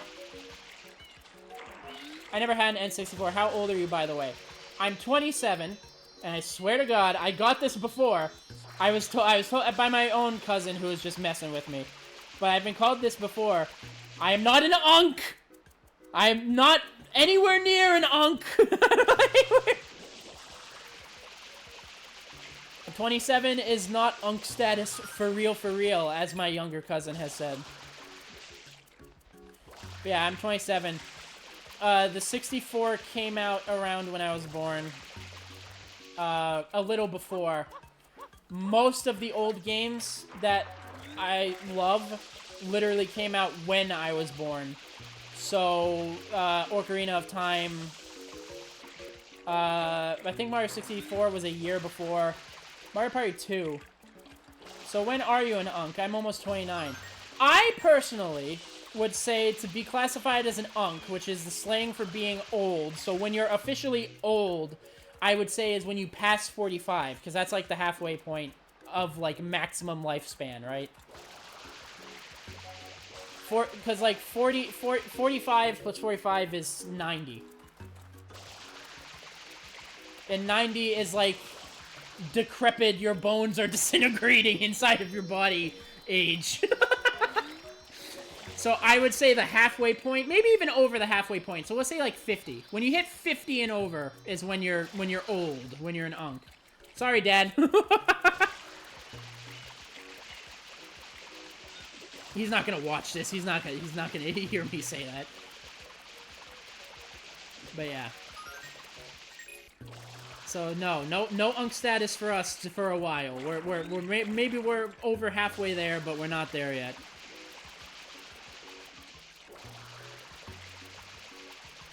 What am I going for again? 62? I feel so coinless right now. I had a feeling. They really hang on the edges, haven't they? Yeah, when you have the midlife crisis. Exactly. That's when you're old. When you start spending all your money on convertibles, or whatever your midlife crisis is, that's when you're old.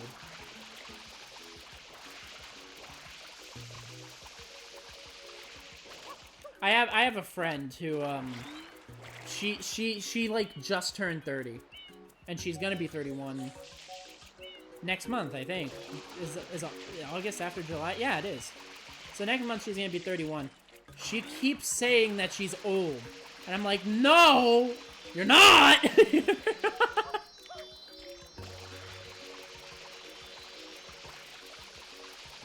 I don't know. I think it's nutty. I think, well then I think you're nutty. I think it's nutty to say that you're old when you're not even halfway through the maximum lifespan of a human, which is around 80 to 90, right? When you're not even halfway to that, you're not old.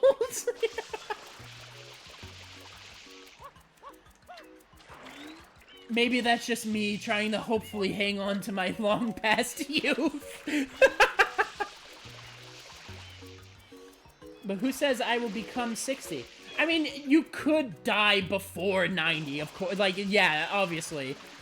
But 90 is the max. It's what you can get to. So, I would say that it should be based off of a potential maximum. Because, listen, if this is gonna get dark all of a sudden, but if, like, a 12-year-old gets hit by a car, if a 12-year-old gets hit by a car, that doesn't mean they were old before they died. I'm gonna stop talking now. I mean, we're gonna drop that. We're gonna drop that comparison immediately. We're not gonna talk about that anymore. Oh, God. My point is the maximum is 90. So, the average life expectancy will drop, though. Maybe we can retire sooner, then. Will it drop? Wait, has it been said that the average life expectancy is dropping?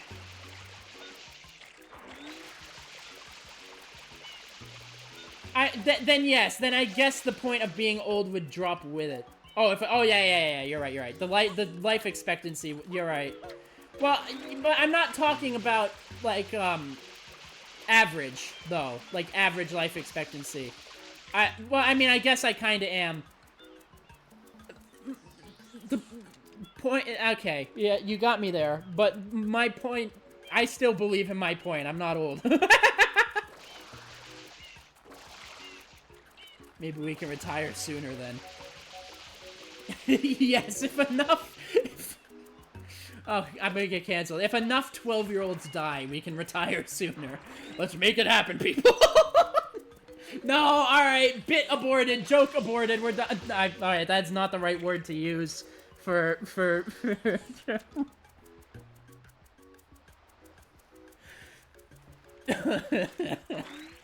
Alright, we're done with the bit. We're done with the joke. I'm done with the joke. I'm done with the bit. Clipped out of context. Oh, Jesus. I'm gonna drink some of my water. Hold on. Oh, my God. You know what? If that clip goes viral, you can have all the credit for it. I do not want to be associated with killing 12-year-olds. Even that is clippable. Even I'm just gonna stop. Alright. Straight face. We're still missing a coin. We're still missing a coin, by the way. It's gotta be in some, like, weird fucking... Unless it's not in the ground, and I am missing, like, something. I'm pretty sure I got all 6 of yours.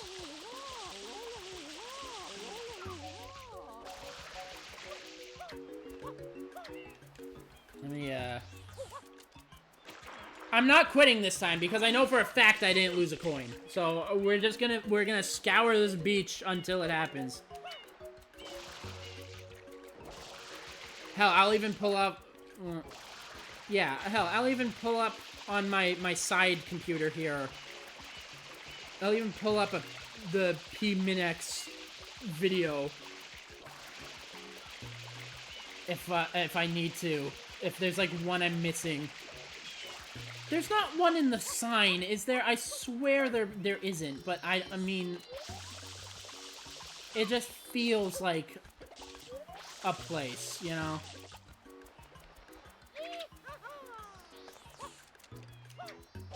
It's gotta be just like... What if it's in the grass? What if it's like counts as beach, but it's actually in the grass? So like if I spray the edge...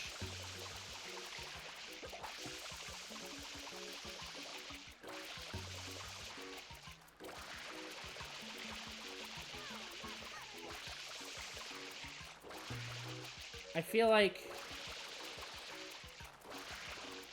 It's gotta crop up, right? It's gotta.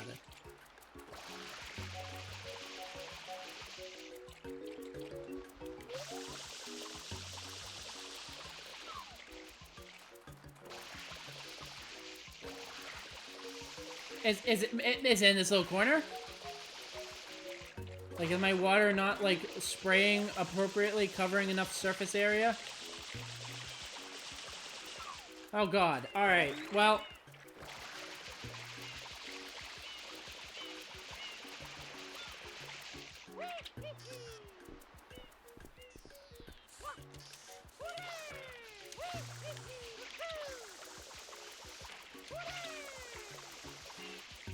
No.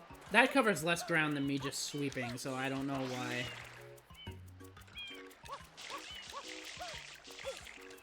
Whoops. Alright.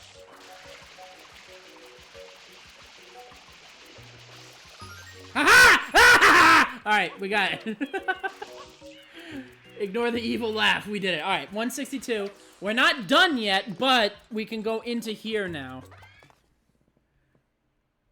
Where we will get 214 is what we need.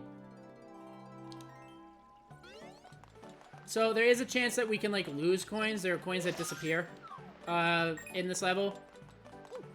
But it's not that bad to collect all of them. And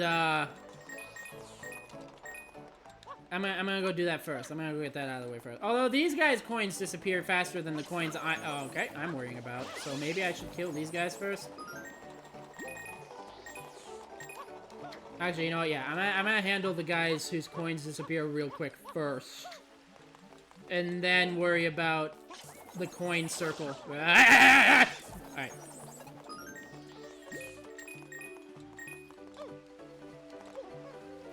really like the music in this level. It's very vibing, very chill. But like fun chill.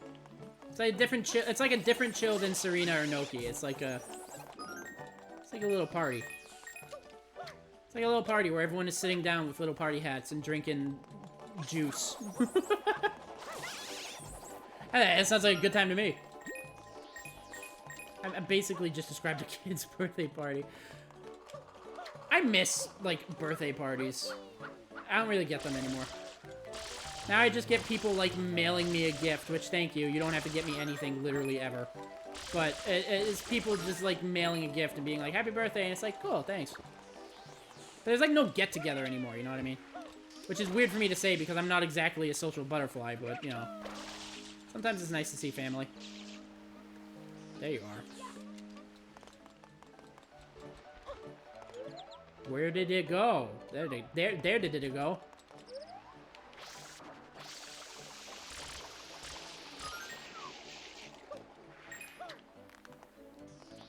Would you ever... I'm assuming you mean go to. Would you ever go to this island on vacation? You know what? I hate, like, heat. I can't handle heat. Like, literally, my room, naturally, the natural room temperature that I try to strive for is, like, 40. I can't stand heat. I would rather, like, a cozy cabin than a tropical island. But, yeah, I would come here. It's, like, peaceful, and there's, like, you know, there's the beautiful hotel that I could just chill at, and then, like, I probably wouldn't go to that beach because that sunball will probably, like, melt my skin off my flesh, but there's plenty of places here to visit that would be really fun, so yeah, I'd go to Delfino for a vacation. Even though I can't stand, like, tropical weather, yeah, I'd go there.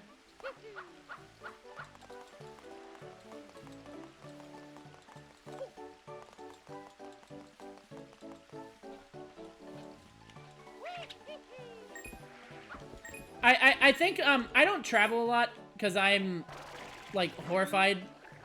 Okay. So, you know, not to, like, I don't know if trauma dump is the right word, but, like, I have, like, 7 mental disorders all at once. Autism being the primary one, but there's, you know, there's others that also, like, hop in there. So I'm very socially inadequate, and therefore I don't like leaving a lot. Like, my house, my safe space.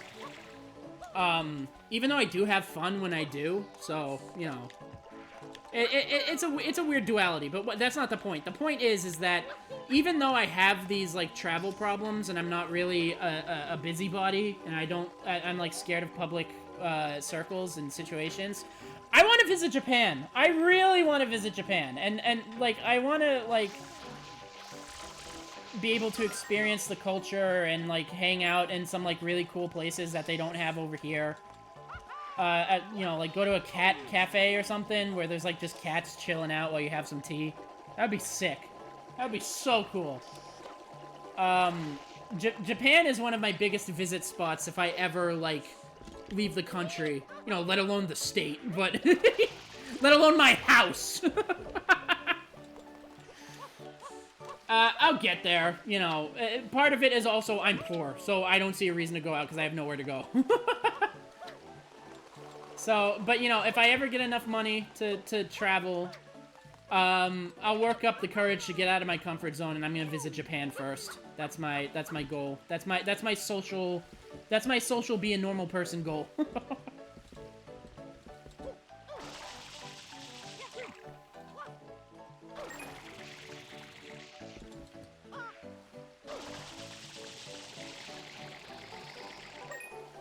Also, when I say, I don't know why I feel the need to clarify this every time I mention it, but when I say I want to experience Japanese culture, I mean, like, Tokyo and, like, shrines and not even just Tokyo exclusively, just any city. I just want to be able to, like, visit Japan, see the sights, go to shrines and stuff. I'm not talking about the culture of anime, because I despise anime. Did I just get the achievement and didn't even know? I did. 214. Hooray! Victory! But yeah, I mean, like, Japan. Not like anime Japan, if that makes any sense. So yeah, I think that would be really fun. Also, hug! Buggies!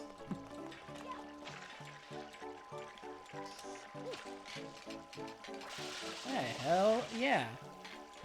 I don't know why I'm doing this the normal way. I could do, like, the crazy-ass, super platformy way, but I'm already back here, so...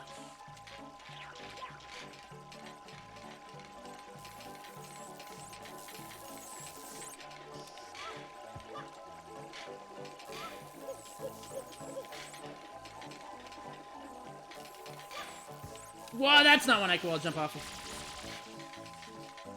Actually, it is. I just have to be higher. Boing, boing.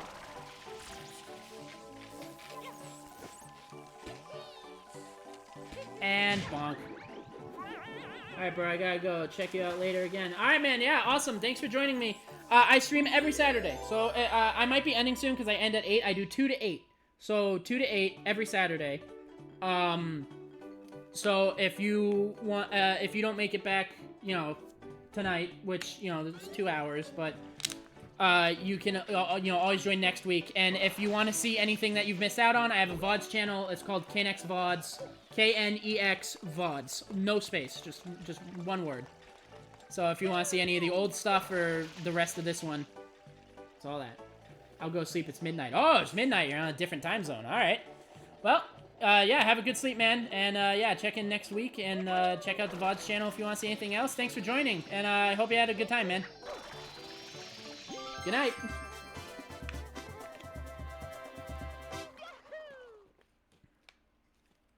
Thank you. I'm gonna try to get as much as I can. I'm definitely not finishing tonight. I gotta comb the beach again for another hour. Bye.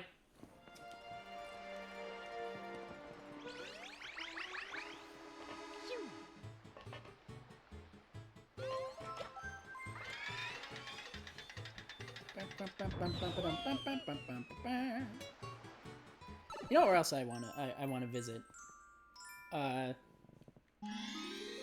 Also, talking in general, you don't have to stay here and hear me.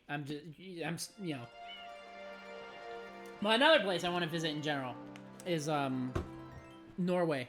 Because I have, I got Norwegian roots, and I kind of want to check out what it's like over there. Norway, Italy, and there was another one, but I don't remember. I mean, that wasn't Japan. Japan is the other one, but I'm not... Oh, God. Okay, go. I feel like Norway and Italy would be really cool to visit. Also Sweden. Norway and Sweden. And, all that. I wanna go, like, that sort of zone. I feel like that would also be really fun to hang out at. Ireland! That's the other one. I wanna go to Ireland. Basically all the places I have ancestral roots except for Japan, because I don't have ancestral roots in Japan. Or Germany, because I don't want to visit Germany for some reason. Maybe I do. You know what? I'll visit Germany, too, eventually, maybe, at some point. If I'm sticking with the combo, with the, you know, I'm going to places that I have ancestral roots to. Then I might as well go to Germany too, right? Although when I say German, it's very, almost nothing. It's probably like the least percentage that is in my blood is German. But it's there. 1, 2, 3, 4, 5, 6, 7, 8, 9, 10. Yeah, alright. Now it's just the beach. Now it's just the beach for 162. I finally made it. Hey, Rose, what's up? How you doing? Welcome. We're gonna be spraying this beach for the next hour until we have 160. Oh, wait, what does Yoshi want? Pineapple. Okay, good to know. How was your party? Did you get crunk? Who says get crunk anymore?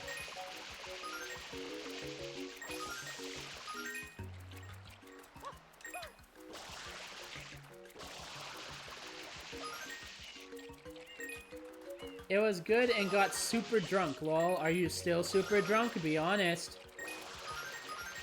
I mean, I don't know what time you left the party, but...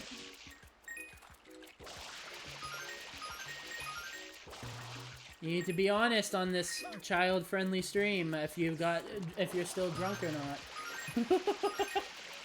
Child-friendly my ass. Only a lot. I see. Okay, well, welcome, Drunk Rose.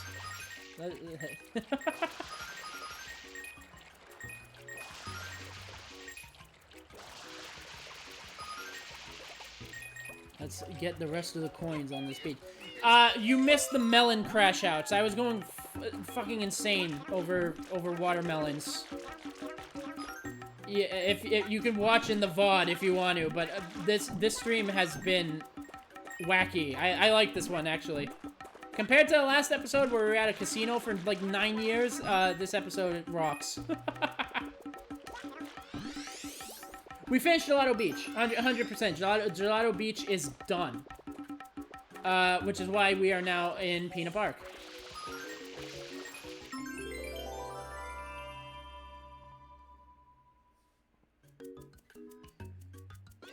There's 161 coins in this beach. And then we're gonna go into the park to get... How many? 218. Oh, wait a minute! Wait. Is this Yoshi Go Around Secret? Uh-oh, I might have made a mistake. Hold on. It is Yoshi Go Around Secret. Oh, no, that's fine. Never mind, I didn't make a mistake. I thought I needed Flood for this. Do I need Flood? Yes, I do. I need Flood. Whoopsie poopsie, I made a mistake. Alright. That's great, though, that you were able to finish Gelato Beach. Yes! I am so glad that Gelato Beach is finished. So, the reason why I had to cut out there and leave the level is because I actually can't get every single coin in this level unless I beat it once first. So what I'm actually gonna do is I'm gonna get enough coins where I can get the rest of them in the park, grab that shine,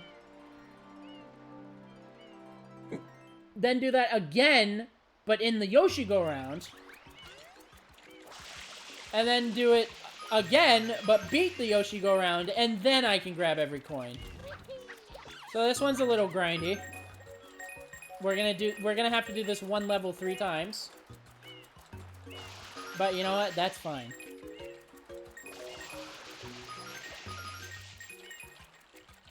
So we need like 90 coins before we go into the park, at least. At most, we need 99.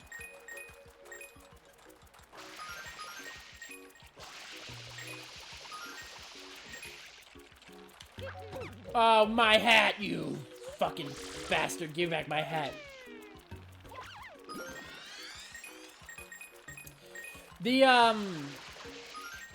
Once this is done, once we're, like, finished with Peanut Park, the only levels left are Pianta Village and Noki Bay, which both have been horrifying me since the inception of this challenge. So, pretty much if we finish Peanut Park tonight, all that's left are boss levels, essentially. So we're entering the end game. We're really entering the end game here, which is phenomenal. It's insane how far that I've come. I don't want to say so quickly because there's probably people who have done this much faster, but this has been nuts. It's been a month and I'm over halfway, and I know it says that like, oh, over halfway in a month it's taking you forever. Well, no, because I've been doing this once a week for a month. You know? By the way, I'm not going to be 17th, unfortunately. I looked at the masteries on the set, and someone else has mastered it. There is now 17 masters, which means I will be mastery 18th. Which is still cool. Which is still going to be awesome when I pull it off. But it's one less than what it could have been.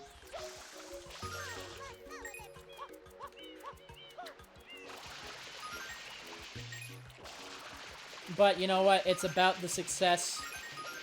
It's about the success, and it's about the,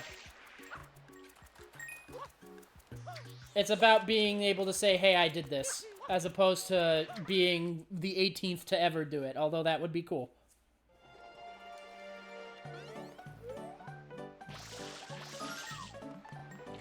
So where does the 100 coin star spawn inside the park? It spawns on top of the windmill, right? I'm pretty sure it does. Spawns like way out. Never mind. Oh, it literally just spawns on top of the merry-go-round. Cool. And that's a Chivo. That is Peanut Secret 1. So next up is Peanut Secret 3, where now we have to get the 100 coins in the thing. We need not 115. We need 115 pre going into the Yoshi Go Round if we were getting every coin, which we're not. Which means we're trying to get 218. That doesn't seem right. Wait, what?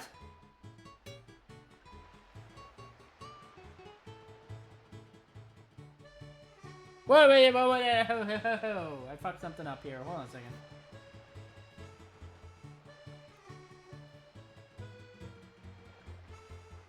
Did I miscount how many I needed before I could go into the Yoshi? It says 115, but that doesn't make any fucking sense because we need 218. I think I meant to put 100, or 218. I think that was my mistake.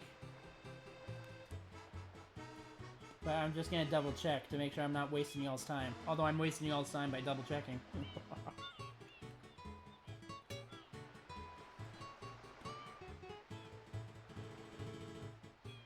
Before entering Yoshi, that sounds horribly wrong. 215. Yeah, I just wrote it wrong. I'm a dummy. 215. So we need 215 before entering the Yoshi Go Round. Which means for the total of 2... Uh-oh. Why is my connection unstable? Am I glitching for y'all? I went back to saying excellent. The total is 218. We need 215 before going in.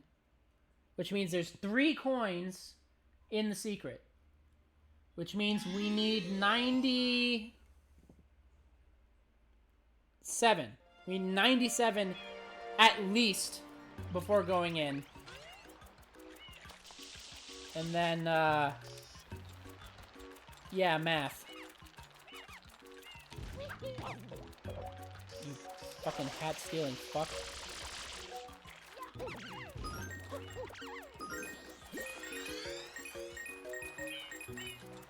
So yeah, we need 93 at least before going in. I'll go in with like 90. Oh, but we don't have Flood. We don't have Flood, so we can't get the third one. So we need to go in with at least 98.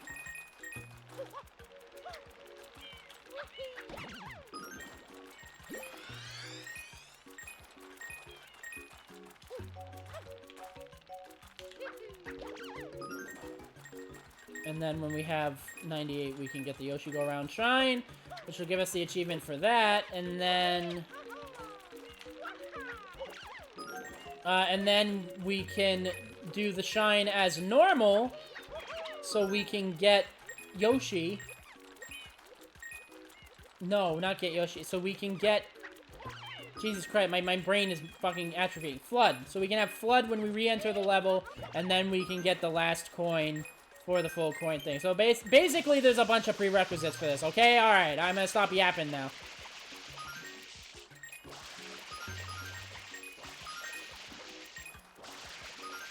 It's a 3-pronged plan. It's a 3-parter. 3 parts of the plan. Bang, bang, bang, bang. Oh, shit. I forgot to order a thing. Oh, God. I hope it's not too late. I mean, it's not the biggest deal. But,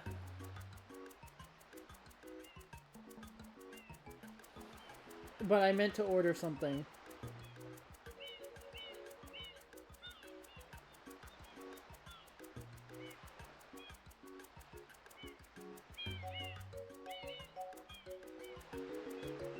What the fuck is that noise? There's like clicking in the house.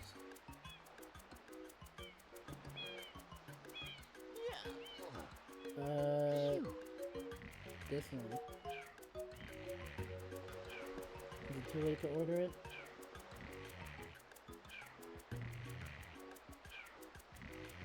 It will be here. Unless I pay $2 extra for Flash. It's not gonna be here by tonight. Fuck. Well, damn. Oh well. Kinda sucks, but not that big of a deal. I can just order it tomorrow.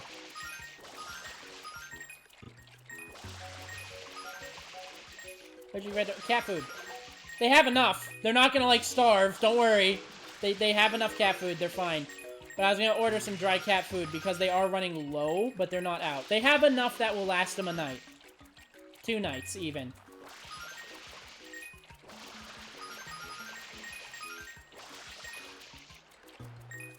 So they'll be fine. I just wanted to get it today, just to be sure I had it, you know?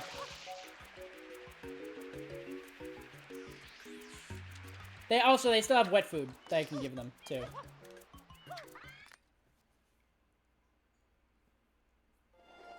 They have plenty of that. They have like 28 cans of that, so it's not like they're gonna starve. It's just, you know, it's time to get the thing, and I forgot to get the thing today. That's all it is.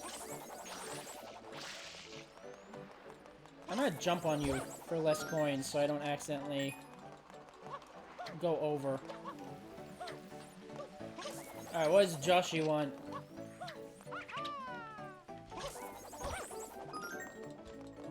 Alright, no more coins. He wants a pineapple. Where is the pineapple? Oh, it's literally in the gazebo.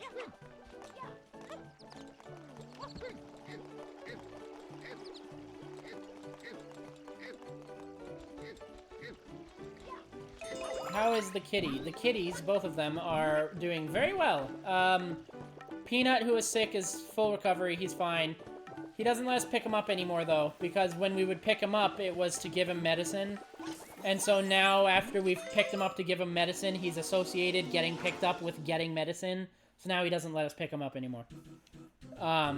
Which, you know, fair. Understandable.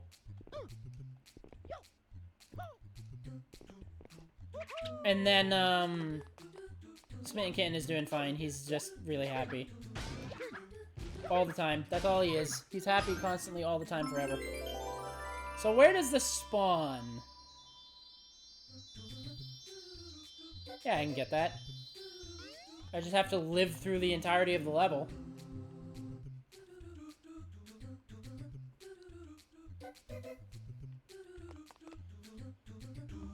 That sucks, but I'm glad he still got his medicine. Yes.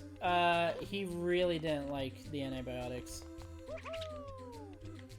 But it was for his own good, so he can't complain. We tried doing it the nice way. We tried just putting it into his food and being like, hey, eat the medicinal food. But he was like, no, it's gross and it looks weird. So we had to jam it down his throat with a syringe. And then he was like, why you do this? And we were like, because you won't eat it. Fucking moron. I make it sound more violent than it was. We were very gentle with him. We love the kitty.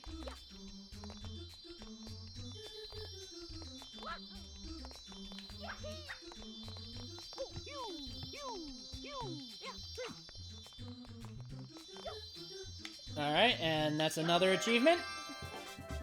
Smart kitty. Not smart kitty. Asshole kitty. If he was smart, he would have eaten the medicine, so we wouldn't have to use the syringe he didn't like so much. He would have known, oh, it tastes weird, but at least I'm not being held against my will. So he'd be doing that if he was a smart kitty.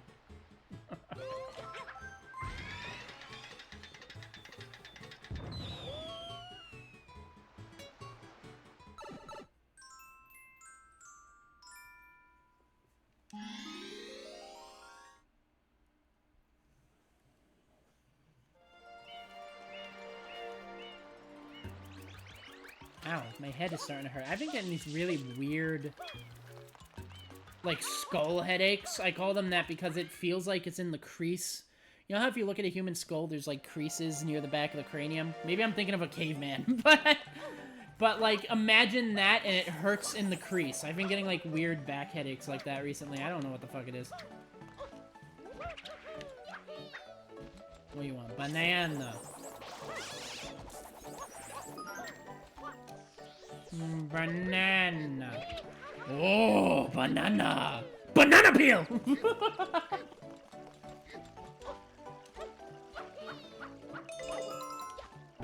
Alright, is he orange? No, we don't want a pink Yoshi. Orange. We racially profile our Mario. Jesus, Mario! Well, that was a lot worse than what I was gonna say.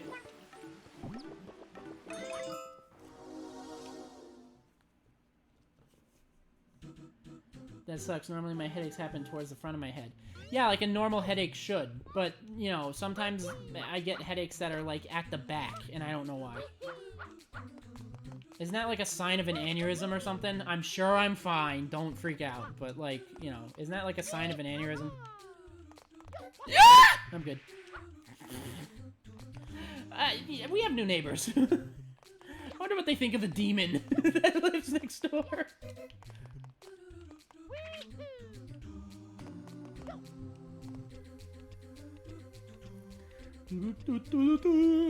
See, so there's a coin in this melon, and we can't break that melon without getting rid of the ice. But we can't get rid of the ice without spraying it with flood, and we can't have flood unless we beat the level once first. Which is why we have to do all this before we get all the coins.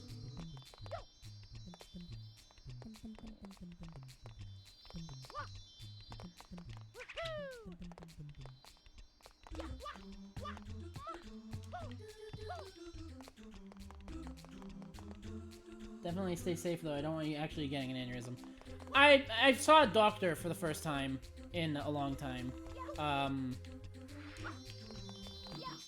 And I was sick for the appointment. Remember when I got sick?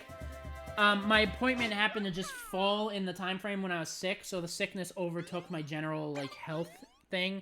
But I have a new one coming up on the 22nd. So I'm gonna see a doctor for not immediate sickness stuff. And they're gonna see if my brain is on the verge of an aneurysm, which I'm sure it's not, I'm joking, and, or if I'm fine. Obviously, I'm not literally fine. I'm, like, overweight and sickly. And I get, like, tired a lot. Not a lot, that's not true. I'm still very energetic, but, like, I get tired faster than it's called being out of shape. Just say it aloud. I'm out of shape. So, yeah. I'm gonna start working on that. I don't want them to give me any medicine, though. I remember I was like, oh, I want to do something about my weight. And they're like, why don't you take this medication? It's a shot. And I'm like, I would really rather save the medication as a last resort. Or if I'm, like, literally dying and need it. Because the last time I took a medicine that fucked with my, my appetite, I dropped to 75 pounds and almost died as, like, an atrophy skeleton. So, I don't fuck with shit that, I don't fuck with medicines that alter your appetite. Because those can really fuck you up. That's the whole reason I'm overweight to begin with. I would have been able to maintain my weight and not feel like a lard if I didn't, you know, lose so many pounds from a medication that once I came off of it, I bloated up again.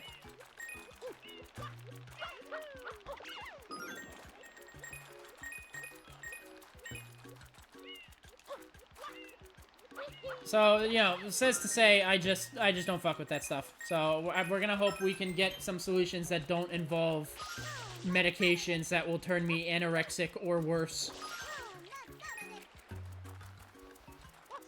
Yeah, so those medicines are very scary. The medicine that I had that did that to me, it wasn't even the main effect, it was a side effect. The main effect of the medication that was given to me that made me lose my appetite was an ADHD medication. It was supposed to calm me down because my parents were sick of me, so they gave me a medicine that almost killed me. Yay! They're fine parents. They're not evil, and they made some stupid choices, but, you know, they're not evil. I just make snide remarks like that sometimes because it's just annoying, some of the shit that happened to me that I didn't get a say in.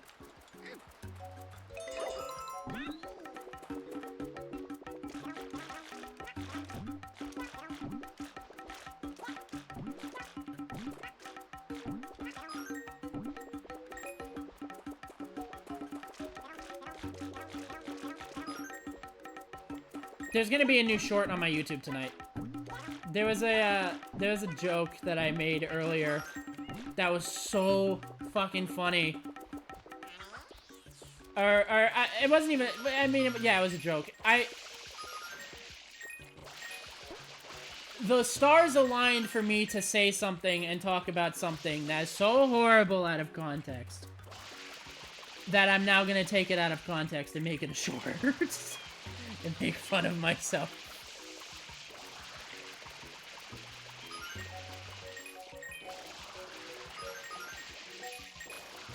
So, yeah, keep an eye out for that, because that's going to be really fucking funny.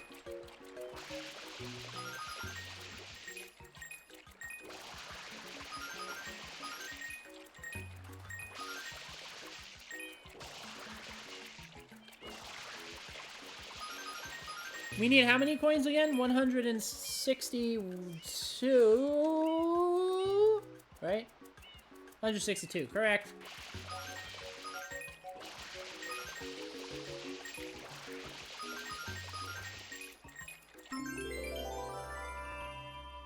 Do it, it'll be hilarious. Absolutely, I will do it. It'll also be the first short to exist post getting jump scared by the scary lady. Through the door. Which I know something I'm gonna stream. I'm punching myself right now for even considering it. But I figured out something I'm gonna stream. It's not gonna be the next stream, but I figured out another streaming thing that we're gonna be doing. I think after we do this, the coin collector, I think we're gonna play Condemned Criminal Origins. Because I've just really been thinking about that for some reason. It's an old horror game. And I am going to take a break. I remember I said I don't know if I'm going to take a break when I finish this series and start the next one or not. I will. I'll take a week break just to kind of simmer down. And then we'll do Condemned.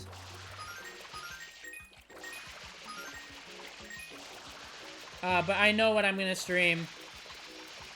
And it's, I'm gonna stream Subnautica. That's what I'm gonna do. I'm gonna stream Subnautica at some point.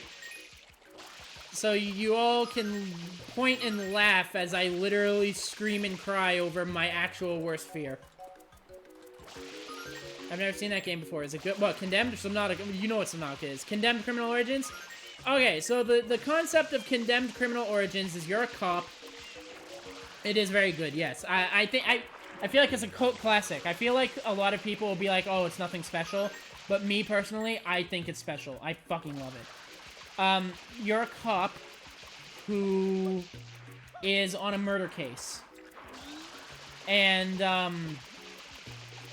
at some point while you're doing your forensics and looking at the body and everything, you actually, like, hear someone in the building, and you're like, oh, the murderer is still here. So you start chasing down the murderer. And to be honest, I don't even know how it gets to this point, so I'll probably just have to remember. But at some point, you're framed somehow, even though you're a cop, arriving to the murder scene to check out the murder. Oh, I know what it was. The murderer steals your gun and shoots your partner and then throws it at you and like plants it on you. Which doesn't make any fucking sense. I feel like that still wouldn't frame you. Because it's like, oh, how'd your partner die? Oh, the murderer stole my gun and shot her while I was on the murder scene. I don't know why that would be unbelievable, but you're framed. The point is you're framed. And, you're like, well, I'm gonna have to find the real murderer to clear my name. So you go on this, like, quest in the criminal underground to find the real murderer. And it's basically a horror game where you have to, like, fight and beat up crackheads. It sounds funny, and in a way it kind of is. But it's actually pretty spooky. It's a really good horror game.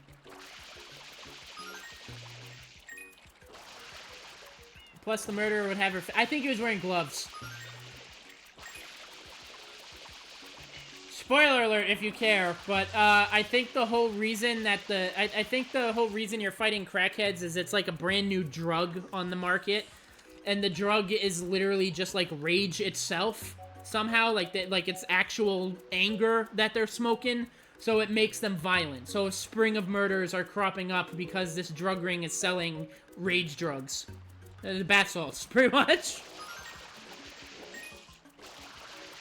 And then I think there's a ghost. I think the idea is that the drug is synthesized from, like, a ghost. Like, they extract its blood or some shit, and they make rage drug out of a ghost. It gets really weird near the end, but, it's still really fun. It kind of comes out of nowhere. It's, like, completely grounded in reality, and then at the end it's like, oh yeah, and there's a ghost. And then you're just kind of like, what? But it's still fun. It's still really fun. The reason why I'm okay, like, spoiling that, but not spoiling, Cry of Fear, is because the game is like, it doesn't really have the deepest of storylines, you know what I mean? You're a cop who is framed fighting criminals on a ghost drug. That's the plot. You know what I mean? It's not, like, emotionally stirring, so I'm okay with spoiling it.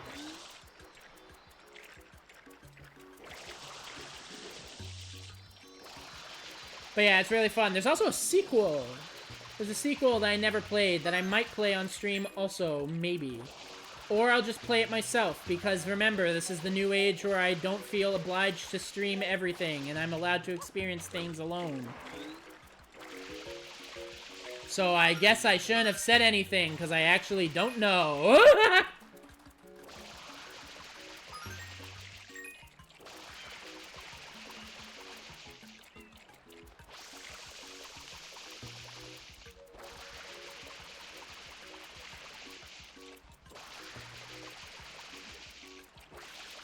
But yeah, that should be a fun stream. I think that'll be a fun series to play.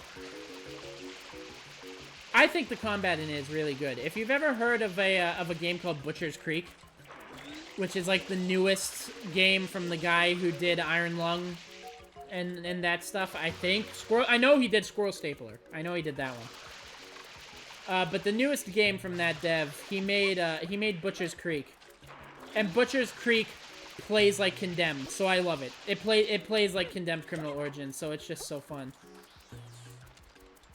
I already got the butterflies, right? As long as you're happy, you should play whatever you want. That's exactly my new mindset.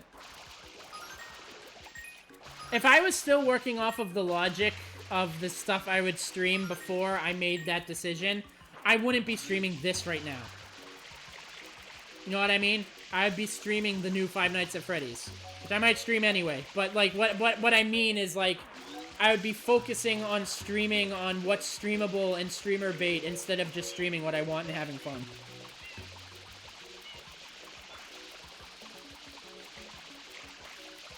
I'm really happy I made this change. These streams have been so fun.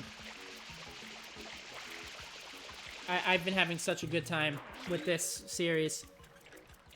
And I was having fun with Cry of Fear, but you know what happened to that, and it's okay, whatever. But, like, I hope that every series that I do, I have as much fun as is with this.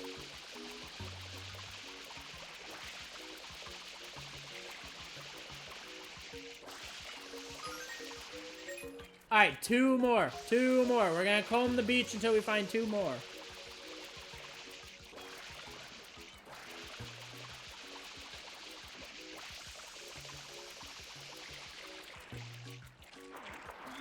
True, but you should stream that too if you want to. It was a real doozy. Oh, what, the new FNAF? No, I know about it. FNAF isn't one of those things where it's like, I'm not gonna watch people... I mean, I haven't watched, like, a full playthrough of it, but it's not one of those things where it's like, oh, I'm gonna avoid YouTube Shorts or whatever. So I've seen a few things from it. I've seen Jackie's Chase. I've seen, you know... I've seen whatever the YouTube algorithm Shorts wanted me to see. And it looks alright. It looks better than Security Breach, anyway.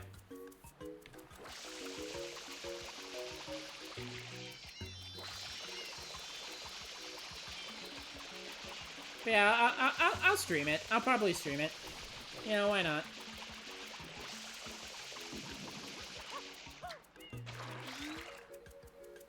Have you seen White Man Jump Scare? This is completely random. But have you seen White Man Jump Scare?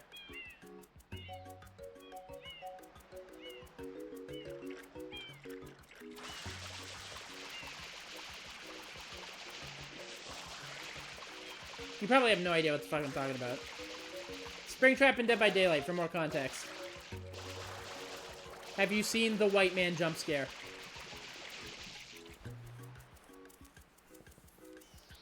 Dolly bamboozled the hell out of me at one point, though. Lol, and no, I haven't. Okay, so... William Afton was added to Dead by Daylight, as, you know, everyone knows by now. And he was given a skin that you can wear. It's a skin where you're literally just Matthew Lillard. You know, the guy who played William Afton in the movie and played Shaggy in the Scooby-Doo movie. There's a skin that's literally just you're him. You're wearing the Springtrap suit, but, like, you don't have a mask on, and it's Matthew Lillard's face. So there's a skin that's literally just Matthew Lillard, pretty much. And, so one of the mechanics of Springtrap is if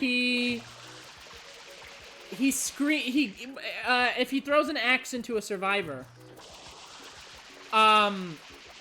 if he throws an axe into a survivor and you get close enough, you can actually instant grab them. So instead of having to stab them for the follow-up and then pick them off the ground, you can grab them by the axe and instantly pick them up, so you can just take them to a hook immediately. So it's a second hit, but you skip the whole wipe the weapon, pick them up thing.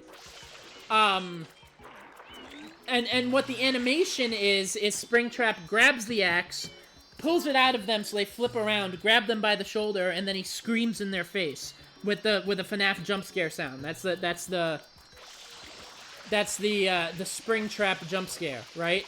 And it's actually kind of cool.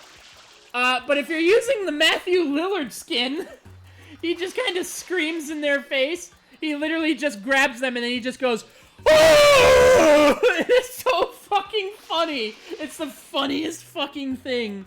It's so good. I play exclusively with that skin just so I can white man jump scare people, just so I can scream at them, just so I can yell at them. It's so fucking funny. It's like he does it after the Mori too. When he kills somebody, when he does the Mori and he kills them, he ends the Mori with a jump scare where he screams at the survivor on the ground. But with the Matthew Lillard skin, it's just a white dude yelling. So it's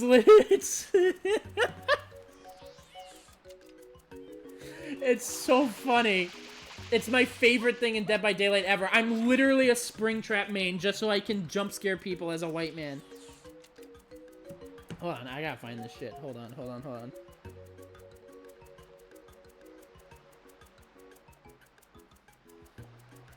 I'm gonna send this to you, and you need to see this shit. And it cuts off too, by the way. It's literally a perfectly cut scream in the game because they cut the animation really quickly at the end.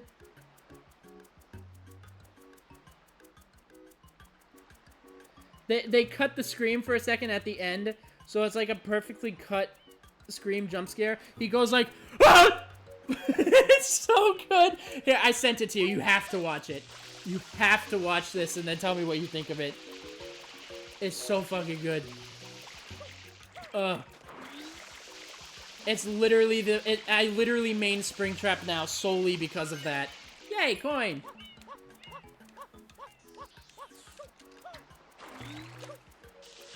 Ugh. I'm gonna watch the vid. Excuse me a minute. Yeah, please do. Please. It's so good.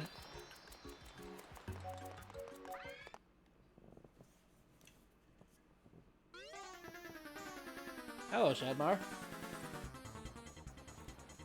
Wait, I chose the wrong level. That's okay.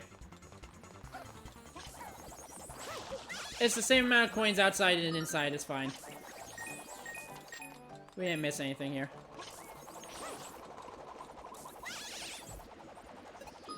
Well, that was a little odd.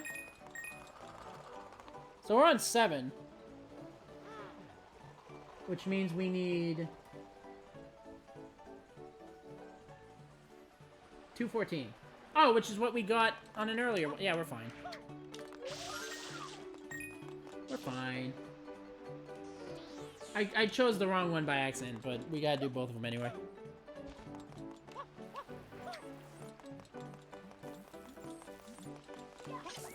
No! Okay, well, fuck.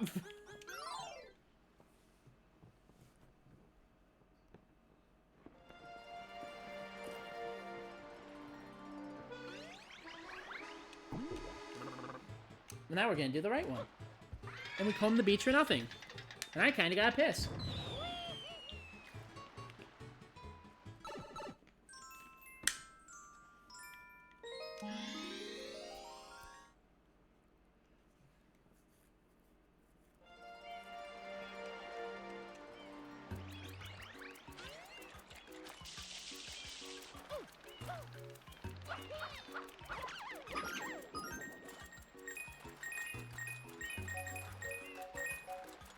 Alright, we got it.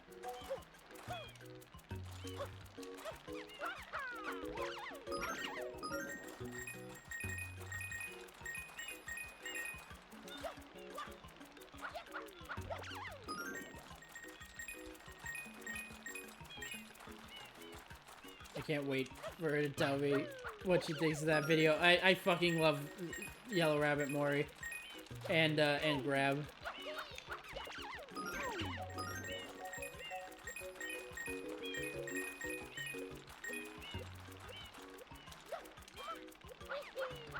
I'm not even kidding when I say it's why I main Springtrap, either. I literally went from maining Nemesis to maining Springtrap because of that fucking scream.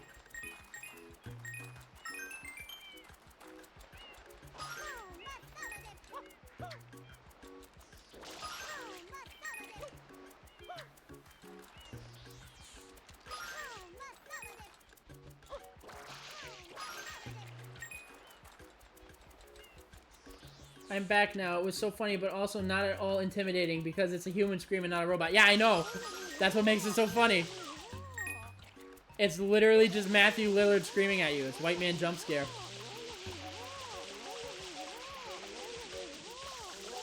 Hello, give me coin. There we go. And pineapple. Yeah, that whole reason is why I main Springtrap now.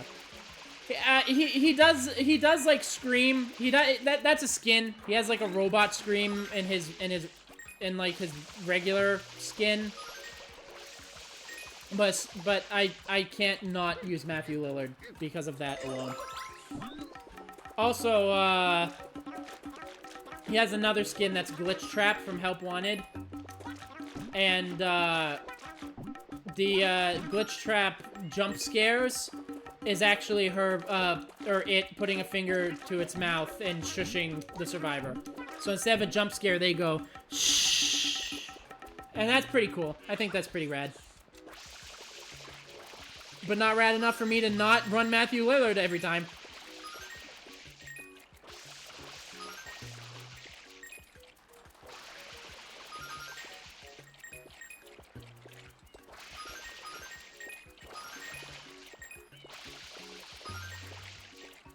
He's just used Matthew's skin forever. It's really funny. That's exactly what I plan on doing. Maybe I'll dabble in the other skins a little bit, you know, for variety's sake, but I am a Matthew Lillard main for life.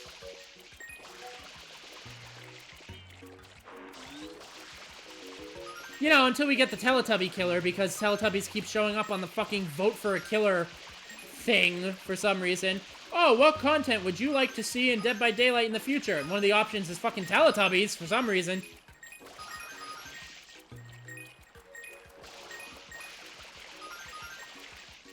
It's probably never gonna happen, but, you know, I don't even know why it's on the fucking list.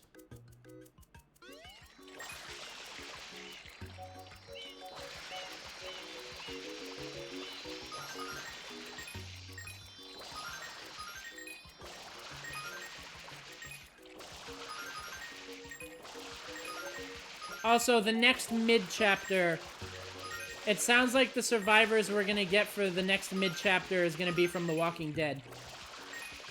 Game or show? I don't know. Probably the show, honestly. Maybe it would be really rad if we got, game skins. So, like, a skin for Rick Grimes could be Lee Everett or something. That's the only character I know in The Walking Dead. Maybe there can be a skin that's Clementine. You know, like legendary skins for the game. And then there are some people who think the mid-chapter, the next survivors are going to be from Yakuza, which...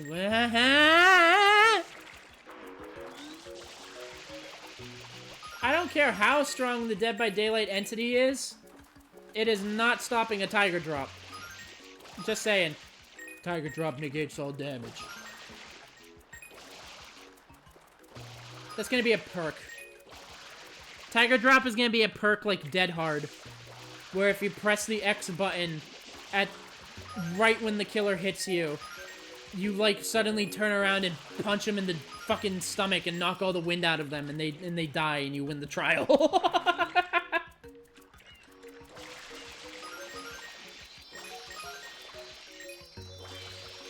I get that the idea is that the entity is, like, severely nerfing the hero survivors so they can't actually fight back or whatever. And that's why Leon is there, and that's why he's not, like, literally suplexing every killer that he faces against. But, at the same time, you expect me to believe that motherfucking Kiryu and Majima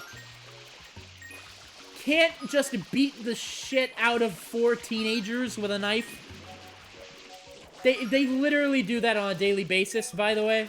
Just beat the shit out of teenagers and thugs that have knives and even guns sometimes. I don't care if they are nerfed by the entity. They are not nerfed enough unless you amputate their limbs.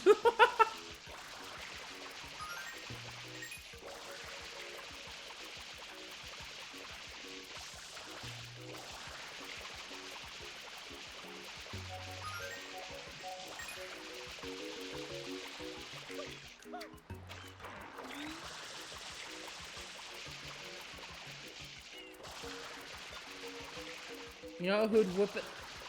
You know who'd whoop ass all... you know who'd whoop all the ass from Yakuza. Yes. Yeah. No, you can't stop Hero. He's invincible. Tiger Drop negates all damage.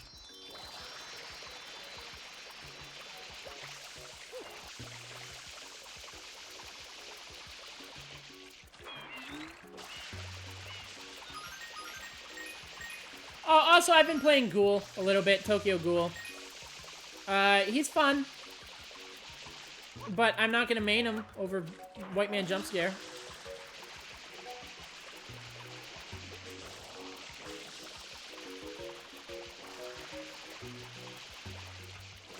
But believe it or not, ever since Springtrap was released to Dead by Daylight, I've actually been having fun!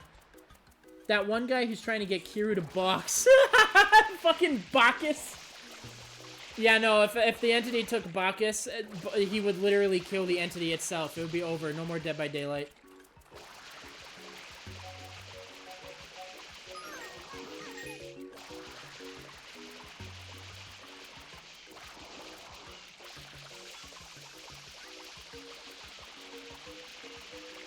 But yeah, I played Dead by Daylight for the first time in a while. Since, when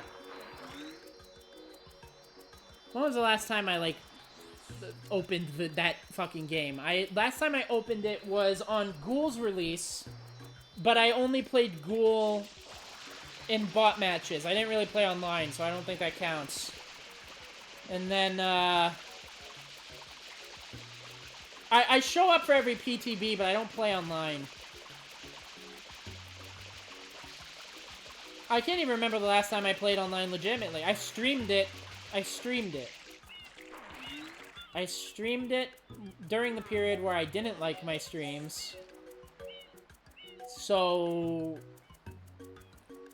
like 6 months ago was the last time I, like, seriously played it and actually played it online. You know, until I played it again recently. And I had fun. I actually had a lot of fun. I loved White Man jump scaring people. So, yeah, I like Springtrap.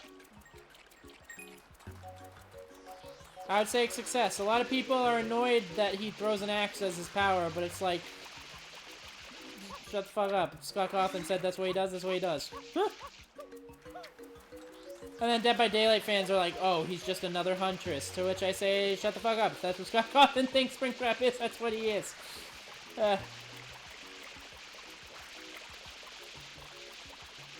Also, yeah, Springtrap is just another Huntress. Yeah, like Huntress can scream in people's faces and White Man jump scare them.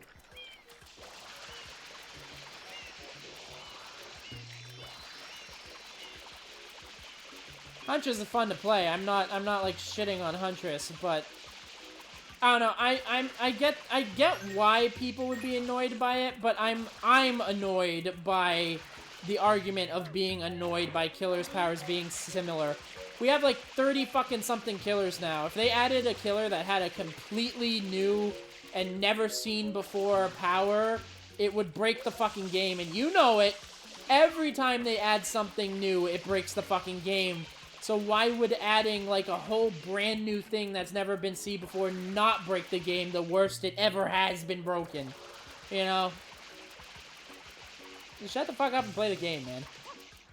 That's what Dead by Daylight... You know what? That's what Dead by Daylight players need to hear. Literally all of them. Shut the fuck up and just play the game. Just let me murder, robot, kill in peace. Oh, you really are drunk, are you?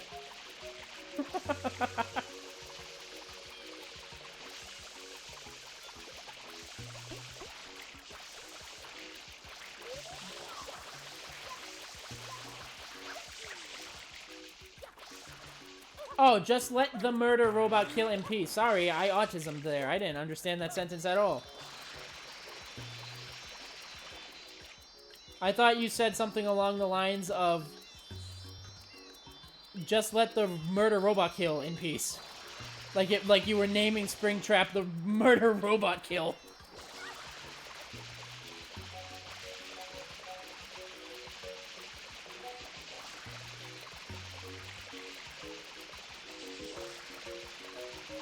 You know what I am gonna do? I'm gonna order a pizza. Cause I can't order the cat food because it's too late for that, but it's not too late to order a pizza. Although I already ordered a pizza.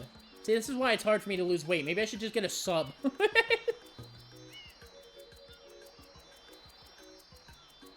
Nah, fuck it.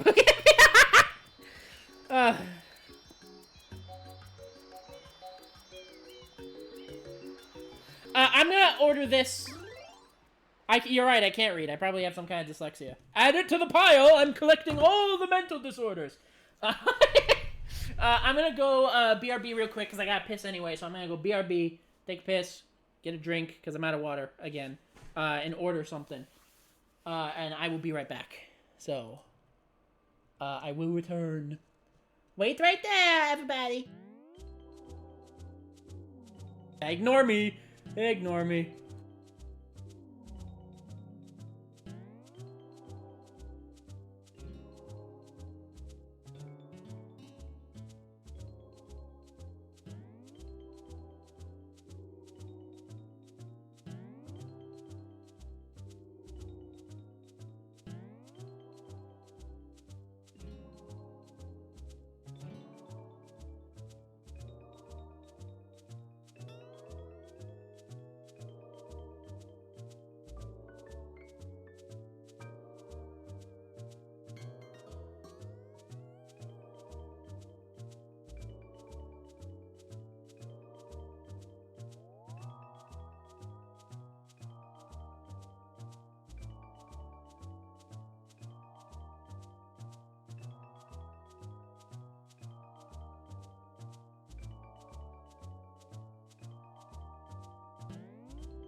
Mozzarella sticks or onion rings? Rose?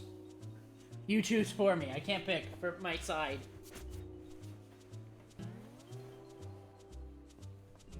I got mozzarella sticks last time as my side. That comes with it. So, onion rings would be new. But also, mozzarella sticks are great. You know what I'm saying? I'll let you think on that while I return to collecting money. I expect an answer soon, Miss Rose.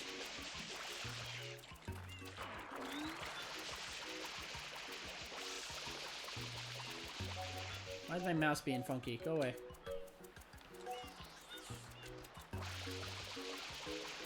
Mozzarella sticks or onion rings? That's what I said. To the side.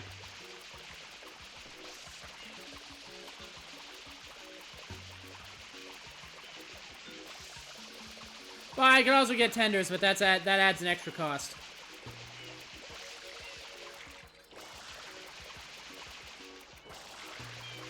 They also have loaded fries that adds the extra cost, but that's like a lot of food. That's like the pizza, and then like a thing of like cheesy fries with like steak on it. I mean, I guess I could save what I don't eat, but I have a problem where I can't stand leftovers for some reason. Not like I don't eat them, like I can't stand them as in they're gross.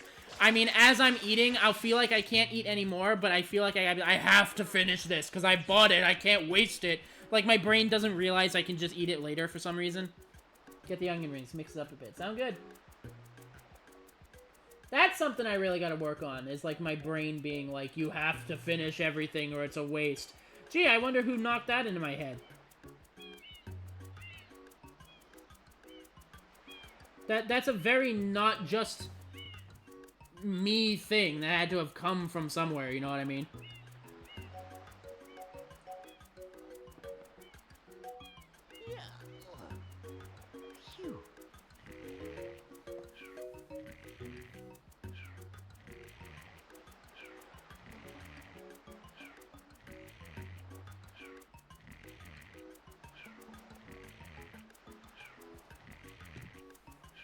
Alright, there we go. It's on the way. Order has been placed.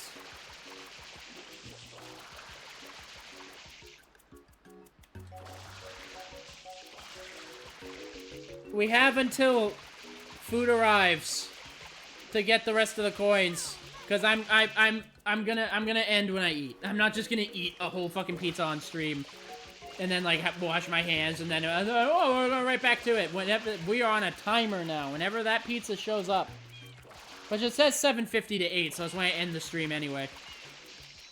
Is when this is over.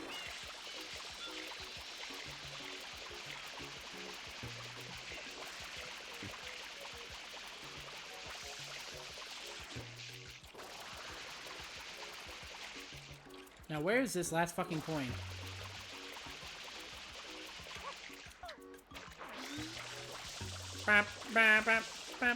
You know what I've been playing recently?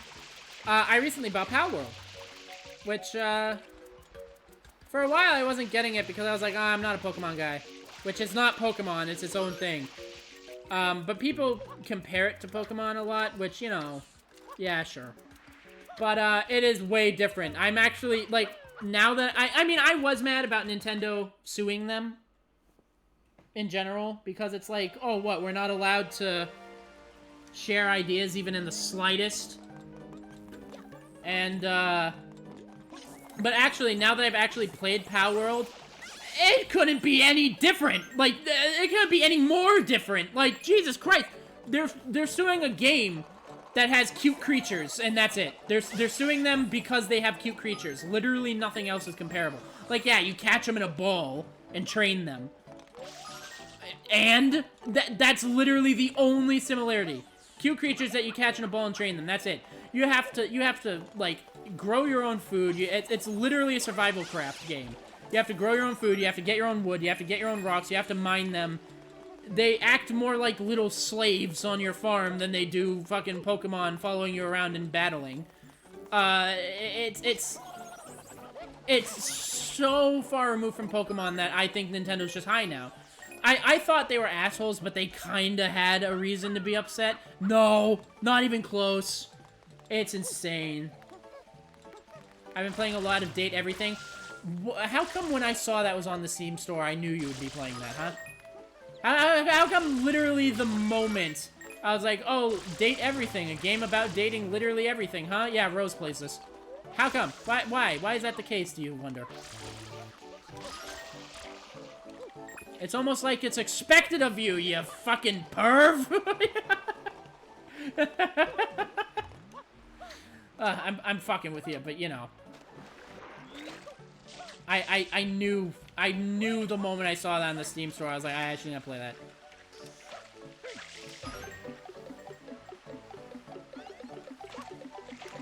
So what's your favorite object so far then, huh? Who's your favorite everything?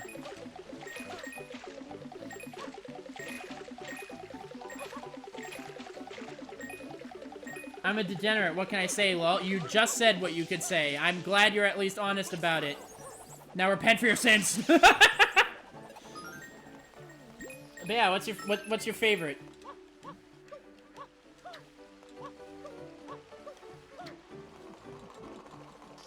I don't even know why I'm asking, because I don't know what they look like. I'm asking so I can make fun of you, being like, haha, you like a door. Or whatever the fuck.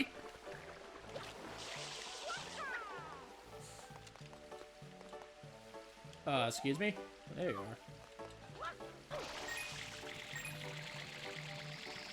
are. Oh, hold on a second. I gotta BRB. I'm getting a call.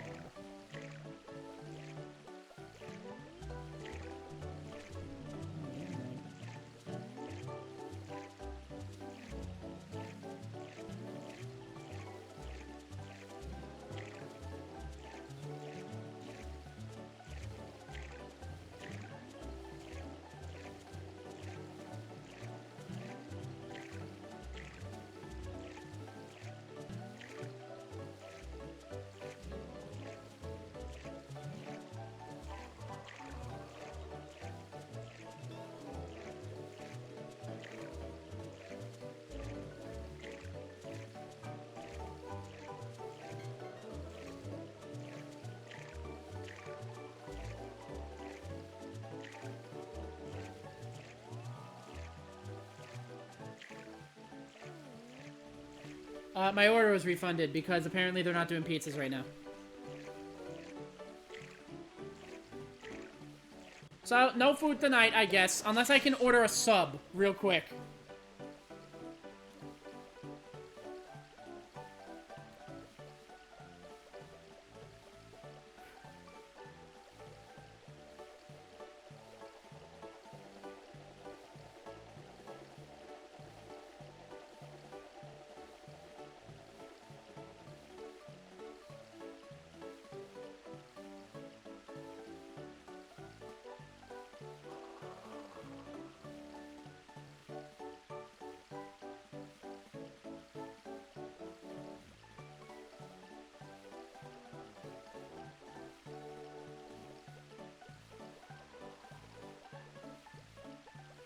Sorry, I just got quiet. My two main favorites are the darkness and my safe. Alright, I gotta look this shit up to see how much of a degenerate you are.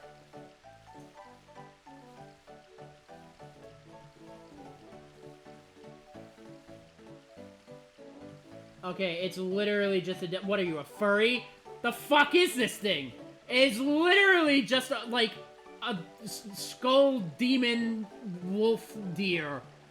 What the actual fuck? Okay, well, alright. Now...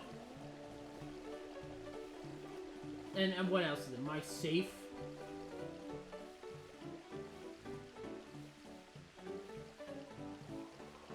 It's literally just like RuPaul. Oh god, it's a dom. I just read the text following that. You, okay, you need to die. What the fuck? Alright.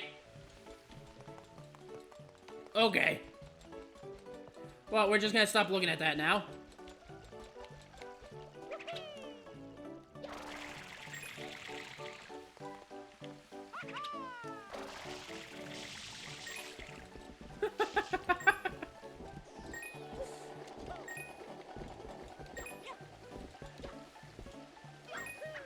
Why am I not surprised?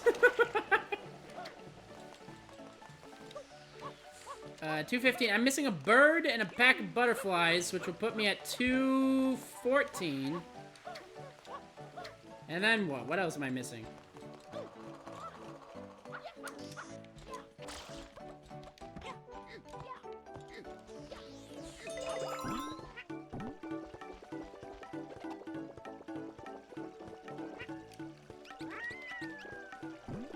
I think there's 2 birds, actually.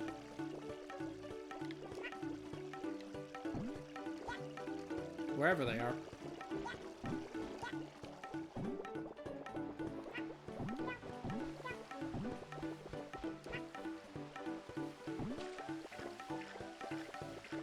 The darkness is actually just some teenager online who wants friends. And the safe is a dommy mommy. Wait, so is the demon thing just like a facade, and it's actually just like a depressed teenager underneath? Which, by the way, groomer.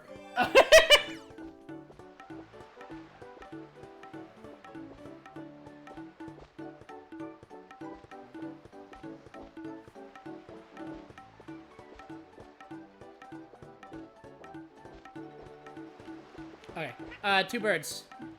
2 birds are left. And of course one of them is a dommy mommy. Why wouldn't she be? But why is it a safe?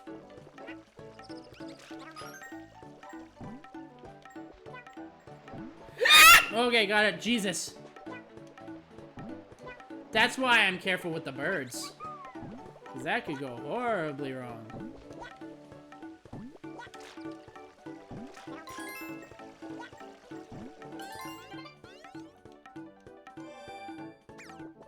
I got the bird at the main gate, right? So it's just the one...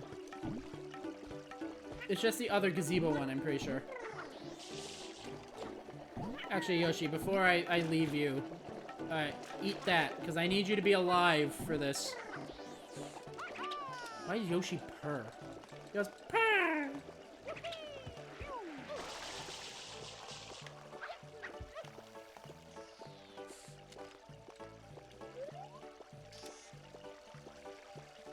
Bird?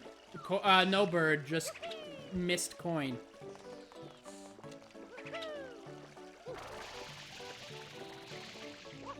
Aha!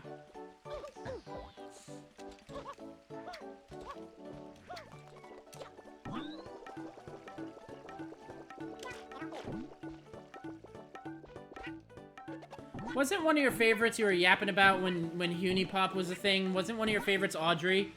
The bitch.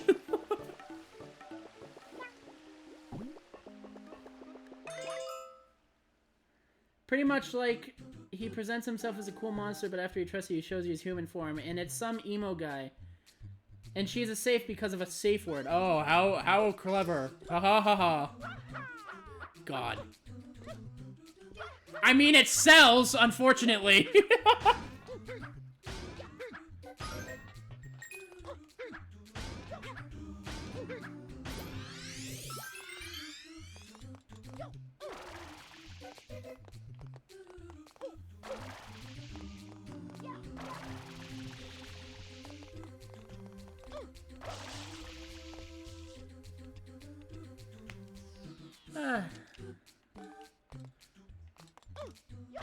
Alright, my order for subs went through and I got refunded for the pizza. They can't do a pizza this late, apparently. Which, sure. Alright, maybe they shut the kitchen down. They said they could still do the onion rings, but I figured if I'm not gonna have a pizza, why would I have onion rings? So I said nah, and they got a sub. You know what? Probably better for me, since I already had a pizza like yesterday. So kind of works out. Health-wise, in a way, even though subs aren't any better. No, my fave was Aiko. She was incredible. Oh, right, you're right. Aiko was your favorite. Who was it that liked the bitch? I knew someone who liked the bitchy one for some reason. And I was like, wow, you must hate yourself. By the way, my only relation to that game, I know nobody's gonna believe me when I say this. My only relation to that game is that my friends were playing it, and it was really popular on YouTube at the time. So it was kind of unavoidable. And one of my friends wanted to play it, but didn't have Steam at the time, so I got it for them. And as it turns out, it's actually a really good puzzle game. So my only relation to that game is I like puzzles. That's it. I hate everything else about the fucking game. No one's gonna believe me when I say this. I know it. I know it's like the, oh, my friend wants it excuse, but like, I'm... You know, so there's no reason to fully defend myself, because no one's gonna believe me anyway, but that's the reason for anyone who cares. I hate the fucking game, but I like puzzles. And I like the puzzles in that game. I know it's like a match 3 puzzle, but it's... The gameplay loop is fun. The subject material isn't. 725? We can do one more.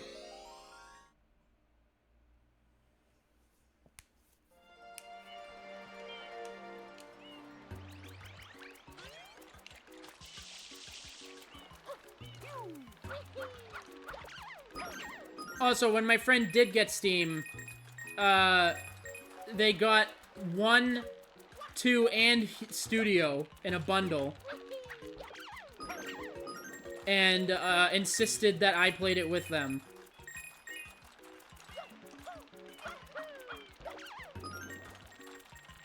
Because I'm good at puzzles. So, that's how I ended up playing 2 as well. I know of it, I hate them.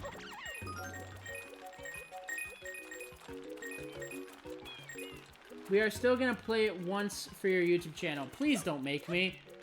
I know we had plans to do that as like a joke stream. Or for where I'm like being tormented.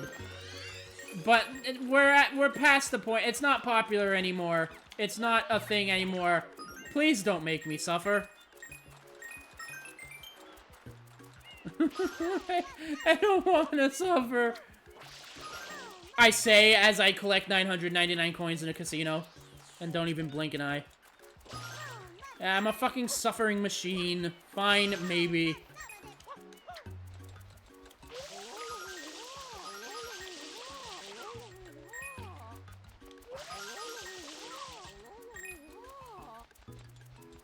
What does Yoshi want? Yoshi wants banana peel!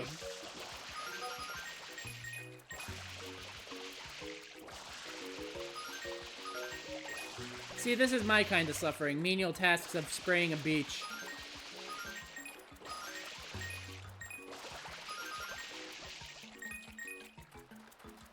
I won't. I'm just sad we lost the footage. Yeah, Camtasia is a piece of shit. That's why I don't use it anymore. I use DaVinci now. And so far, with this, with what I've been working on for this challenge to be a main video, and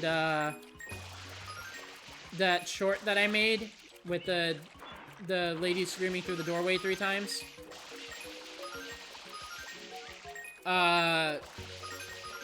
DaVinci is so much better. Sometimes it has some rendering issues. I had to like re-render one of the VODs like 3 times before I could upload to the VOD's channel, but other than that, it works so good. So this new program, I ain't losing shit for it. I ain't losing any footage of it.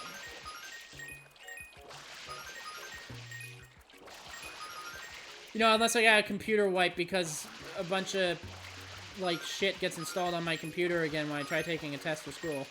I'm still pissed that happened.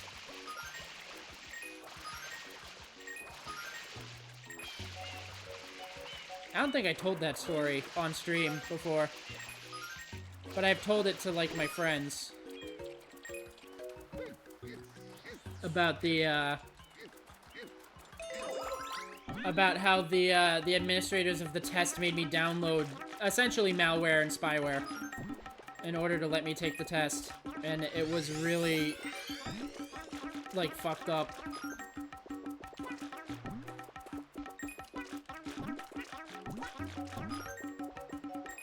And I remember I got some bullshit from the assessment center people when I called them, where they were like, oh, well, if they wanted you to download something, they probably needed you to take your test efficiently. And it's like, I have never had to download this software in my fucking life. I don't know what the fuck they were doing. But, you know, the school system will defend its own, no matter how fucked up a bad apple within that system can get. Unfortunately.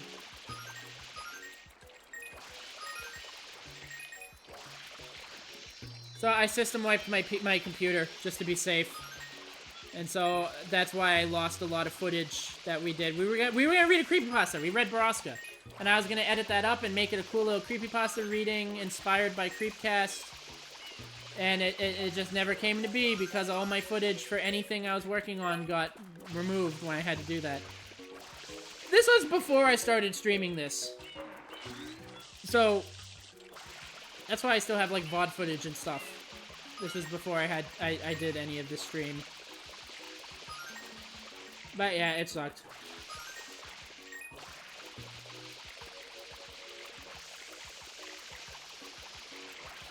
I was thinking of trying that creepypasta reading thing again. We're not going to reread Baraska because we already know what's going to happen in it. But I was thinking of doing that again, but there's only one issue. Your microphones, both yours and Nick's, Rose, are awful. I know you can't, like... I know you don't want to or can't afford better microphones. I'm not gonna shit on you for that because, you know, whatever. But editing those videos, I could barely understand a fucking word some of you said sometimes. Not to mic shame or, like, poor shame or anything, but, like, it was pretty tough to edit at times. That was still such garbage that they made you download that and rip the creepypasta reading. I know, it is such garbage. They made me download that and rip creepypasta reading.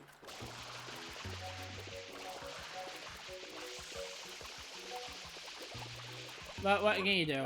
I guess. My fear is that I go to retake the test, which yes, I still haven't fucking retaken it yet because now my teacher, it's a whole thing. But what really sucks is retaking that test is going to be horrifying to me because I don't want the same issue to happen and then they re-download that crap on my computer. That would be horrible.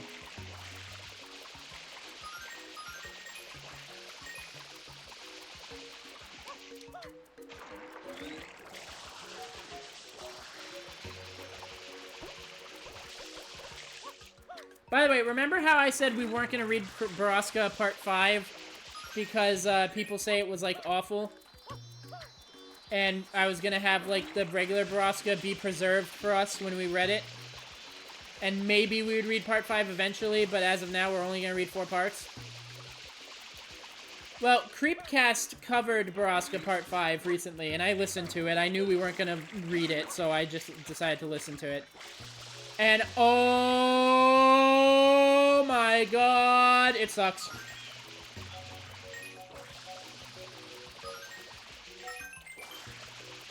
It's so bad.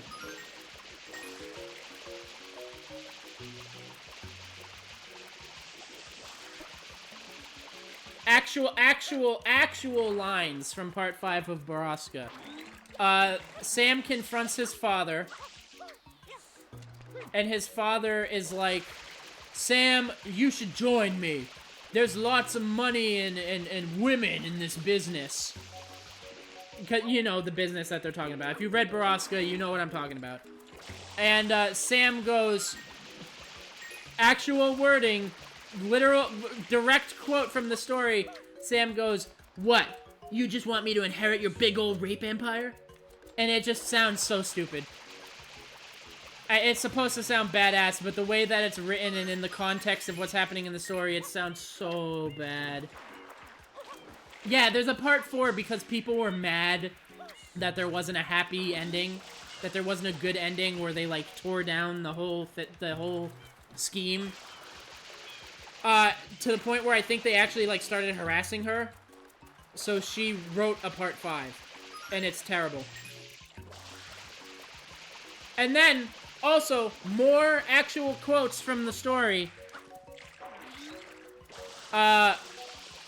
Sam is like, what? So you're doing this for money, for what, you know, all this? And he's like, Nah, Sam, that's dumb shit. I'm doing this for women, for the power. I'm an alpha, Sam. Literally says I am an alpha male, Sam.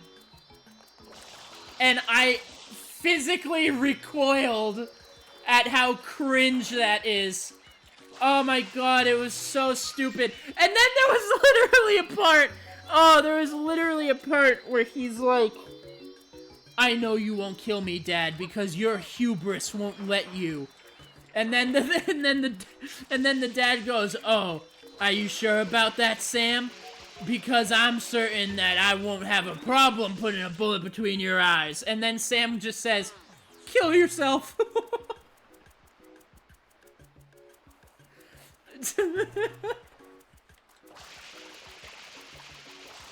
It's so bad. It's so bad. Oh my god, it's so bad. It's funny. It's funny to read, but it's... You know, you would think that a follow-up to fucking Baraska wouldn't be funny. But what do I know? Oh my god.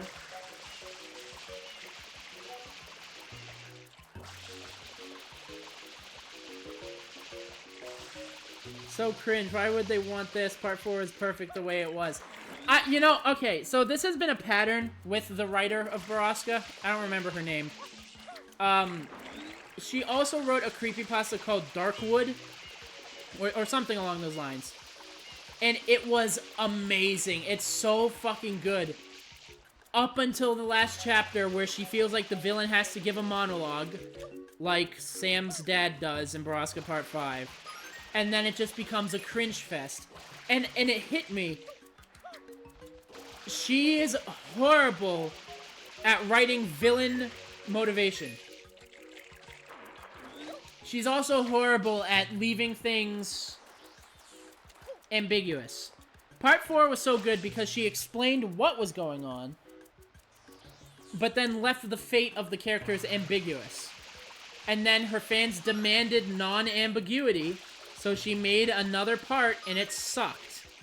In Darkwood, there was, near the last chapter, she wrote about, you know, she had to write the villain and why he was doing what he was doing and all that.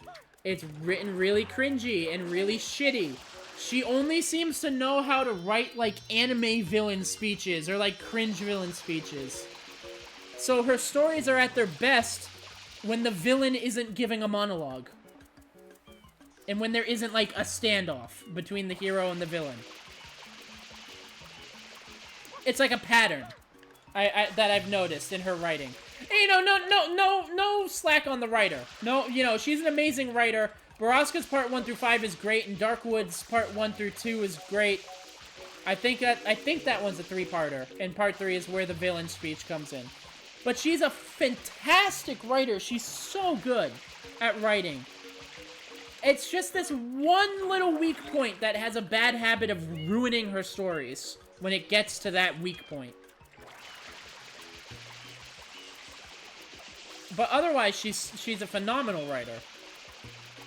I don't want to make it sound like I'm shitting on her writing, because her writing is phenomenal.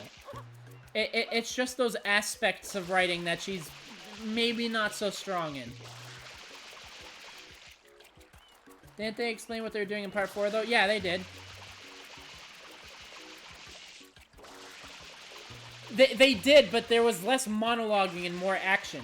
It wasn't explaining what they did. It wasn't the villain being like, I'm a bad guy, and ha ha ha, I'm gonna make fun of you, and then the hero being like, you'll rue the day that you did this, and blah, blah, blah. Like, she has a bad habit of writing shit like that for conflict. You know what I mean? Which, it was absent in Part 4. I don't know... I don't know why in Part 4 she wrote, like, the villain's shit-talking so well. You know why? It's because the main character didn't fight back. It's because the main character was terrified and he was quiet. Kyle fought back and he got the shit kicked out of him as a result. Like, into a vegetative state. But the main character, the whole time the main character was like, I was too scared to say anything. I just shut up and left. You know what I mean? There wasn't like a, yo, rue the day you did this. And the villain being like, oh, I don't know about that. I'm the alpha. I'm the... You know what I mean? It was because the villain was villainous and the hero wasn't trying to get a word in edgewise.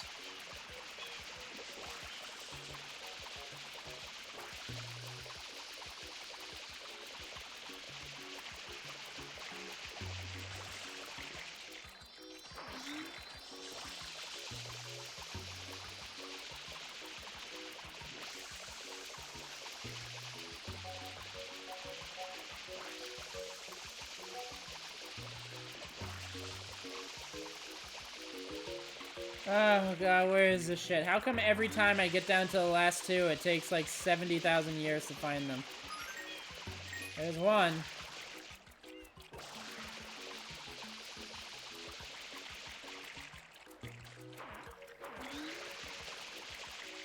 But no, I hope she continues writing.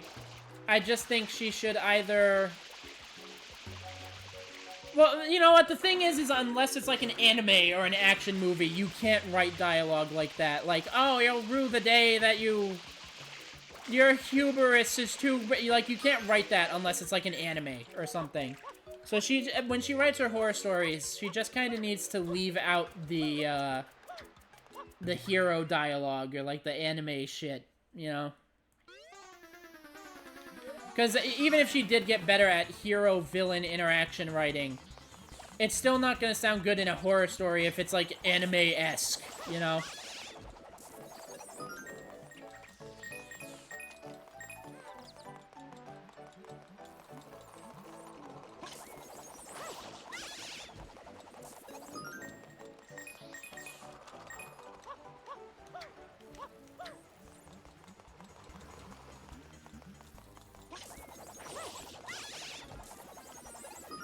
I accidentally killed one of these guys the wrong way last time, so I gotta...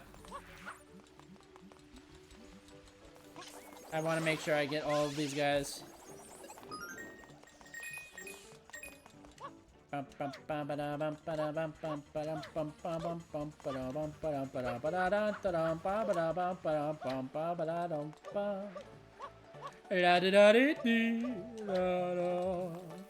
Hi.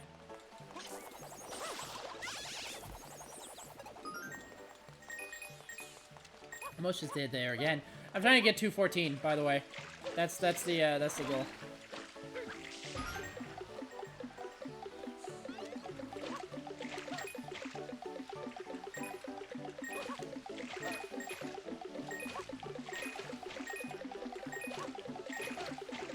Uh-oh. Woo! Okay, I got it. I'm good. What was the wrong way? When they throw their shell at you, you jump on them. They only give you 1 coin if you kill them like that. You have to spray them so that they electrocute themselves.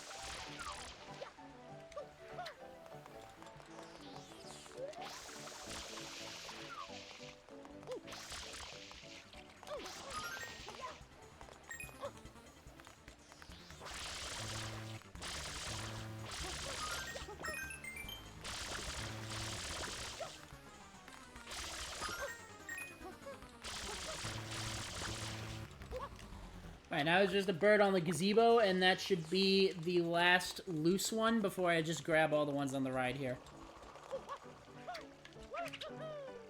Shao Mario's like, what the fuck? Why aren't you chasing me?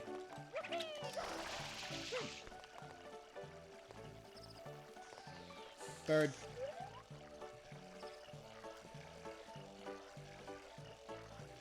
Boom, boom. Bird, you're gonna have to get back here real soon. My order's on its way.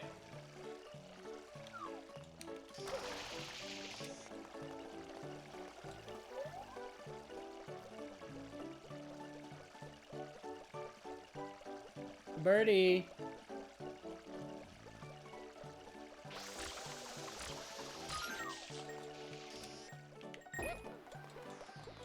And last but not least, the carnival rides.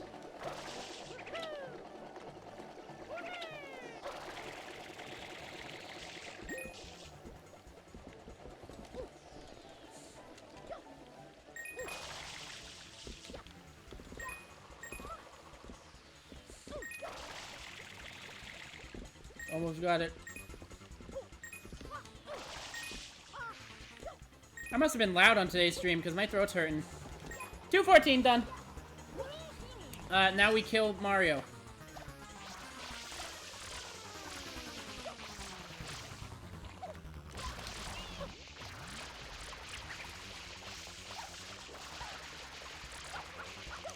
You're not me.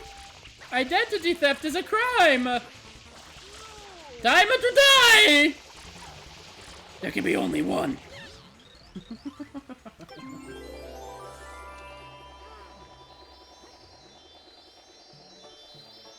And pop. All right, and that is. There's one more left in Peanut Park. We're gonna do that next week. All right. Thank y'all for watching. My sandwich is almost here, and it's almost 8. So I'm gonna go. Thank y'all for watching. Thanks, Rose, for joining as usual. Thanks to the new guy whose name isn't on screen right now, so I forgot it. Please don't hate me. Fred Jeepos. We'll see you all next week. Yeah? Next week's gonna be a fun time. We're gonna finish up Peanut Park, and then all that's left is going to be the nightmare. The scary one. So, yeah, we're gonna go do that. Oh, yeah, also 10 of victory. I'll see all of you in the next one. Yeah, have a good one, everybody. And, peace.